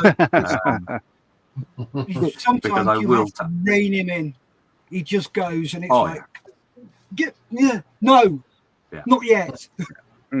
But the good news is next year maybe we might be having a special kit made out from Airfix with Models for Heroes decals. Who knows? Oh, you know, don't get me wrong, I'm throwing Dale under the bus massively when I say that. But thanks, Dale. But yeah, no, the industry are so. The reason I said it like that was because the industry themselves are so behind what we're doing. Dale and Airfix are literally behind Models for Heroes. They are there helping, asking Malcolm how they can help, physically finding out how they can help, and other industry leaders like Scott, for example. And I would, he's only been around for a little while, but I'd call him an industry leader, wouldn't you, Dave? You know, he's brought a product to absolutely market. industry leader. Yeah, 100%. And we need to support these people who are helping us. So go out and buy an Airfix kit. Go to your local hobby shop and buy some SMS paints and stuff like that.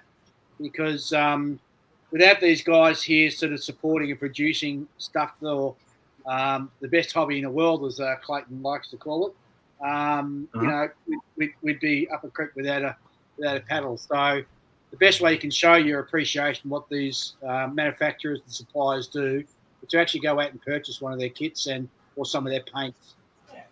Yeah, absolutely. I totally 100% agree with all of that. And we will, i.e. myself and the team, will be working very closely, I hope, next year with our donors from this year and any future others from the Australia and New Zealand region.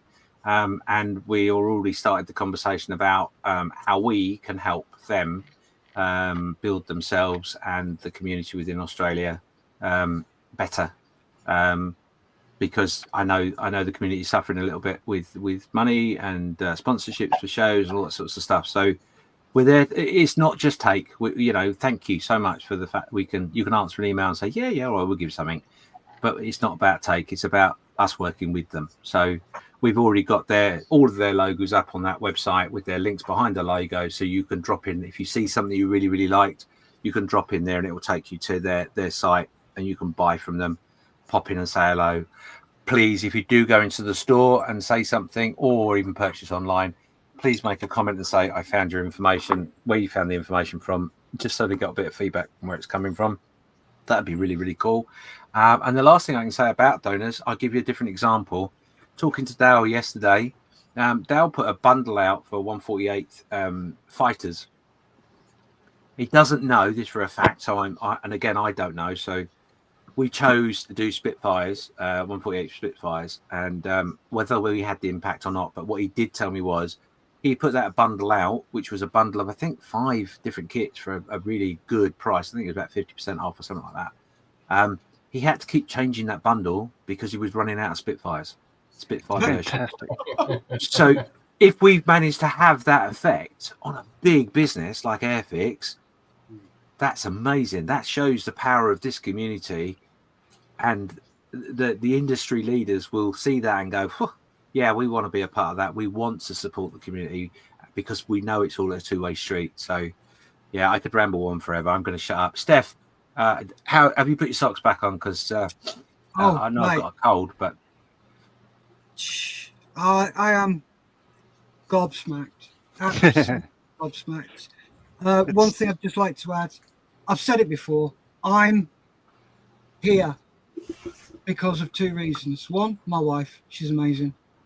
2, Models for Heroes. It's the only reason I'm not 6 foot under.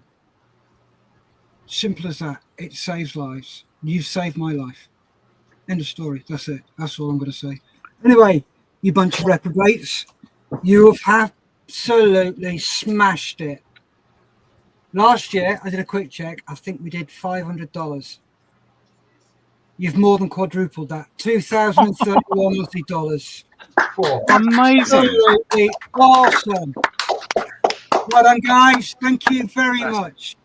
Not That's just from awesome. me, but from everybody at Models for Heroes, the volunteers, the beneficiaries, Malcolm, everybody. You make a difference. That is just awesome. You made $1,000 nearly in just 2 lots. Yeah, brilliant. That's awesome. That is so awesome. And, very hard not to swear. So one other thing in which I want to just throw in there, I had conversations with our donors this year, by phone, by email, no Skype this year, I think. They're super passionate about this event. They're super passionate about getting the community around Australia involved in something like this because they truly believe it will absolutely invigorate the hobby in Australia, and more than likely in New Zealand as well. So we're going to work really, really hard to try and help make that happen for you guys, because you've supported us. So why wouldn't we support you and your suppliers in your region to prosper? Of course, we're going to. So we're going to work really hard with them this year, and up to next year. Please, from me and from them and from the charity, make sure you talk to your friends. Make sure you talk to your hobby clubs about this event, about what the hobby does, about Models for Heroes, because that'd be good just to have that conversation. But the other reason for having that conversation is because if we're in a position ever to get a charity like that in Australia or New Zealand, we've got to start having that conversation already. Yeah. So the more you talk about it, and yes, this is all partly about publicising the event, but I truly mean this when I say this. Yes, it is about the event and making it bigger and bolder and all the rest, but it is so much more about making sure the community gets the value from what we're trying to put across. So please have those conversations with your fellow modelers. Stick it on your Facebook, on your Instagram, on your Twitter, on X, formerly known as whatever. Just get that message out. And every time you go to a model show, just remember, drop that conversation in somewhere along the line, and maybe we can get the publicity and the movement with all of the clubs and all of the shows within such a massive area that Australia is, working together to a finer goal. Wouldn't that be amazing? 100%. Oh yeah. Cool. So I'm going to wrap things up there. We've been going for 4 hours, almost 4.5 hours. We've had a steady 50 to 60 people watching. You guys have been absolutely phenomenal in the studio. Podfather, thank you. Sitting in the dark as he can't afford the power bill now. I've don't worry, I have made a package up, a rescue package for you. It's got some candles in there for you, and some hobnobs just in case the food is a bit low too. So 4 candles, absolutely. 4 candles. So let's call that quits. Thank you very much. Obviously the UK will kick off their stream very, very shortly. We will have a couple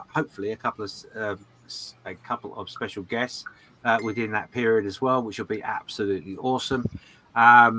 Any issues or problems, reach out to me in all the major ways in which you can get to me, through Facebook, through YouTube, through Instagram, through the website, all that sort of stuff. And please just reach out if there's any issues or problems, or maybe you want to volunteer something for next year. We'd love to hear from you. But from me, from these guys, for now, thank you and good night.